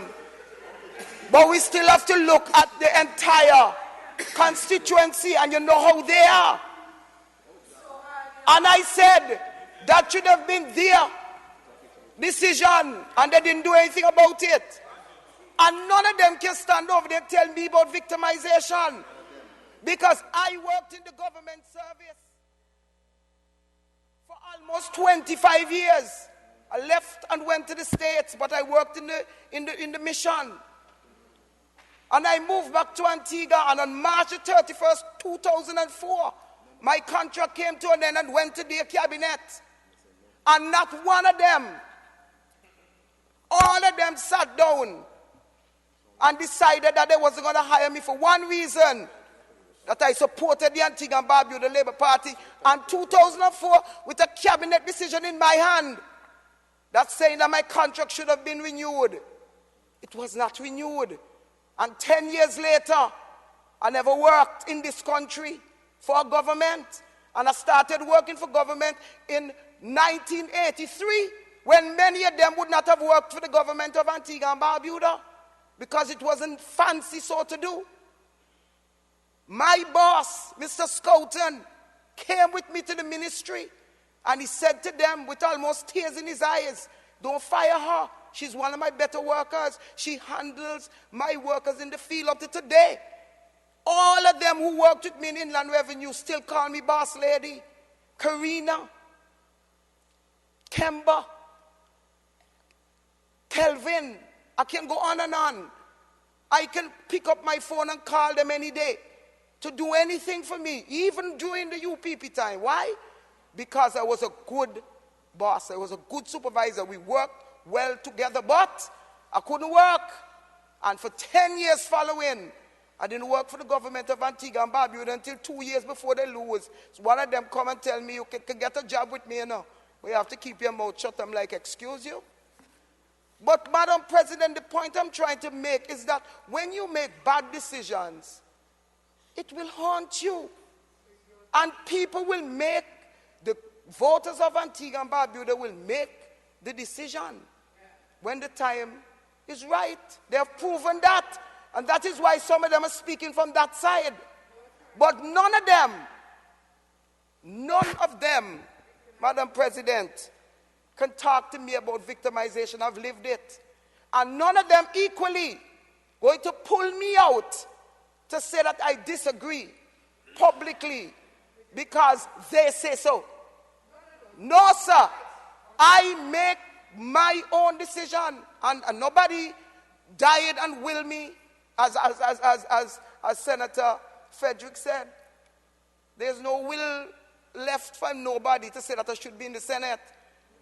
Because when I got an appointment to the Senate, many people in Antigua and Barbuda said, long time. So that was not even a surprise. Now, I am saying, it's right here how much involved ministers have been forever. I'm sorry, Senator Gavaya left. She didn't speak when Senator Quinn was here. And I was telling her so. Speak when Senator Quinn is so she can go back to Hansard. But it's right here. Just go look at it. The National Park Act. No, I don't have. The National Park Act tells you how involved the minister is. It's here. The Medical Benefit Act of 2010 that they involved tell you how involved the minister is. The Public Utilities Act, Cap 359, tell you how involved the minister is in 3.7 and 3.8 Part 5. The National Solid Waste Management Act of 2005 tells you how involved. So for them to come and stand up here and act as if they don't know that that is what it is, I'm shocked. I am shocked. This is what this is. It's the same thing. As a matter of fact, we have been contemplating and speaking between ourselves. It's a redundant. Listen, it's covered by the laws of Antigua and Barbuda. And I said, and I stand here, the problem that I had was with Section 7, because the ministers control anyway. I had a problem with it, and it has been corrected. You cannot just pick up a person without consulting with them, without their consent, basically. You cannot do it. And that was my concern, because it was just standing there. And I asked. And nobody threatened. Nobody said that if you don't, you will, or whatever. But how many of us, when ministers, their senators, no. But when they sat in their ministry as ministers, would a chairman of a board tell them that we are not doing what you say, and they survive? Get real. It doesn't happen like that. When you hear the former prime minister said, a Fumi decision. So he decides, and we understand that as the democracy dictates. I work for the Prime Minister of Antigua. He's the one who appoints us. And so you appoint us. We come here, we look at a situation. If we have a problem with it, we come back to you and we say, listen, we have a problem with this, that. How many of them would stand over there and just totally destroy the leader? I would never do that. And don't expect me to ever do that. Never. When it comes to, if there is a difference, the Honorable Gaston Brown will know. But I don't have to stand up here to grandstand. Nobody can allow me to do. Nobody. It will never happen. And there are times when I do have differences with him. And he knows. But I don't need to come and stand up here and say that what is it going to prove? There's one thing I know. When you're on the outside looking in, none of y'all will share y'all salary. We're going to have to be hungry. This is a good tool. Wiggly is my comrade. You would know. Wiggly is my comrade, and he will not be hungry. But if he's going to rely on you, he's going to die.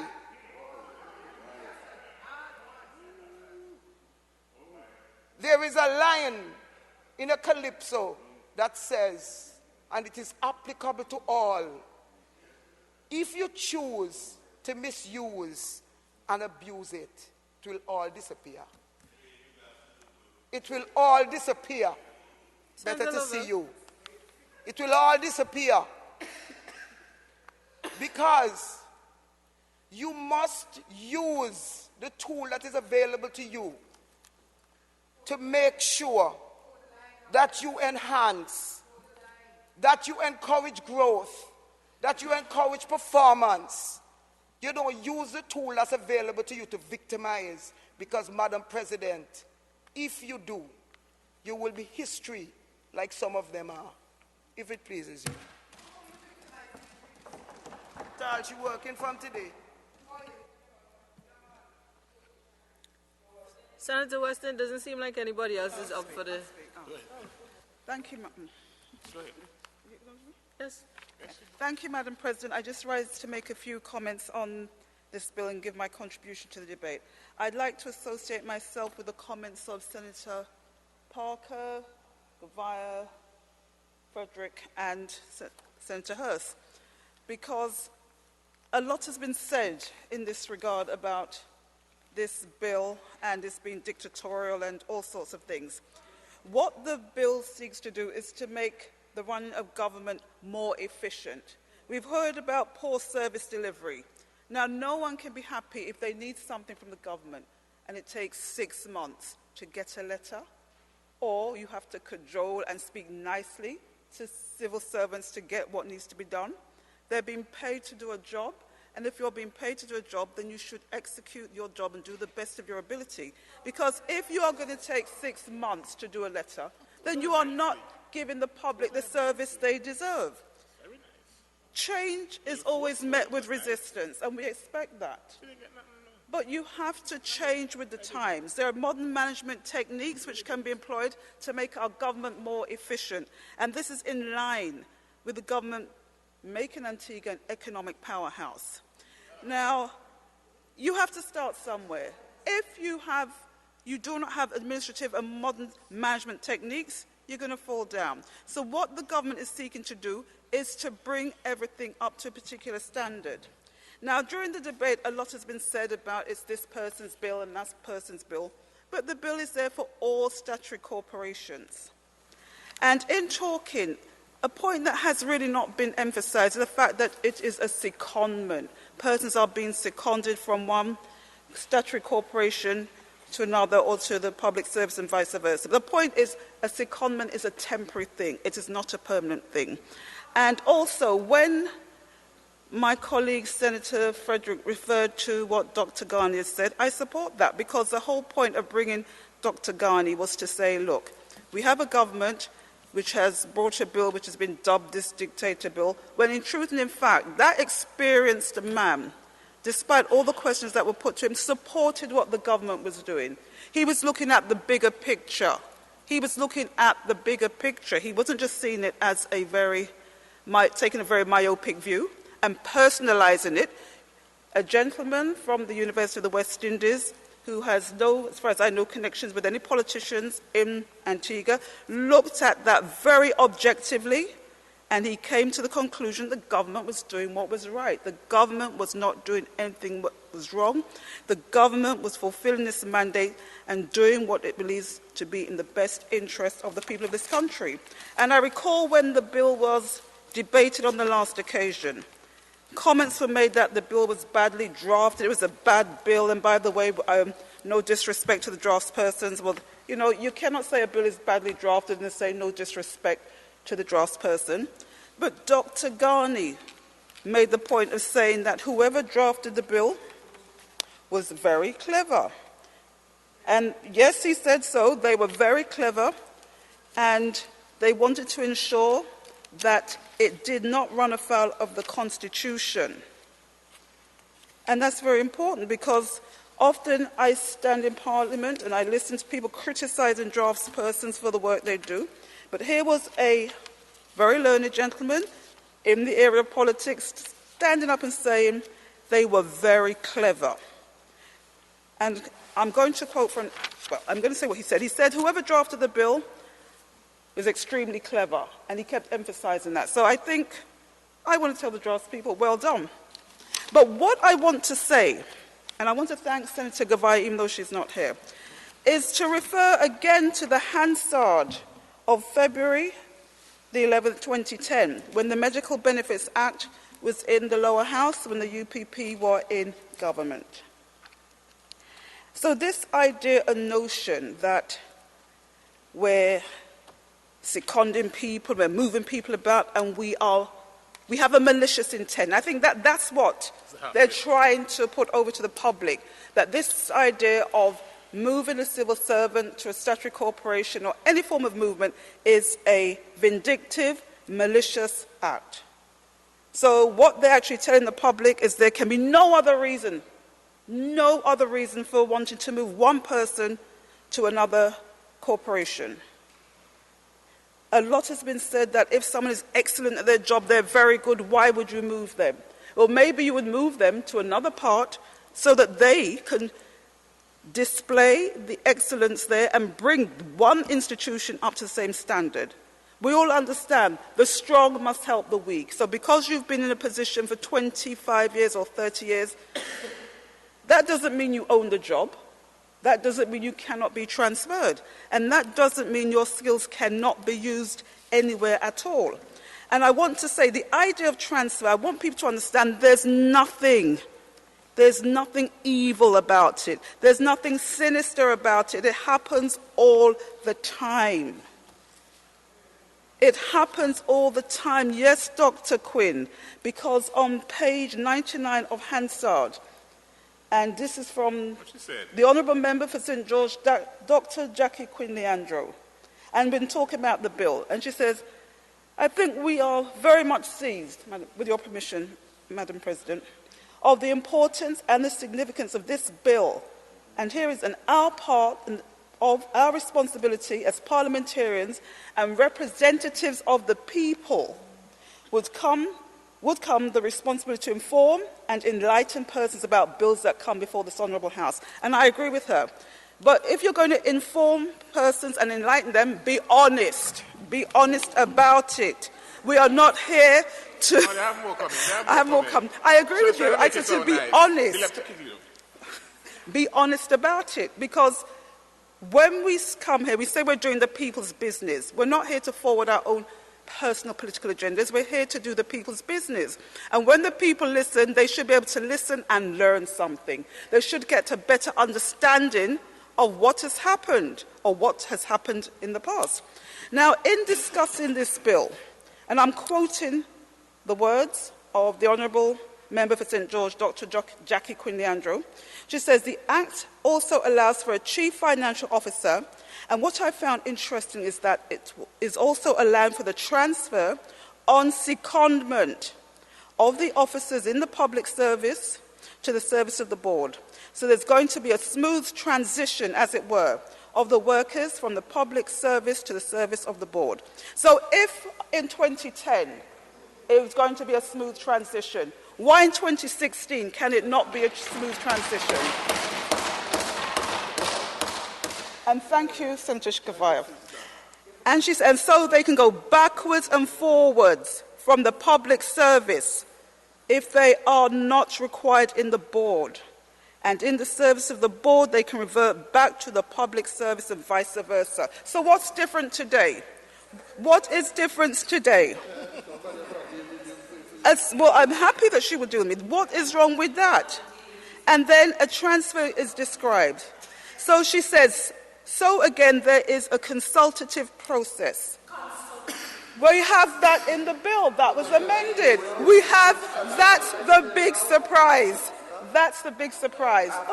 We have a consultative process. It says a transfer described, and I'm quoting from the bill then, a transfer described in section 1 shall be on terms acceptable to the Public Service Commission, the board and the officer concerned. So again, there is a consultative process. So what is the issue? The Public Service Commission, through the Chief Establishment Officer, is going to consult with the board and the officer who is going to go over to the Medical Benefits Board. Do you see anything called consent in that? You have to consult. You have to consult, and that is exactly what we are doing. So you're standing and making all these complaints, when in truth and in fact, in 2010, you were saying the same thing. That's okay. In 2010, no, I can't hear you. Sorry. In 2010, Madam President, they were saying the same thing. There was going to be a smooth transition. It's going to be even smoother now. And to continue, Madam President, the Honourable Attorney General and Minister of Legal Affairs, Mr. Justin Simon, made his comments, and he says, Sections 20 and 21 deal with transfers. In Section 20, we speak of transfers of officers from the public service, and in 21, we speak of transfer on secondment. And he goes on to say that the current superintendent is on transfer on secondment from the public service, and that's the case. And he goes on to say, we provided that, for that in one instance there can be a transfer. So this idea of transfer, and he mentions transfer on secondment, which is allowed under Section 21. So I'm saying all this to let the people of Antigua know this idea of transferring persons from one corporation to a board and vice versa is nothing new. It is something the UPP dealt with in 2010. There's nothing new. And all you had to do was consult. We are now consulting. So the idea that you're making the public think this is something sinister, this is something evil, this is something cooked up by a dictator, come on, be honest. That's why it's good to have records. And I'm saying, again, thank you, Senator Gavaya. It's good to have records because now they're hearing their own words. Senator, I can't remember, it's going to, what's her name? No, Senator Nicholas, sorry. Senator Nicholas is going to defend it. But they were going to consult. They're saying, if you don't have the person's consent. But listen, I'm sorry, Senators, all of those who are speaking, including Senator Quinn and Guevara, you all had your opportunity. Please allow me to listen to Senator Payne. Please allow me to listen to Senator Payne. Thank you. Senator Payne, please continue. Madam President, all I'm saying is that the idea that to transfer employees is evil, wicked and malicious is absolute nonsense. Because in 2010, under the provisions of the Medical Benefits Act, the UPP did that. They supported the bill. They said it was smooth. You could move backwards and forwards. So how in 2016 are you going to tell me? How are you going to tell the public? How are you going to tell the public that it is not the case? When in truth and in fact, you support that. Now, if you're against it because it has now become forward from the ALP, well, that's nonsense. The Minister of Health had all sorts of positions in this act. So, don't even come with that. Stop fooling people. As far as I am reading in this, the Attorney General, the Honourable Justin Simon, who they had for 2 terms, made it quite clear there's nothing wrong with seconding employees. There's nothing wrong with the transfer. And so to come and make out, maybe they forgot. I'm sorry, Senator Quinn, maybe you forgot. But the position is that there is nothing wrong with transferring employees. Experts, persons more learned than you and I, Dr. Ghani, can see nothing wrong with it. It is the case that it goes for the smooth operation. The government is running the country in the best of its ability. And if you have expertise in one area and you need to move that expertise to another area, what can be wrong? Persons are being transferred on the same terms and conditions. They're not getting less money. They're not getting worse terms. They're not going to lose anything. They'll be working in a different environment, institution, but everything else remains the same. And Madam President, with those few words, I just want to say that, once again, I support the bill. And I have nothing to fear or nothing to be ashamed of. I supported it on the last occasion, and I'm still supporting it now. And I'm just saying, Madam President, I want the people of this country to understand that this idea of moving employees from one institution to another is nothing new. The previous administration did it. They supported it. And I know deep within they agree with it. Because as I stand here, God forbid that they should ever get into power anytime soon. They would never repeal that act. The only act they ever sought to repeal was the VC Birthday Act, and that is the only act they will ever repeal. Thank you. Victimization again. National hero. Victimization again. And Madam President, with those few words, I'm letting everyone know I stand in support of this bill. Thank you, Madam President. We're going to repeal it. As soon as we get back in, we repeal it. Repeal what? Repeal And what? Oh, the University of West States, you're going to repeal? And open They got some plans for that, so you're going to love it. But let us say now. So 11 presidents of the Senate again? Yes. In case you didn't realize, new presidents of the Senate, Senator Nicholas has indicated an interest in contributing to the debate. Thank you. Yes, Senator Nicholas. Thank you, Madam. Thank you, Madam President. Madam President, I rise to make my contribution to the motion, and I want to begin by saying that I feel for. I sound good so far, right?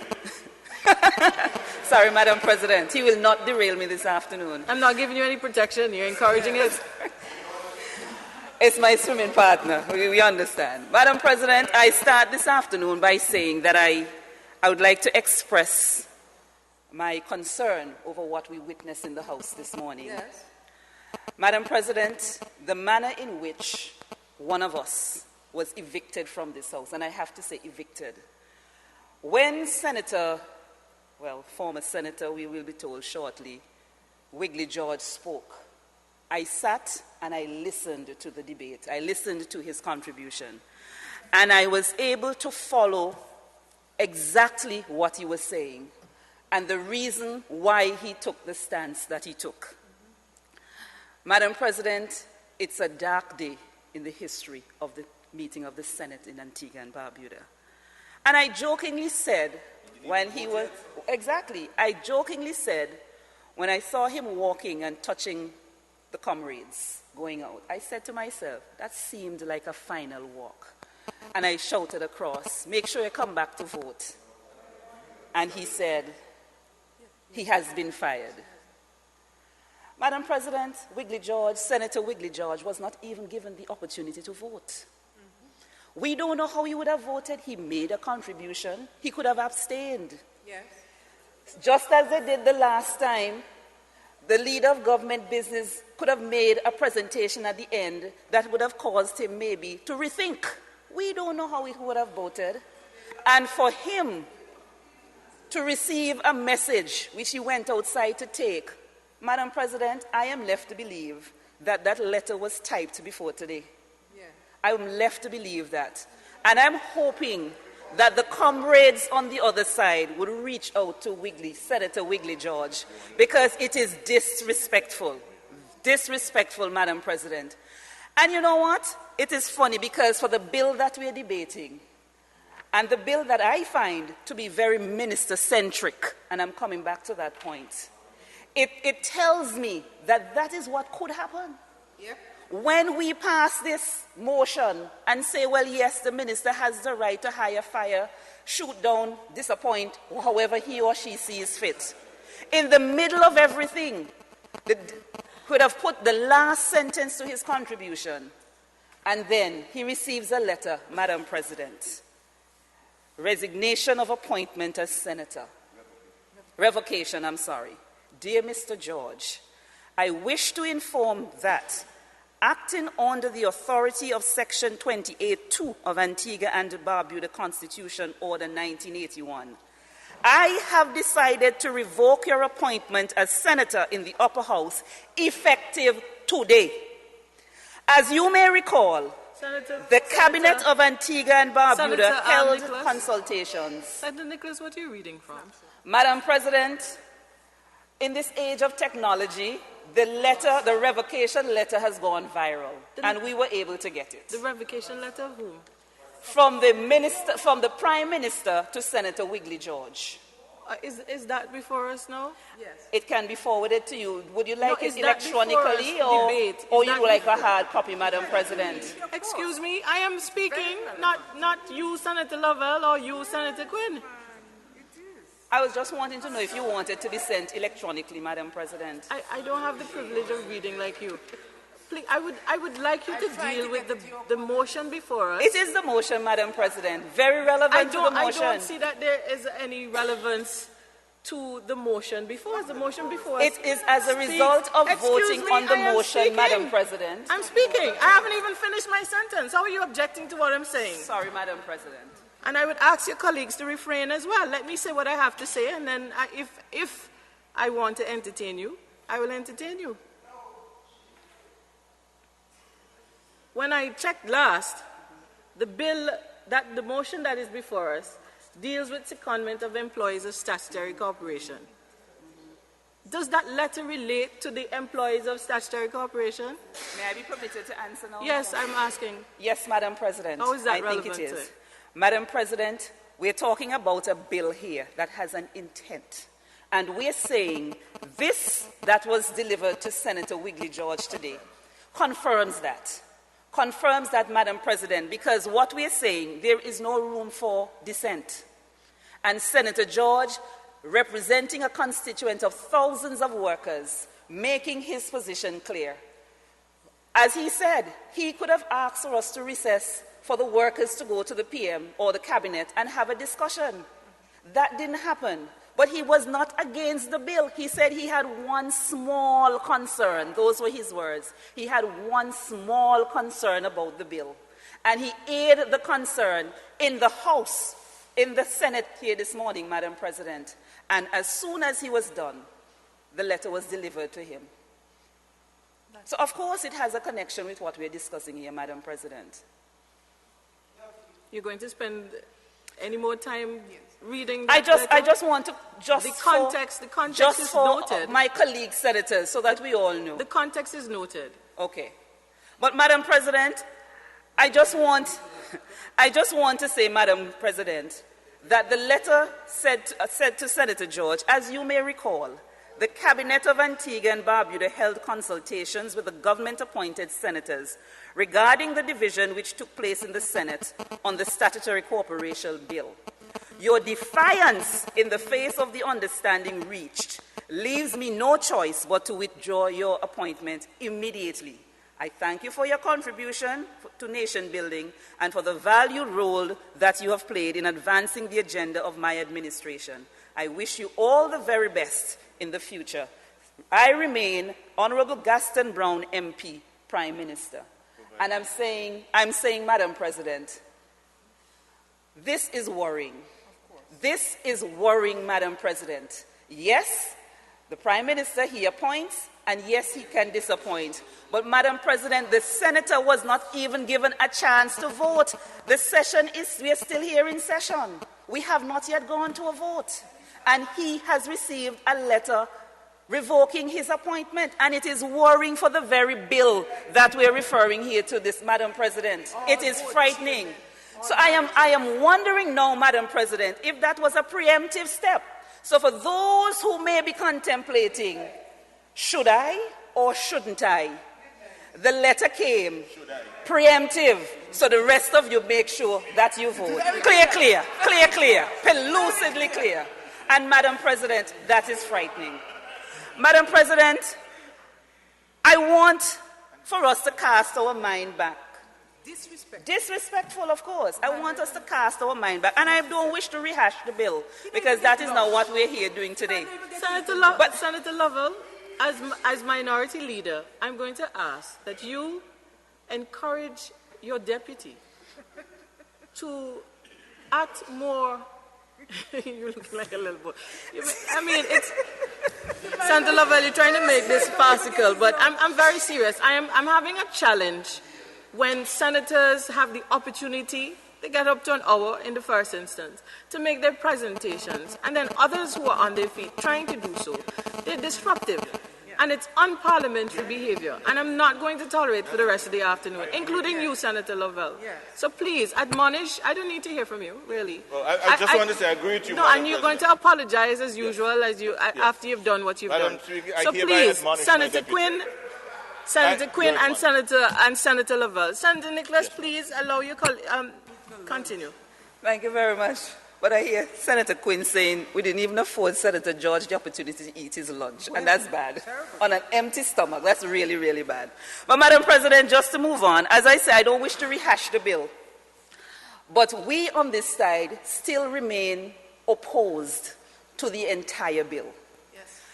And I remember when we had the debate back in August, as this minority leader said earlier, when the leader of government business was on the floor, we on this side said, this would be one of those bills that we don't need to debate, because we felt, having listened to the leader of government business in his introduction, that this bill, corporate governance, and they didn't consult, and are we going to need to...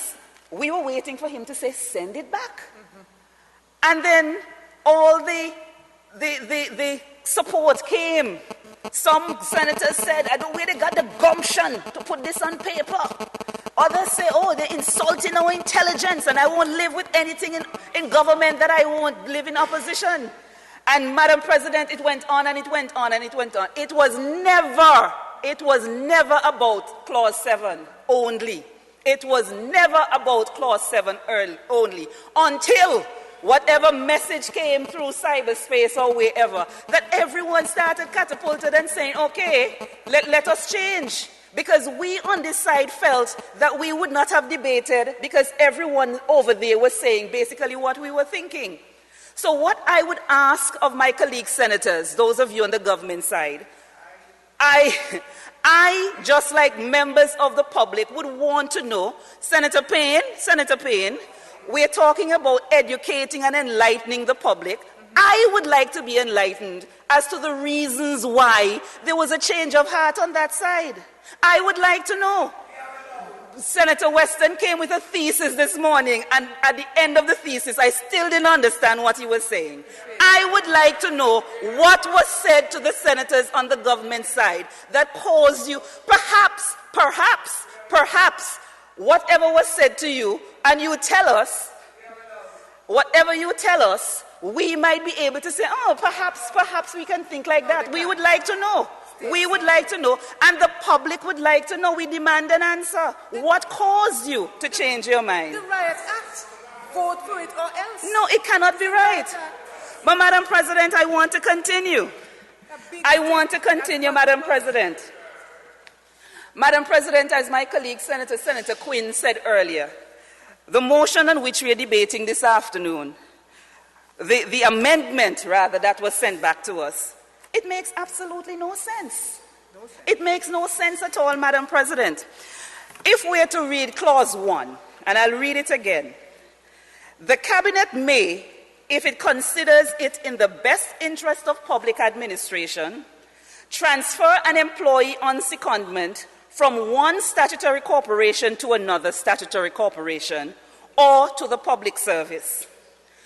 And then it goes on to Clause 2. And Clause 2 says, an employee after consultation with the minister and the chairman of the relevant statutory corporation. Why have a consultation if the minister has the power to transfer? It makes no sense. It makes no sense. But you can, yes, but you can consult. You can consult with the employee, and then there is no consent. What if the employee says no? What if the employee says no? Which brings me to the point, Madam President. Do you feel like you're shouting? Yes, because it sounds that way to me. But you know why? Because you're addressing them. Madam President, it brings me to the point that Senator Gavaya made earlier. Senator Gavaya made references to several employees who were transferred in years gone by. And I do not wish to repeat the names, but all the examples that she gave were transfers within the public service. Within the public service. So it makes a non-established service. But let me go back, Madam President, to the interpretation of the Statutory Corporations Bill. And in this bill, an employee means a person holding a post of managerial, administrative, professional, or technical rank in a statutory corporation. We're not talking about people in the public service who can be transferred between departments, because that happens all the time. Senator Gavaya made mention of the Medical Benefits Act, Madam President. And I will read the section to which she quoted from. Section 20, the Medical Benefits Act of 2010. Transfers of officers from the public service. 1. An officer in the public service may be transferred to the service of the board, and upon transfer shall cease to be a member of the public service, shall become a member of the pension scheme referred to in Section 22, and if the officer's transfer becomes effective before the establishment of that scheme, he shall become a member within 1 year of its establishment, and an officer in the service of the board may be transferred to the public service. Clause 2 says, a transfer described in subsection 1 shall be on the terms acceptable to the Public Service Commission, the board, and the officer confirmed. There is nowhere in here you hear about the minister. No minister is in here. It is between the terms must be acceptable to the Public Service Commission, the board, and the officer concerned. Read again, Senator Gavaya. Get off the phone and read the act.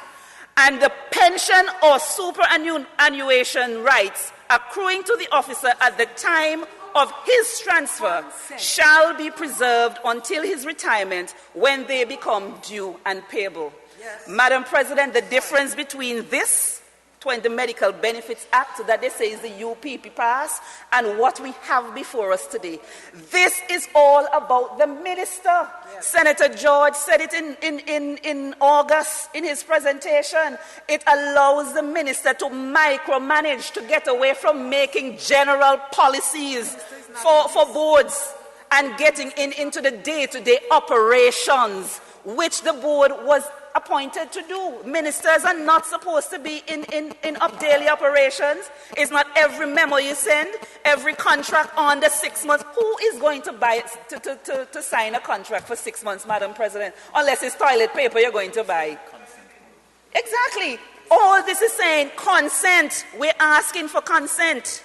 We're asking for the consent. So we are saying we are fundamentally opposed to the Statutory Corporations Bill. There is no change. Madam President said don't call it the Anne-Marie Martin Bill. But we can see, because in all the debates in the lower house, Madam President, they keep calling her, I'm not going to call it that, but they keep calling her name, and saying, they who sent it to us, they keep saying it's not about her. But if it's not about her, why they keep referring to her? So, Madam President, as we said in August, we are saying again in September, We are opposed to this bill. We are opposed to the motion, Madam President, and we wish for it to be recorded as such. And we are still asking for a division because we are saying this has given the minister, it is all about the minister. It is all about the minister, Madam President. And we remain opposed to the bill. So with those few words, Madam President, a lot would have been said on this bill. We remain opposed, and the motion, we will be voting against it one more time, Madam President. Thank you so very much for listening.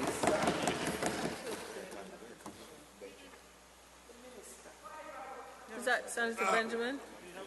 Madam President, before I vote, I would just like to say a few things. Having heard Dr. Ghani, I must apologize. Learned, Dr. Ghani. I must apologize to the framers of the bill for what was said by me as towards the test of my intelligence. No, I have to say, I haven't heard. And then very shortly after Dr. Ghani, Madam Prez, at the funeral of the late Eustace Cochrane, Honorable Eustace Cochrane, I was pulled aside for nearly an hour by a legal luminary, and he told me that the bill was pretty much in order, and there was nothing wrong with the bill. And so, no, not a legal luminary, not a bush. And so, framers, I wish at this time, before I vote, so you've now heard my side, Mr. Leader of the Opposition. Yes. I'm going to vote yes again. I voted yes the last time. That's what I'm saying. Having heard the doctor and having been dragged aside for over an hour by a legal luminary, I'm not a lawyer. No, that's between us. Yes. I'll tell you after. And so, Madam President, if it pleases you, I wish to support the bill. No, it's...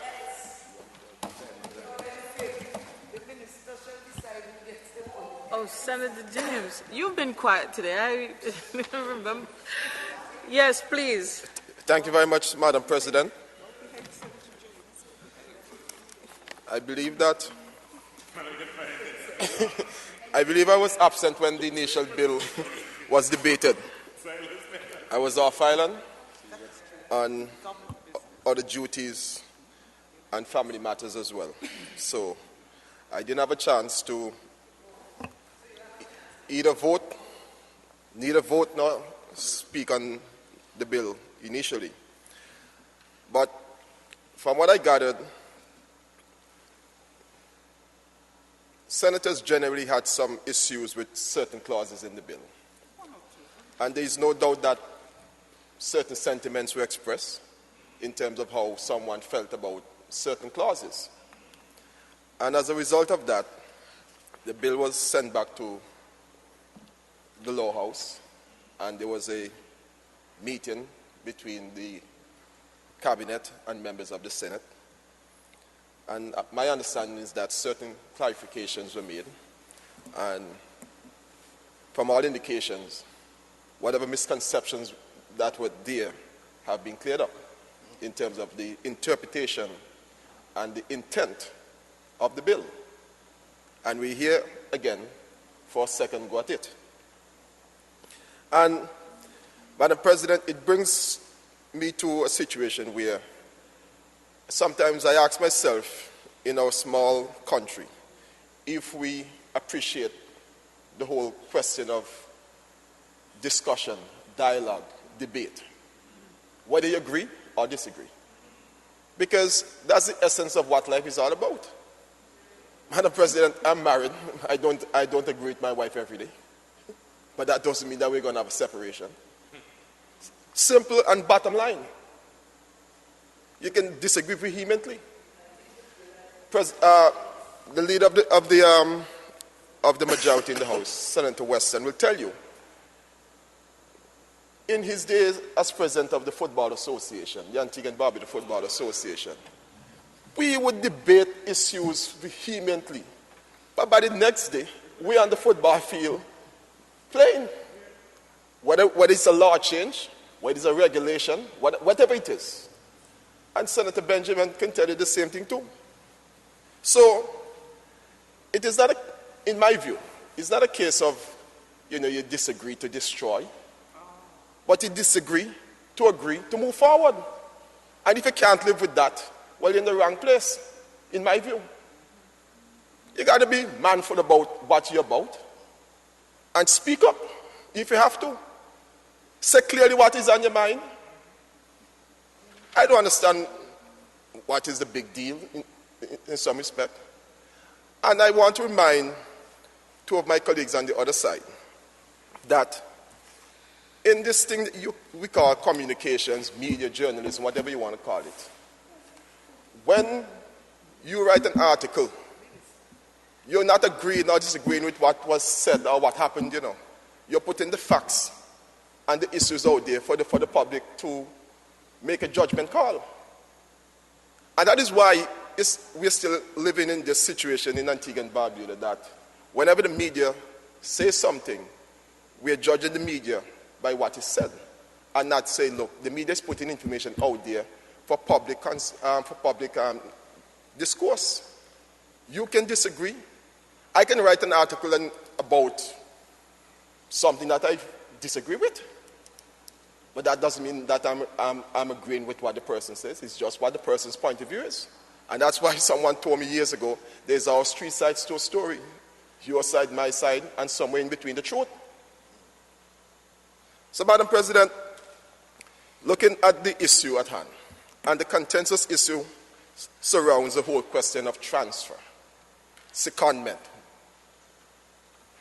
And it's fair to say that there are some people who may feel a bit threatened, or threatened in general, about the whole question of being transferred from one statutory board to another. And they might have legitimate reasons. But what about if you as an individual want to be transferred? How do we address that? How do we address that? I might want to be transferred if I'm in a statutory corporation from one to another. It's just yesterday, Madam President, while Senator Payne was taking the salute at the police week of activities thing, someone met me in the audience. She didn't even know I was there until I revealed in photos what was happening.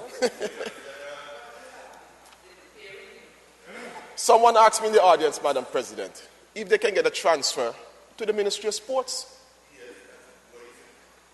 I said it's acceptable. It can be done, right? But that's what the amendment is saying. No, you consult. You consult now.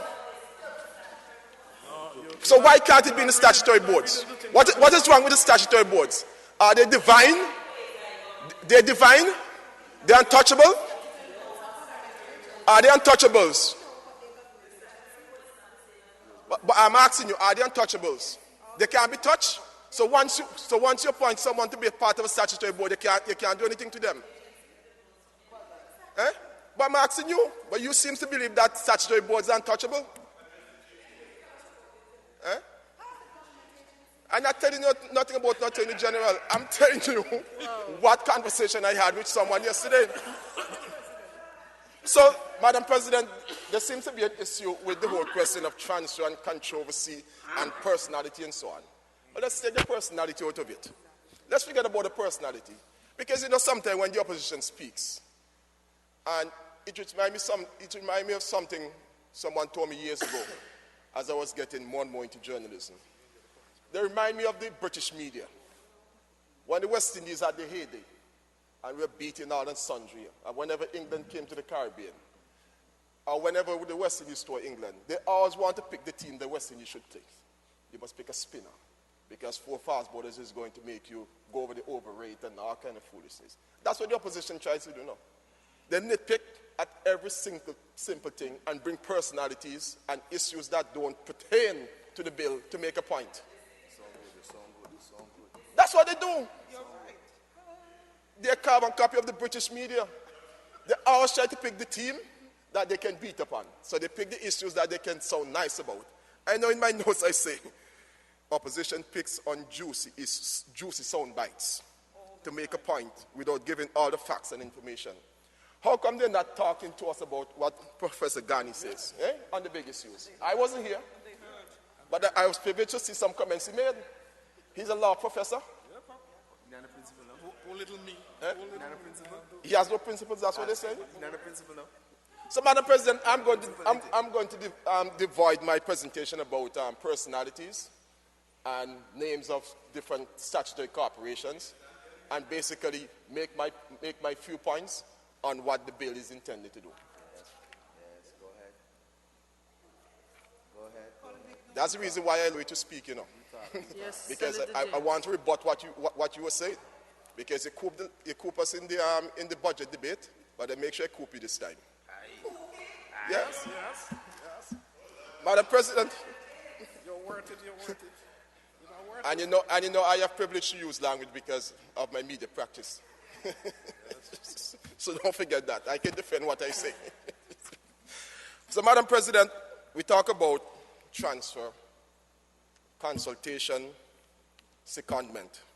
And you know, those are words that, one of the things I don't talk about much in terms of my career is the 6 years I spent at the Antigua and Barbuda Employees Federation as an industrial relations officer. And those words are words that we normally use when we're negotiating contracts and collective bargaining agreements. Because from time to time, employees would want to know why can they be moved to another department, or can an employer transfer them to another department.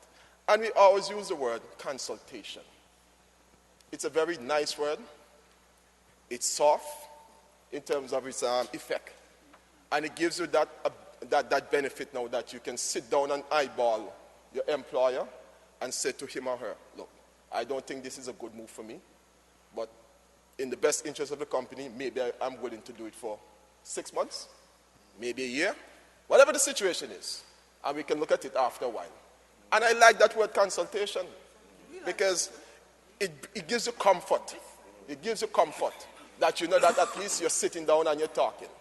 And you can say, okay, I may not agree, but give me 6 months, let me see if I like it or you like me.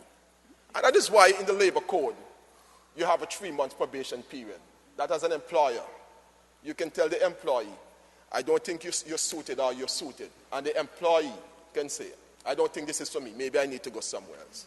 And so you bring all that into the mix and you look at the whole issue now as to what this bill is talking about in terms of the statutory corporation bill. And Madam President, they say the devil is always in the detail, if I'm quoting right. And it's up to those who are going to be administering the bill on a day-to-day basis to make sure that they behave and perform in such a way that they do justice to what we're doing here today. That yes, we're giving them the mandate, the green light, the scope to look at the statutory bodies that fall under their control, but do it in such a way that you're not coming across as being dictatorial and that you're taking advantage of your powers. And that is why I come back to the word consultation.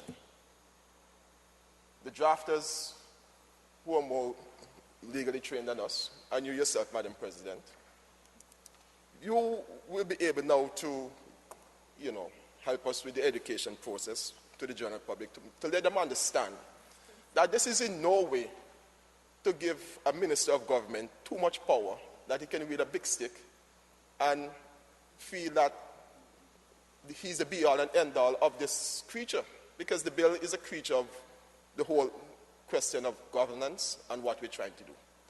And it makes it, to me, the word consultation in Clause 7 makes it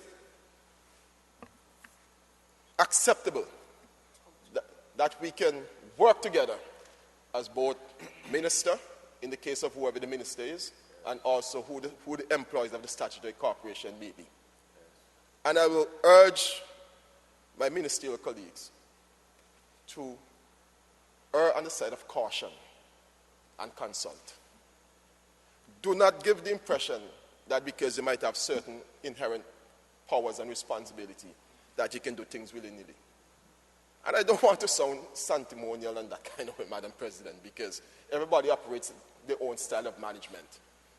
And maybe that's why you said that I've been very quiet. Sometimes I like to listen and listen a lot, and listen and listen and listen again before I decide what I'm doing.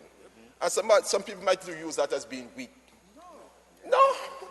You know how much you can learn by listening? You have 2 years on one. You know how much you can learn by listening? Madam President, people might see me being absent-minded, but for me to listen properly, I must be doing 2 and 3 things at the same time, because something is going to be said that is going to stick in my mind, that will allow me to appreciate and understand more.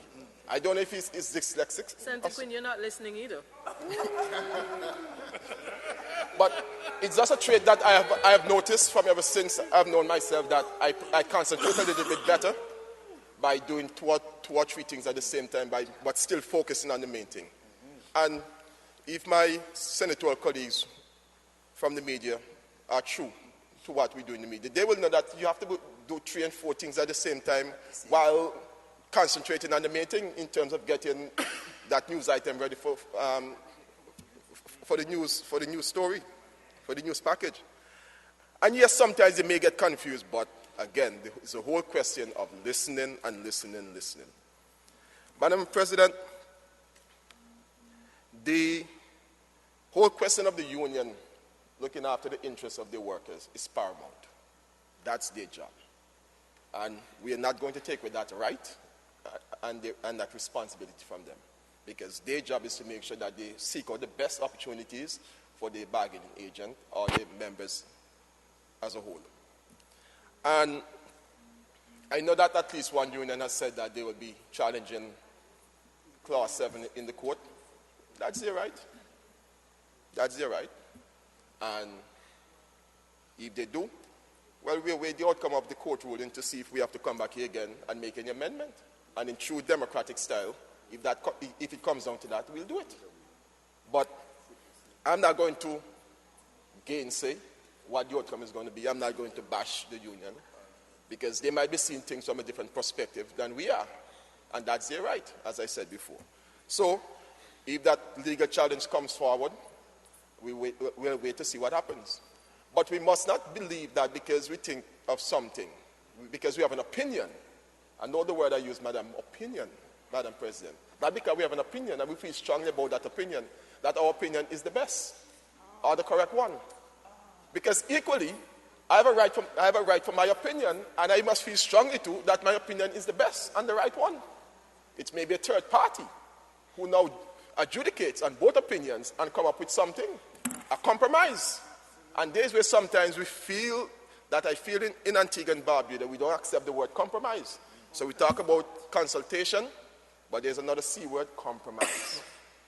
Too many times we get away with the notion that, oh, my opinion is the best because I'm this and I'm that and so on, and I this, that. But, so, one to my 2 cents worth, because you might have 10 cents, so my 2 cent words don't matter.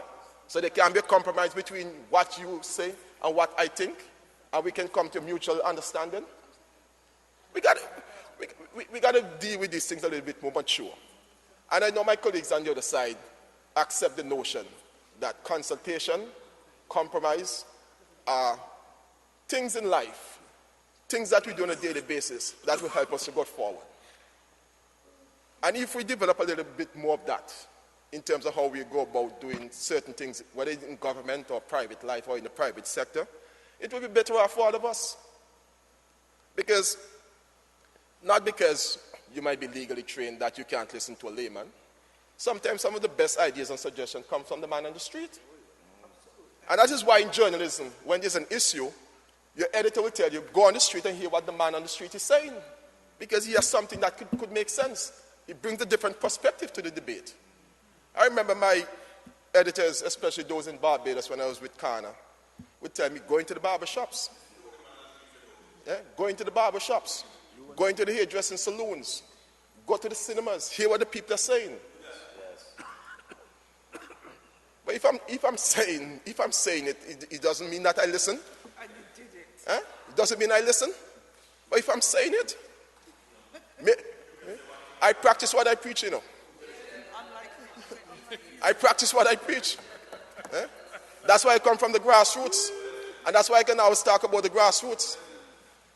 But I'm just saying it. I've said so for the last 15, 20 minutes.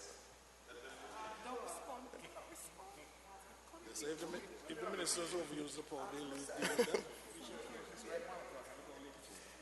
Madam President, the other point I want to make too is that I believe that this bill and the controversial clause, it also gives the statutory corporation an opportunity to maybe move around on cooperative employees and vice versa as well on cooperative managers and supervisors and so on. Yeah. Madam President, I want to draw an example to you. And I'm only going to use the example because it happened yesterday. And I'm not using it from the point of view of saying that there should be any sort of punitive action taken against employee or employees. But, you know, there's some statutory corporation, you wonder sometimes when you go there to do business, if they're really interested in handling the business that you come to do. My son sent me a WhatsApp message yesterday where he's been asked, or I as a parent, he's been asked to pay some money for school books that he either lost, damaged, or can't find. And I went to the Board of Education office to pay. I got there sometime after 2. I met at least 6, 7 other parents sitting down, so I asked, do I join the queue in terms of waiting for my turn, or could I go to the desk? They said, go to the desk. So I went up, said, look, I'm here to pay for these books that my son either lost, can't find, damaged, whatever. And I was told, we close at 2 o'clock. We closed at 2 o'clock. And I was there before 2:30. Taking money? To take the government revenue. They close at 2. Madam President, I left a message that I would like to speak to somebody in charge. I'm still awaiting the telephone call. I could make it today because I'm here in the house since about 9:30. And I asked my secretary to go and pay the bill today. It took her over an hour. It took her over an hour. So, the inefficiencies in government, in statutory corporations, in ministries, is something that we have to address and address seriously. This can't be efficient way of running a government in 2016, that you go and pay a bill and you're waiting, you go and they tell you that they close at 2 o'clock, like banks. And then you go back the next day and you're waiting for an hour. So we got to up our game, Madam President, in terms of our performance and our efficiency, whether it be in a statutory corporation, in a government ministry or department, or generally in terms of how we conduct business in Antigua and Barbuda. If I'm in charge, Madam President, I do my best to make sure that the department runs efficiently. That's all I can promise, and that's all I can try to do. I remind him now, we're neighbors, you know. Yes? So, Madam President, I give my support to the bill, the Statutory Corporation General Provisions Bill 2016, and I trust that whatever differences there might have been initially, that they would have been cleared up, and the clarification would have been made, and we move now into a new era of consultation by ministers and statutory corporations, and also we accept the premise that in everything we do in life, when we're dealing with other people, the word compromise is a key ingredient in getting things solved. Thank you very much, Madam President. Oh, yes. He knows where to meet me now. We have a common place where we meet. Senator James, you finished? Yes, thank you. Senator Freeland, and this is the first we're hearing you since you have been promoted, and we congratulate you. Oh, thank you. Thank you, Madam President. Thank you. Thank you. Please Is continue. you borrow them from? Yours can't fit you now. They're too big. So if they're too small for me, is that I feel into Senator your role. Freeland, I was going to try and tell you to ignore the No, comment it's okay. from It's Senator all right. It's all Lovell, right. but you seem to want to entertain. Lovell is not a threat to me. Yes. Lovell need to worry about Messiah, not me. Well,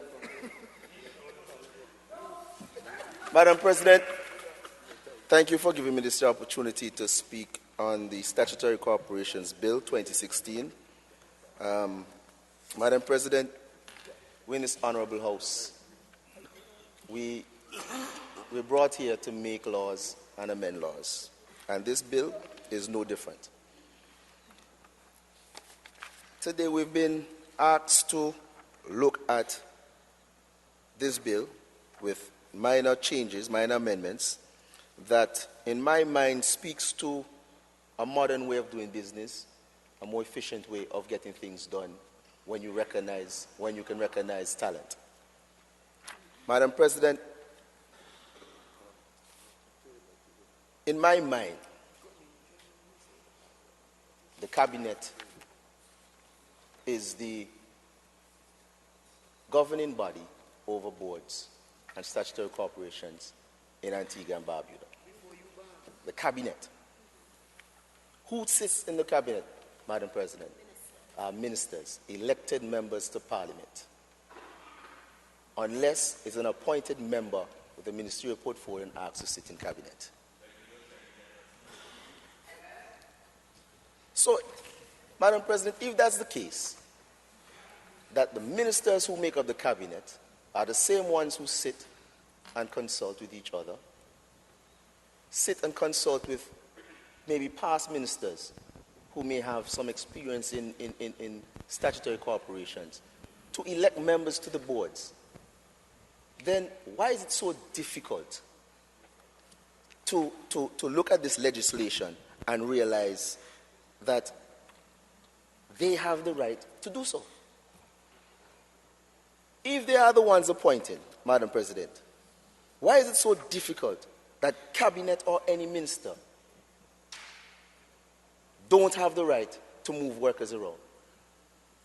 Now, we've been plagued in the public service, and we see it very evident. UPP would have seen it. We are seeing it. Where you have senior persons within the civil service who thinks that because they're there for 12, 15 years, and there's only their way of doing business, that is the correct way. Nothing irks me than going into a ministry or any department and you can't move this paper from off your desk that's supposed to move within minutes. 3 weeks and somebody calling you to ask you about something as trivial as you can pay the fee for me at board education.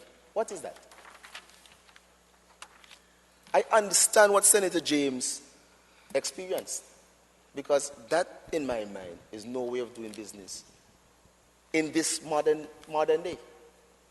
Too many of our laws are outdated, and we need to update them. We need to get with the program. We need to come to the table and look at a more efficient way of governing. Can be good corporate governance, more efficient means, and me as the minister don't have a say. Now, when a minister comes to office, the minister would have had a vision that he foresees in that office, or she, sorry. And if the minister is not given a chance to showcase that vision, then how do you measure his effectiveness? And one of the ways the minister is supposed to showcase what he or she can do is through resources, human resources. Therefore, a minister may rely on a Michael John, who in his mind should be the director of social media in his ministry, because he knows the talent that this individual possesses. But when you have to accept who is there, because the law dictates that you can't do nothing with this person other than let the contract ride out or pay off the contract, then you're being equipped with a deficiency right off the bat. So, Madam President, I don't understand why this is so difficult that a minister can't appoint, disappoint, or even transfer as he sees fit. At the end of the day, anything that happens, they say, blame the minister, blame the government. That's what they're going to say. Potholes in Antigua. I never get so much phone calls in my life. Never get so much phone calls in my life. I swear it's only Marcel when I get phone calls. But now I get phone calls 2 o'clock, 3 o'clock in the morning for holes. They're not calling the technician, you know. No. They're not calling the man on the road, the gang man. No. They're calling you. They say, look, if I can't find one, I have to find the other. Simple as that. And if I tell one, I'm going to tell the second one. You want him to be the minister, right? Right? You want him to be the minister, Jackie? You want him to be the minister? So, Madam President, it only shows you that the public holds the minister or any person of high authority accountable to the functioning of that ministry or that statutory corporation. Now, when I look at the bill, Madam President, there's an interpretation of public service. Public service has the same meaning assigned to the term public service in Section 127 of the Constitution of Antigua and Barbuda. That's public service. And my colleagues, they did a good job in highlighting some of the glaring acts that the UPP administration would have passed to signal that they too would have done so. And one of those acts, Madam President, and I hope you'll allow me just to read from my device, is the Investment Authority Act of 2006, 2 years after they took office now, 2 years. And what that act says is, the authority may, in consultation with the director, employ such employees as required for the proper discharge of its functions under this act, who shall be public officers. So now staff are now public officers. So doesn't it translate into the same thing? If you're a public officer, you're performing what? Public service. You're performing public service.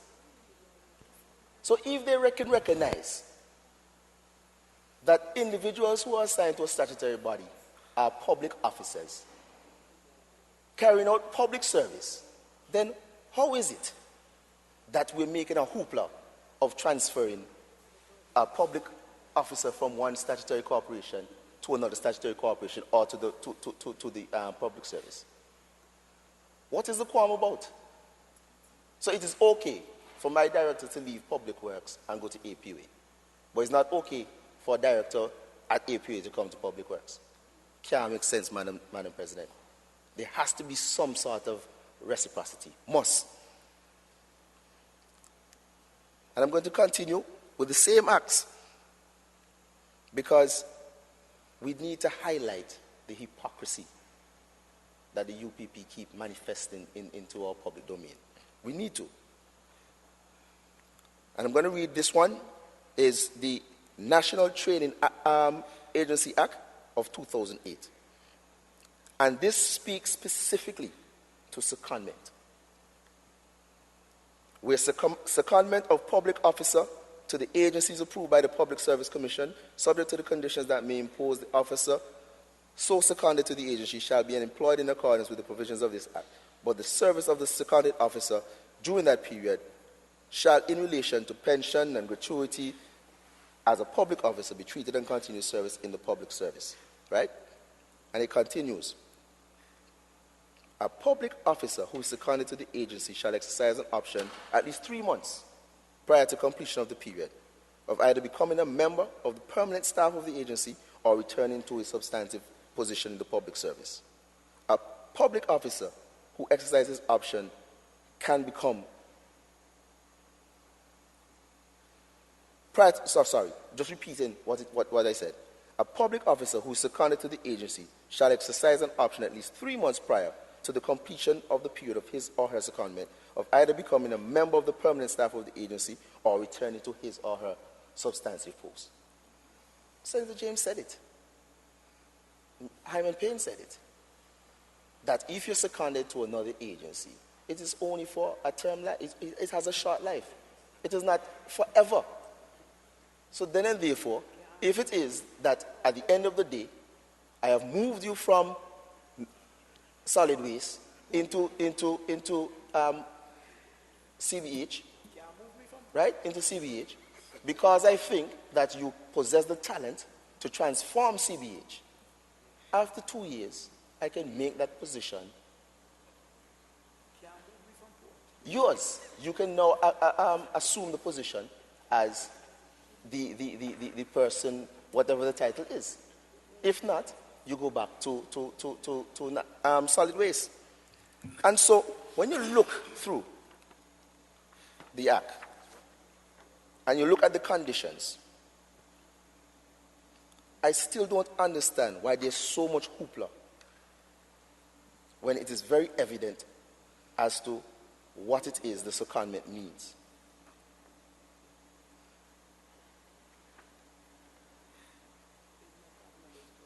You receive your salary not lower than the salary paid to you.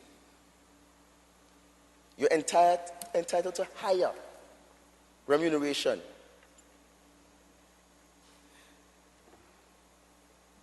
Perform duties under the terms and conditions prescribed in this instrument of transfer by the minister or the chairman.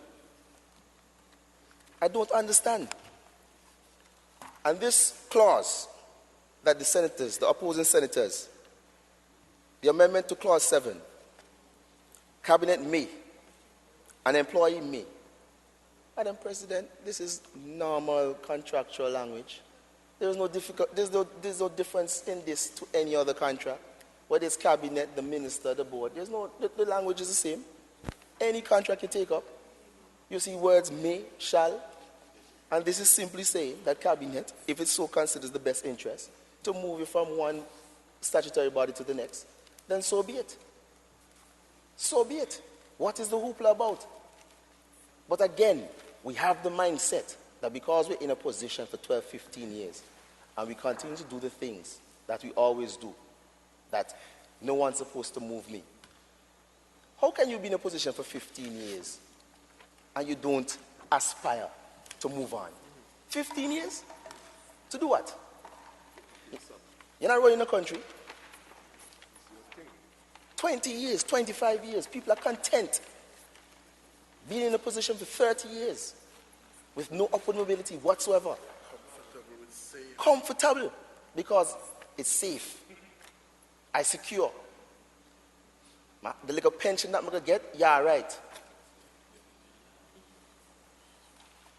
You have people who know that because it's so difficult for you to transfer them, they have roadblocks. They stop you. They won't put the signature on the paper. You're not doing anything illegal, you know. You're just asking them to do their job. And they look at you and say, I'll get back to it. I gotta take care of it. These are the things that you face as an official. Where people, because they have this notion that they are in charge, that nothing gets done without them. But where there's a will, there's a way. So it will get done. And if it is that in the interim, you have to make a few changes, you make a few changes. Because this is your vision. When the people elected this government, they elected the government based on the vision we put forward. That is why they elected this government. And now, the Prime Minister equips his ministers with the vision that we have set out and say, look, go out and do your work. Go out and do your work.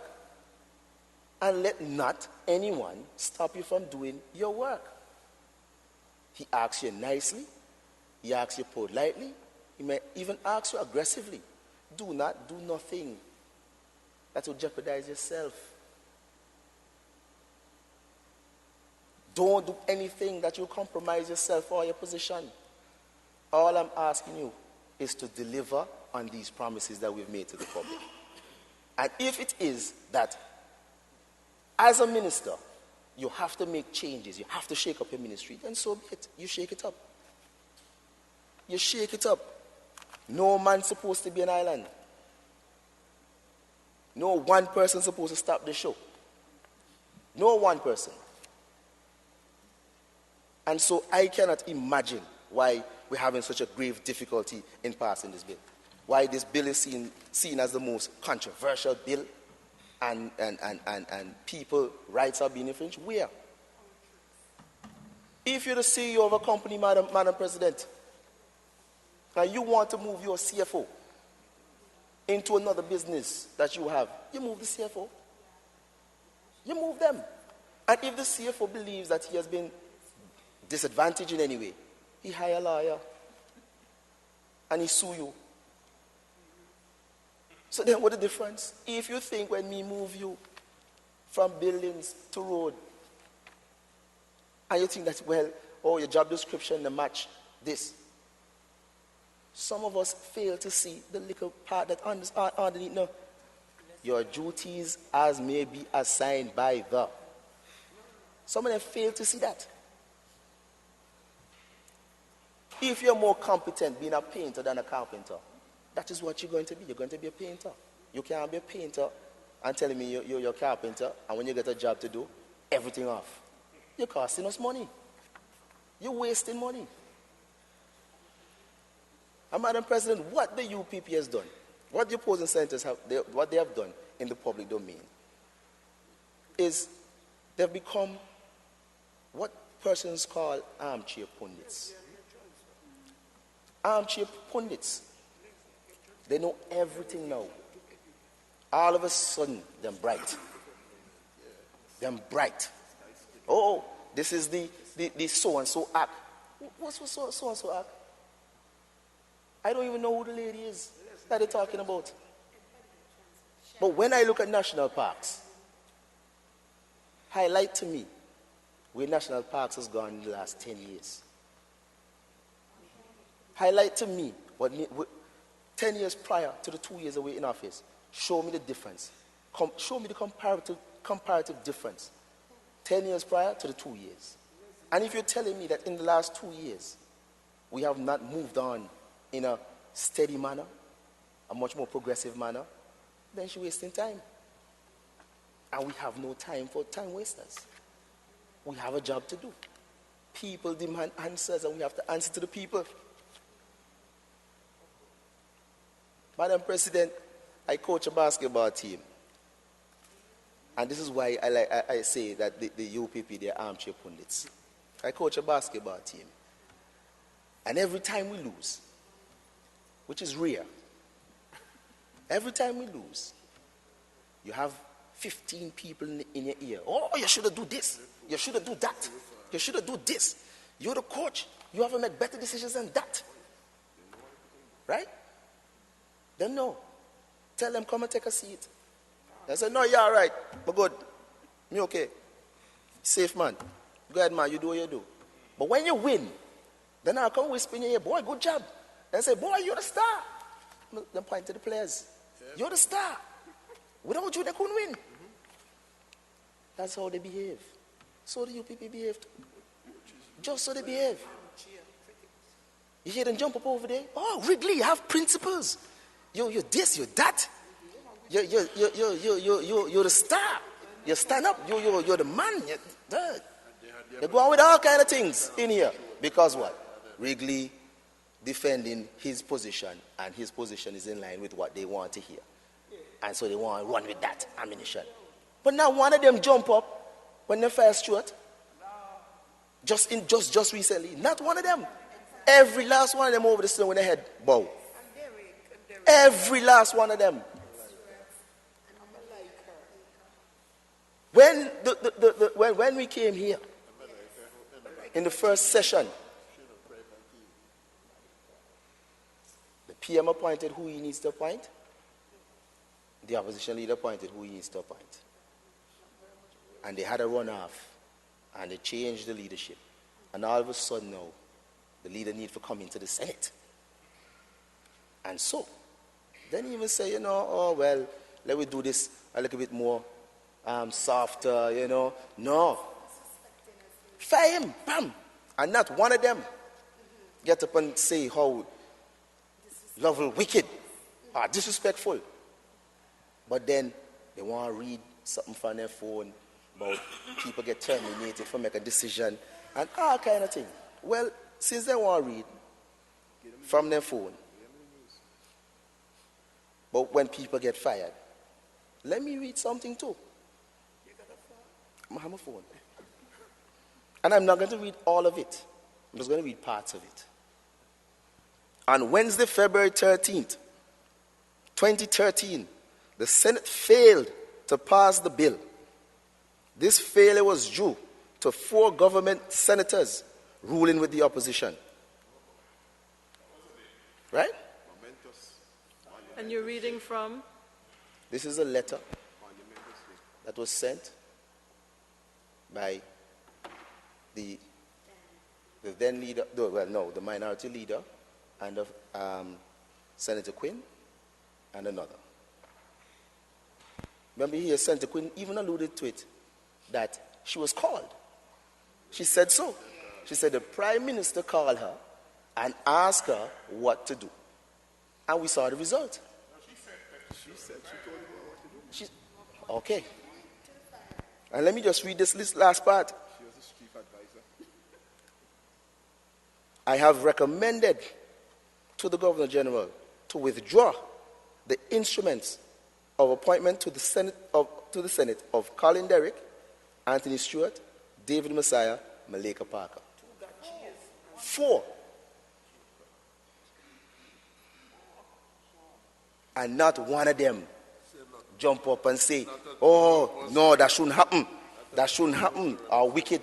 No, not one of them. None of them. When this bill came up here first, it was rejected by senators. Who got fired? Nobody. Nobody got fired. And we were asked our position. The Prime Minister alluded to that in the last Lower House sitting. We were asked our positions. We were asked, what do you want to see in this? How can I make this comfortable? What is it? How can we soften it a bit? And look right here. Cabinet may, if considers the best interest of public administration, transfer an employee and secondment from one statutory corporation to another. It's right here. An employee may, after consultation with the minister. So then what's the problem? Why are we still having issues with the bill? But no, they jump up and they celebrate. But when their leader do it, oh, he right, and you have to put on your foot, and you have to show strength. These are the things that they say. Not once me ever hear Senator Nicholas jump up and say, Baldwin wicked. Not once. Never hear she say that. Tabor, who always had the most to say. I don't even know why he's not here today. The most to say. He knows everything. Not one of them, Madam President. Not one of them had anything to say when they fired Stewart from the last sitting. But breaking news. Oh, Wrigley this, Wrigley that. Wrigley have his conviction. That is Wrigley's conviction. What's wrong with that? But you can't, in one breath, say the PM wicked, and in the next breath, you applaud the former PM. Can't work. It's either for something or for nothing. So, Madam President, as I said, we won't even go down the road of looking at this bill as any sort of victimization or anything like that. I mean, you don't need a bill to victimize anybody. Victimization is the will of the human mind. If somebody wants to victimize you, they'll find a way. And you need no bill for that. So we don't have to worry about victimization in this bill. And I don't know how in any breath they can honestly look at us and say we victimize anybody. Because you have Williams who run against Minister Lake, work for Minister Lake. Winston Williams? Work with Minister Lake. Okay. You have Joseph who run against Marlon Joseph. Bertram? He works with Minister Joseph. And you even have one of the senators of them consultant to one of the indigenous banks. So how are you talking about we victimizing people? We want to strengthen our public service. And if it is that we could see the talent in some persons from one area into the next, and we can transfer that, then that is what we're doing. We want to be in a position to say, look, Senator James, you did a good job at sports. Sports has now transformed to the level that we find acceptable. Right now, I need to go into another ministry. Why not? If he has the talent and the capabilities, why not? We're not asking him to be an expert, We're asking him to go and manage. Use the talent that you have within and make sure that ministry sorted. Make sure that statutory corporation is running on all cylinders. And that is all this bill seeks to do. So, Madam President, I don't want the public to feel as though that there is any sort of negative approach in this bill. There is no negative approach. Take some time and read it. Just take some time and read it for yourself. And if it is that this is not as simple and comprehensive as you can see, then I don't know what else to tell you, because it's very clear that you will not be disadvantaged. You can't take away the person's salary. You can't take away the person's perks. As a matter of fact, this is saying that you will be entitled to higher. So if I move you making $8,000 a month, and I move you, and I put some performance clauses into your next role, and you hit those targets, you get $9,500, $10,000 a month. Why would you not want that challenge? Why is it that you want to settle?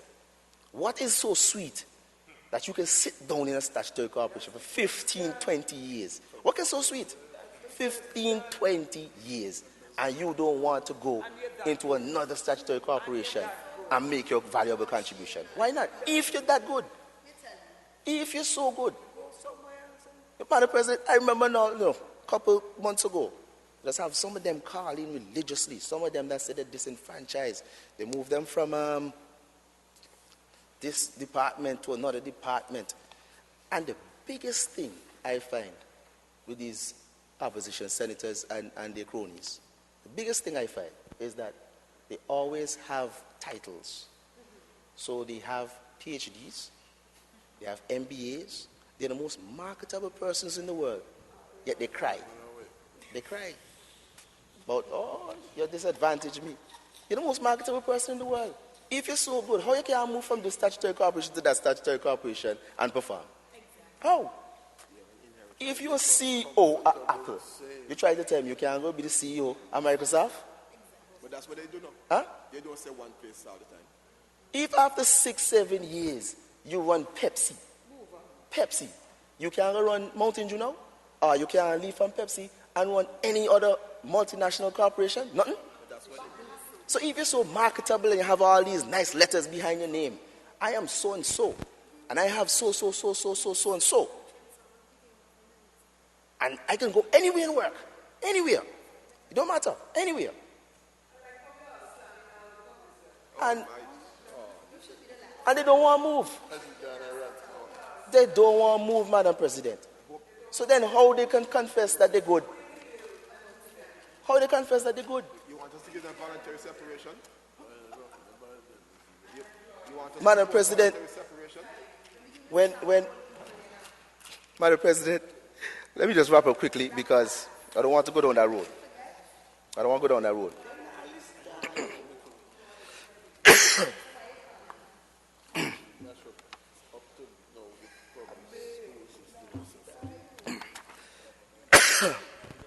Madam President, there was something that I think two senators spoke of on the opposing side, where it asked the decisions of the board. And it spoke about, any decision of the board involving any matter of local enterprise may be superseded by cabinet. What is wrong with that? What is wrong with that? We witnessed a blatant, corrupted, what the word, scheme where CMC was concerned. We had local persons using CMC as the transshipment point. Not paying for the containers. No freight charges. And what they contribute to the society. So how do we benefit? So you skim 8 containers.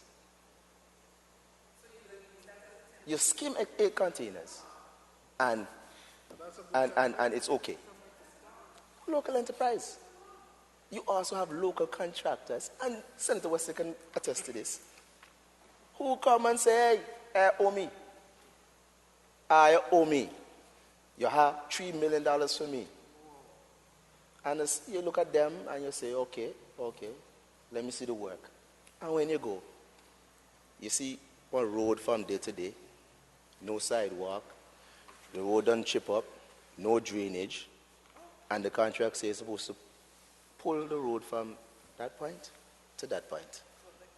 And they get from day to day, but they want $3 million. Local contractors. You have local contractors who get bathroom for bill. $600,000. Ask Senator Quinn. $600,000.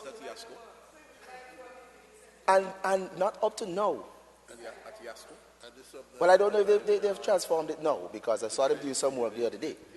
But when you look at the 600,000, no window there, no door there, no roof there, no, there's nothing there. So where's the $600,000? And if you look at the trend, when it comes to local contractors scamming the government and scamming the people, you have to have something like this in place, where cabinet can look at a contract and say, no, this doesn't hold water. It's not powerful enough. It's not big enough. It's not powerful enough. There's not enough performance in this. Right? There's no performance in this. We need to strengthen this a little bit more. Because at the end of the day, they're not saying John Brown, no. They're saying government. They're going to call the minister name and the government name. Oh, you spend $20 million on so and so. Okay, I see $20 million. $1.5 billion in roads. Lord Jesus. So it is what you see with this bill, Madam President, is that some thought was put into it. Some thought was put into the bill. And it is because of what you see when you get in, you have to react sometimes in this manner. You have to put provisions in place to safeguard the people's purse. I mean, I know you won't understand that, because none of y'all, I keep saying it, none of y'all ever run nothing successful. Not one eye over there. Oh, miss. Miss. None of y'all run nothing successful. So then y'all don't understand business practices. Y'all don't understand business practices. You know what? Y'all don't know about business practices. I don't even know. Senator Madam President, Freeland, it's 9 minutes to 6. I will. Senators, thank you. Senator Freeland, it's 9 minutes to 6. Please do not let them distract you. They finish? Okay. Well, the beauty of, you see, Madam President, Do not let them distract you. the beauty about teamwork, Madam President, is that when you build an effective team, you run a very well-organized machinery. Unlike the opposition senators, especially Lovell, he likes to dodge responsibility. He said opposition senators. I said opposition senators. Senator Lovell. They like to run from the responsibilities. Senator Quinn. They like to run from responsibilities. So every time Senator Quinn and Senator Lovell hear about the fencing scandal, they shoot you in another direction. They say, boy, that happen. Let's get them seconded. Right? They shuffle it, they move it out. They don't want the responsibility for that. Not one of them. Not one of them. When you up your grandstand, nobody tell you nothing more time. So you go sit down and wait. Right? Right? So, Madam President,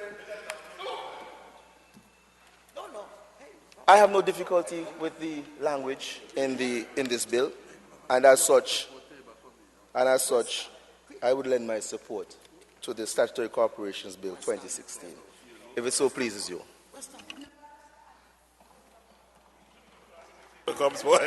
Senator Weston, are you going to reply? Yes, Madam President. Yes, I have to beat it. I have to reply, Madam President. Wrap up. Madam President, I'll be very short.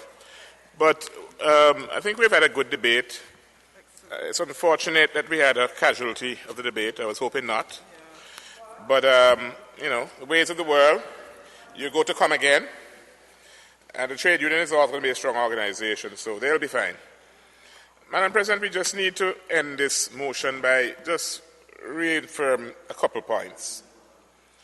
One, that I think all of us will agree, the biggest concern was that we would not use this bill for evil.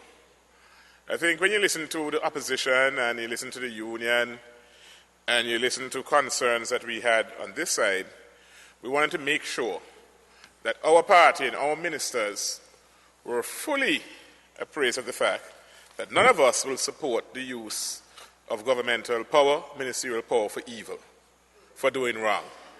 And I think that message was sent clear and distinct to all concerned. And we received, and we are now saying that this bill will be used to enhance the efficiency, the management, and performance of the public service. And that any time any minister abuses his or her power, there will be recourse by those who will suffer from that action.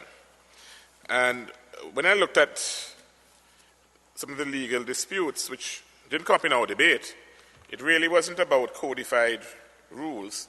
It was about informal directions given to statutory corporation, which in the real world is where the business takes place. No minister is going to victimize somebody you see his hand or her hand. It is an informal communication that you normally get challenges in the court system.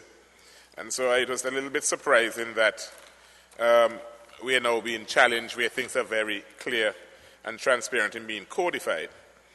The other point I want to emphasize is that the best interest of the public administration will be the guide to prevent what all of us will not want to happen: arbitrary victimization type action. But decisions on this bill will always be guided by what can be demonstrated as the best interests of public administration. And practically, you can facilitate this by having good work programs, good job descriptions, good appraisal systems, so that when you do transfer, whether out of somebody accepting the transfer or whether out of being a punitive transfer, you can justify it by objective appraisal, work program, and targets. Now, the other point which we didn't emphasize, which I wanted to say to Wrigley before we voted, but he didn't stay long enough, was that we have a commitment to bring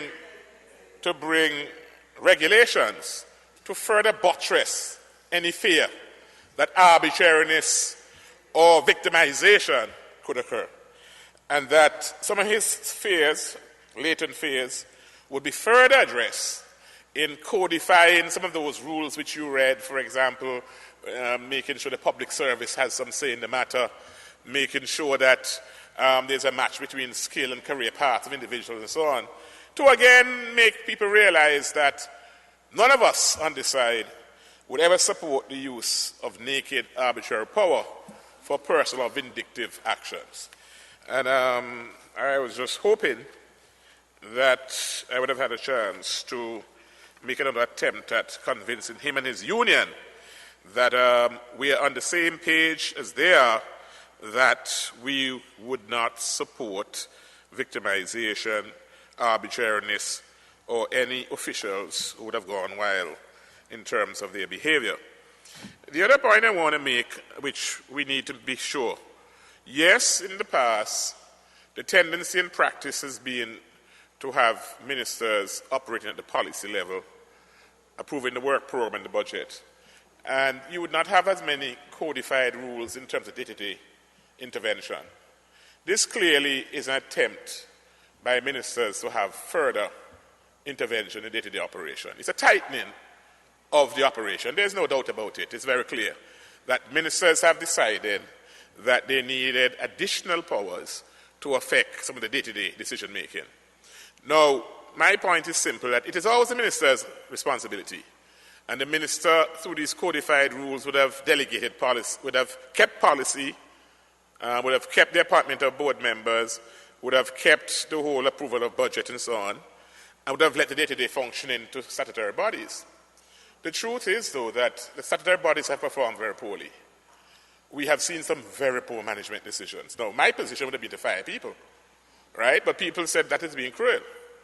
I don't believe in transferring inefficiency or poor management. But there are some, when we had decision in cabinet, they told me I'm being very cruel. They don't want to fire individuals. They want to take preemptive strike by being involved a little bit more to make sure people couldn't go astray. I don't know. I prefer to manage my objectives and so on. And if people abuse it, I fire them. I don't want to be day-to-day having to look over your shoulder and doing your job else. I really don't need you as a manager. But there are different styles, as Henry Parker said, Senator Parker, and some ministers prefer it that way. Maybe because I was an old civil servant, I always have difficulty with the concept of people not cooperating. I have never worked anywhere where I'm boss and people don't cooperate. I don't know how that is possible. I really don't. Minister Lover left all his hand-picked people there, and they work very well with me. And they have to work well with me because I'm a nice person. Very nice person. They won't define me. Why would they? Such a nice person. And they're good while they work with me. They were bad with him because he spoiled them, and they didn't advise him well.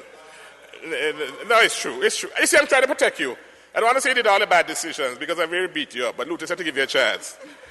But they were not as strict with you, but they worked beautifully with me. The other point I want to make, basically, and I wanted to say so because, not to go into the personalization, but I think it would be remiss of me not to say something about the constant calling of my good friend, Andrea Martin, and her husband is from Freetown. I hope and trust she doesn't get caught up in the political highlighting of her career. Because, you know, sometimes when you're being elevated and made that way, you make decisions which are in the interest of your family. And I would advise her that when she came to work at the National Park, I was at the Ministry of Agriculture, and I saw her grow and so forth. I hope she doesn't trash her career by having people telling her she can only do one job. She has been there too long, and I've advised her to move on because I don't think it's right for any person to be in a statutory position for as long as she has been in. And when you see forces are aligning against you, you need to move on and not trash your career. She has had a good career so far. She can continue to do good work in another posting, and I want to beseech her not to fall prey to being a political pawn and to have herself in all kind of worries. Because when the lights go out, you're all alone, used that way. Which Ted? I don't listen to the Law House because I don't want to get involved in the polemics of politics and so on. That's for the media and so on. So I really didn't listen. That's why I'm saying sometimes you get too heated with the personality, you overstray the whole issue. And there has been some bloodshed on both sides in that particular matter. And it has reached a point where it's mano, me versus you. And so it has gone out of the realm of rational, calm thinking. And you know, in that heated position, if you're a minister and you had somebody like you had John Edwards challenge to tell you can't talk to him, you have to move him. And I would have moved him too. Right? So, I mean, I'm not going to punish anybody about when people act, you know, in that kind of irrational way. The other point I want to make is that we want to ensure that people understand that we run organizations based on hierarchy. And I agree with you that why on this side we're happy with consultations, because we believe we don't expect to have people arbitrarily transferring cleaners and low-level rank individuals. I mean, if anybody will stoop that level of going to a clerk and just saying you, we would find that very arbitrary. And that's why I said the regulations might also stipify what level you're talking about, because I don't expect to see, unless somebody came as a clerk to ask for a transfer, you're going to have ministers going down at those low levels to try to seek out individuals. They don't affect policy and performance of organizations unless they ask for it. But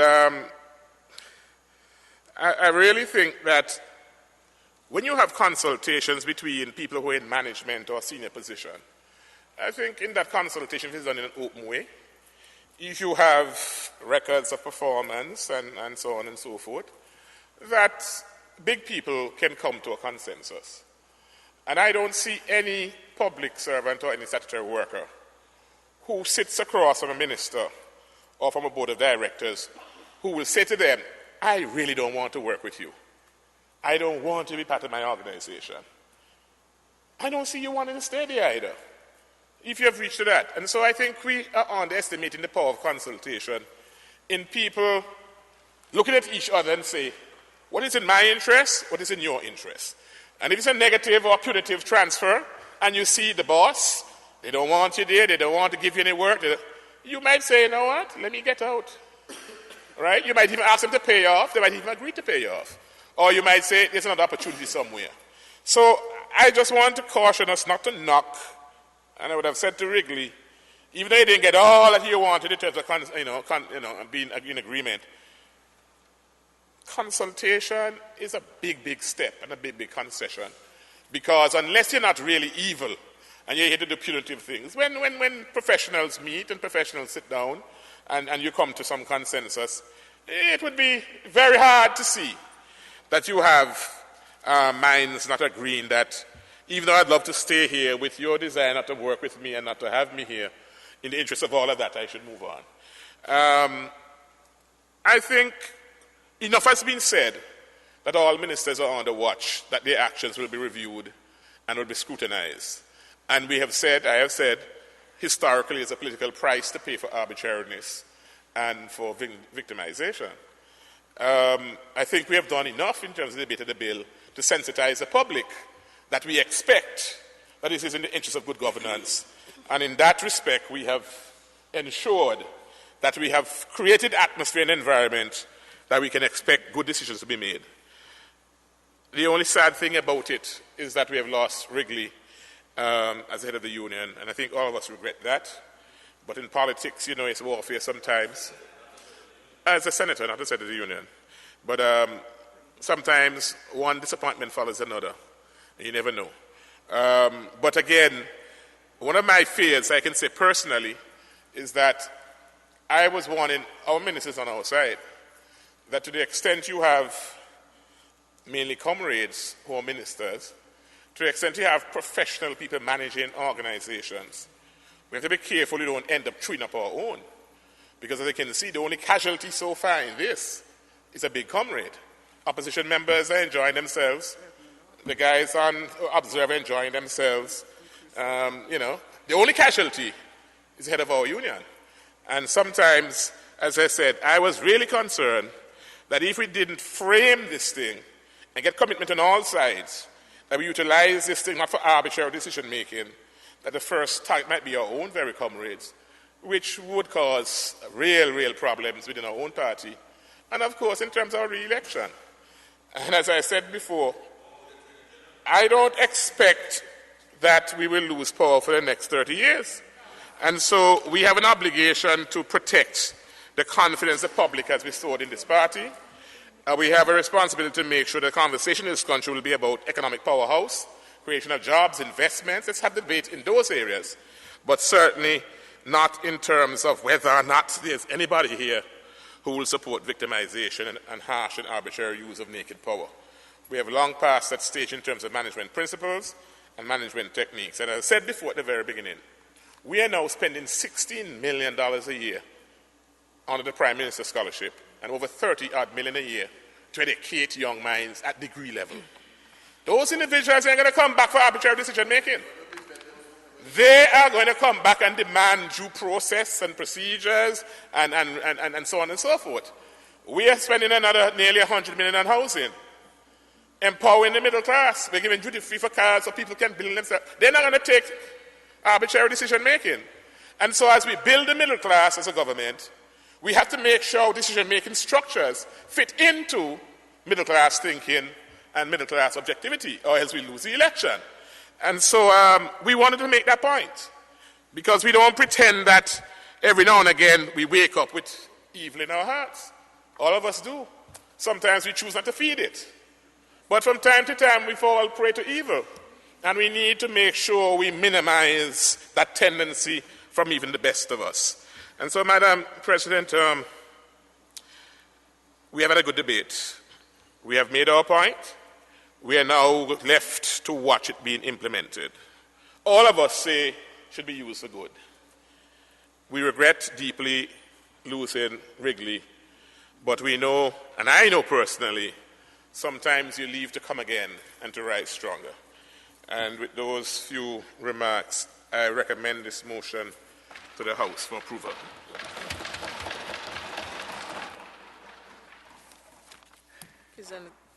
Thank you, Senator Weston.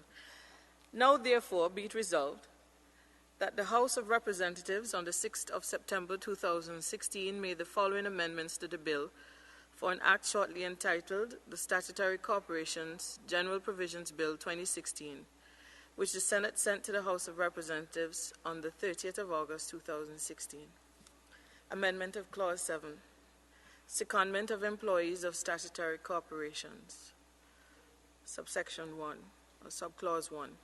The Cabinet may, if it considers it in the best interest of public administration, transfer an employee on secondment from one statutory corporation to another statutory corporation or to the public service. Subclause 2. An employee may, after consultation with the Minister and the chairman of the relevant statutory corporation, be seconded to A, a post of equivalent or similar rank in another statutory corporation, or B, to a non-established post in the public service. Those in favor, say aye. Yeah, but you keep doing that. If you read Standing Order 46, collection of votes, you have to put the question first. Yeah, so Senator, do you have your regulation? Do you have your standing orders? Can I refer you, please, to 46.2? The division comes after put the question. I have to put the question first, and then you call for your division. I don't have a discretion whether there's a division or not. Once the division is called for, I have to oblige. But I have to follow the procedure. Thank you. The resolution having been read, those in favor say aye. Aye. Those against say no.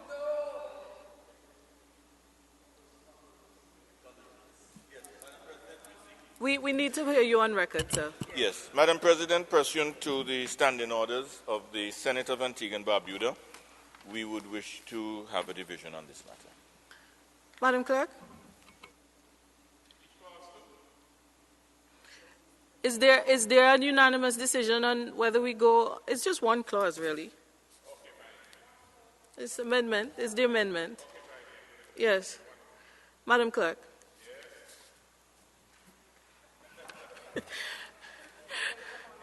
Madam Clerk, I'm not sure if your microphone is on, for the record. Please remember, Senators, as we go along, that you speak into your microphone. Senator Honorable Maureen Payne Hyman. Yes. Senator Honorable Londell Benjamin. Yes. Senator the Honorable Colin James. Yes. Senator the Honorable Osbert Frederick. Yes. Missed one, Madam Clerk. No, she's going in order of how she has it on the paper. Senator the Honorable Mary Claire Hurst. Yes. Senator the Honorable Michael Freeland. Yes. Senator the Honorable Shanella Gavaya. Yes. Senator the Honorable Harold Lovell. No. Senator the Honorable Jackie Quinn. Absolutely not. Senator the Honorable Sean Nicholas. No. Senator the Honorable Damani Table. No. Okay, we have the others are absent. So we have 1, 2, 3, 4, 5. I did. 1, 2, 3, 4, 5, 6. I have a count of 8 I have yes. 8. 8 yes. Yes. And 4 I have no's 4. And 5 absence. Yeah. The division having been called, the votes taken, the resolution has been passed. The motion, has been passed. 8 for, 4 against. 5 members absent.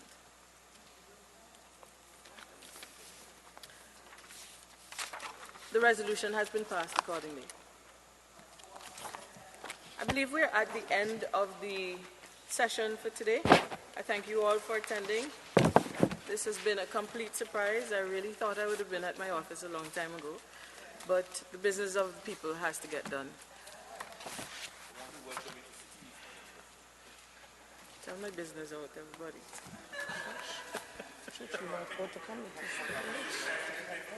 I will entertain Senator Lovell and Senator Weston as leaders of, I know you normally say your farewell, but I'm not sure if you want to do that.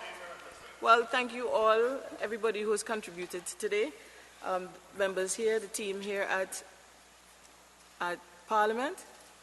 Madam Clerk, you have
Senators, I'm advised that we have one further step to take. The process that we just concluded was insofar as the amendment is concerned. The third reading of the bill is the second and third reading of the bill is yet to be completed. And so we have to proceed into committee stage just insofar as clause 7 is concerned because it has been amended. So just insofar as clause 7, because the other provisions were approved at the committee stage. So that is just, it shouldn't be too long. So I would entertain the motion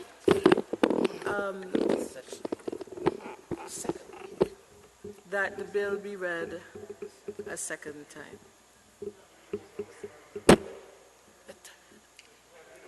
That the bill.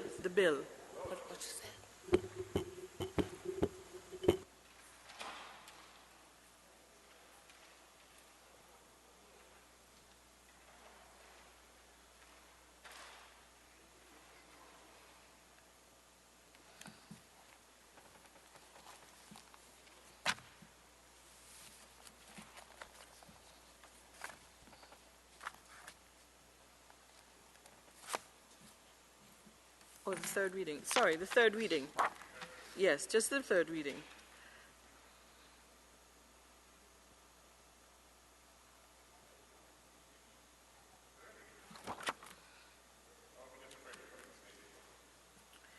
We would have done the committee process, a review and approval of the amendment by motion. So we're now in the third reading of the bill. Is that correct, Madam Clerk? Yes?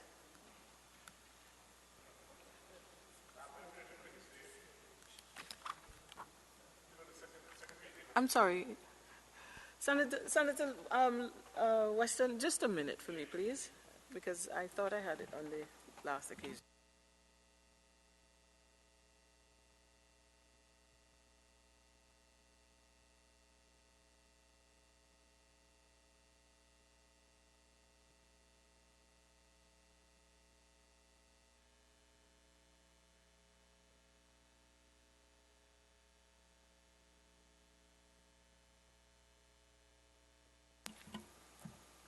Yes, sir.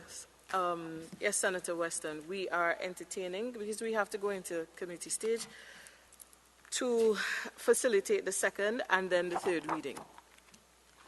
So I'll entertain a motion on the second reading.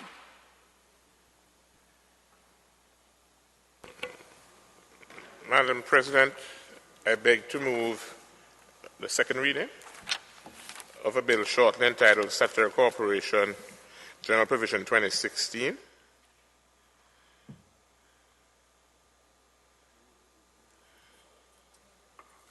The third? Okay.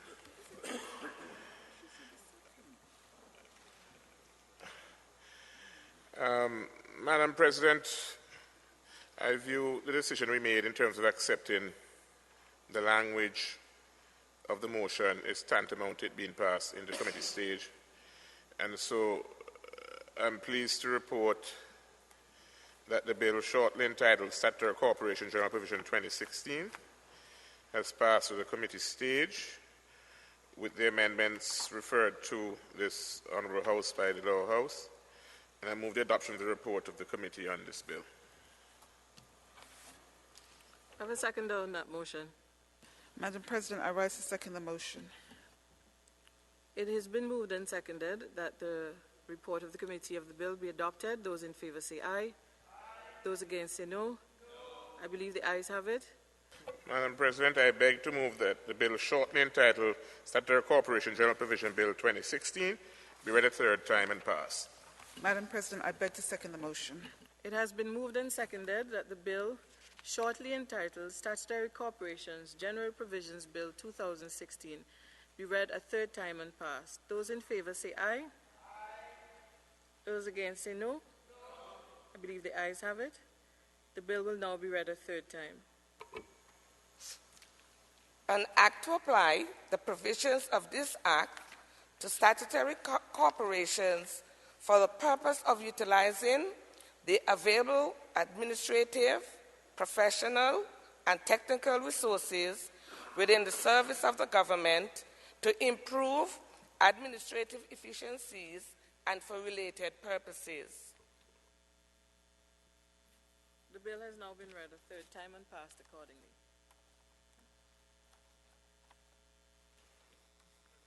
Move that we suspend this House Senate Day. Adjourn this House Senate Day. Madam President, I beg to second the motion. It has been moved and seconded that the House stand adjourned sine die. Those in favor say aye. Those against say no. The ayes have it. The House now stands adjourned sine die. I'm going to remind you, please, the decorum that is expected while the mace is still in the House.